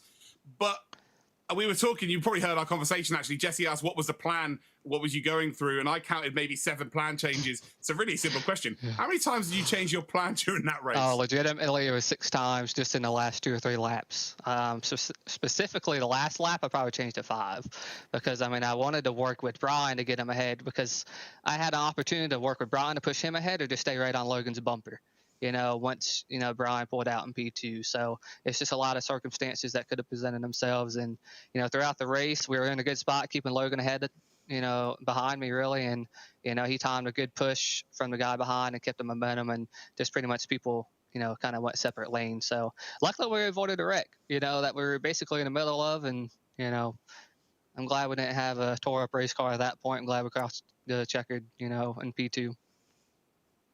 Nick, this grand prize is absolutely spectacular. Not only do you get a monetary gain from that win, but also you get to go spend time at the McLaren Technical Center with Lando Norris. How huge is that for you to have this opportunity? Well, I am from the good old country in North Carolina, so that's going to be a little bit of a refreshment, I guess. I go over on the pond and stuff like that. So it's a cool opportunity they gave us, Logitech G, McLaren, to have us be able to do that. But I might go over there to make fun of my voice, but we're going to have fun regardless. Well, Nick, as a fellow North Carolinian, thank you for representing us well here today. Congratulations, you are the champion. Nick Ottinger, your North American Stock Car G Challenge champion. And he did that with a last-ditch effort at the line to gain position. Holy cow. Guys, we have to take a look at this data-driven insight powered by Splunk, because arguably drafting came to play in every major decision. We'll do so in just a minute, but first, the final standings following those two races are officially in, and here are they as they sit. Nick Ottinger, your champion with 25 points on the weekend. Logan Clampett just barely missing that championship, but getting a race win. He also has 25 points. Connor Anton in third with Seth DeMerchant following in fourth. Zeke Willis rounding out the top 5. Brian Lang finishing with 9 points. Jarrett Liebert also finishing with 9 points. Trey McCrickert with 7 in the 8th position. Eric Heater and Kevin Fries are 9th and 10th respectively. All right, I got a little excited to look at this Splunk data because, like I said, honestly, every key moment that it came down to in this final race here had to do with drafting, or so it seemed. So let's look. Data-driven insight powered by Splunk. Gentlemen, what do we see here? Well, luckily we didn't see Logan with his shirt off drowning himself in beer though when the camera popped up, but the thing that pops up for me here is Brian Wang was leading pretty much the entirety of the race, right? From the lead, obviously. 189.93 was the highest speed there, and that would have been with the help of a push as well. And look at the cars behind there, you know, 191, 191, 191, and same there for Zeke Willis, 191. 2 miles an hour difference around a circuit like this is absolutely massive, and that's what you saw when people got to run with that extra speed because of the toe. It was very easy for like Logan Clampett, for instance, when he went from 4th up to 1st because of the toe, and because then being able to be pushed with the momentum of the toe, he was able to get into the lead. You can also see just how much of a master Nick Ottinger is there in the bottom right. He was the driver who managed to benefit the most from the effect of that toe, especially side drafting when he was trying to get past other cars towards the end of that race. John Luke, you truly could not have scripted a better way to end the day here for the stock cars at the grand finals. We have covered all 4 divisions now, crowned 4 champions. It's been a long day, but it's been an awesome one. John, let's start with you. Key moments. What were your favorite parts of today? Oh my goodness, the last race was absolutely incredible. I mean, we started with a lot of action, we ended with a lot of action, and all of our champions that we crowned here in the stock car today are absolute world class, and I can't wait to watch them race again after the conclusion of the Logitech McLaren G Challenge. We go again, we bring new blood in. I'm so excited. Today's races were phenomenal, and I can't wait for what tomorrow brings. I think Octavio Rondoletto, we kind of expecting him to take hold of this championship and really put his mark on it. From day one, he's been very much a dominant figure, but sometimes, you know, as I said earlier on, pressure can crack a human being. He dealt with the pressure unbelievably well and was so dominant. And he's such a young man as well, a huge bright future ahead of him. You know, again, eventually, when we're able to put all of these regions together and see them race, you know, currently with what's happening around the world, it's just not possible. But yeah, you know, eventually, when we get to see all of these battle out together, it's going to be mesmerizing. Mesmerizing indeed. Well, unfortunately, gentlemen, we only have one more day of the Logitech McLaren G Challenge Grand Finals. Let's take a look at what we still have ahead of us here tomorrow for the open wheel drivers. The Asia Pacific region will kick it off in the morning, followed by the EMEA and Latin America, and rounding things out again with the North American region. We have some pretty exciting tracks on there as well. I'm really looking forward to tomorrow. What do you think, Luke? Yeah, look, we've got these open wheel cars. They are super fun to watch. They're a lot harder to drive now than they ever have been before, because we've had 2 updates within iRacing. So we might not necessarily see the same drivers that were as quick at the start as they are now. It's really about adaptability. We've got some of the best race circuits as well in terms of GP layouts tomorrow as well. Nice wide open circuits, flowing sections of a track as well. The slipstreaming of the car itself. Tomorrow's going to be an absolute treat. Well, as if the racing we've already seen hasn't already made me excited enough, that analysis right there alone has me thrilled to get things going tomorrow. That wraps it up for today here. Luke, John, thank you guys so much for all of your help today. You nailed it on the calls, and I'll see you tomorrow. Well, before we go, I want to thank our sponsors, Splunk, Quantum Pay, Logitech, McLaren, and iRacing for helping us put this program on. We're back tomorrow with the open wheel drivers, and you are not gonna want to miss it. 4 more champions coming your way. We'll see you tomorrow.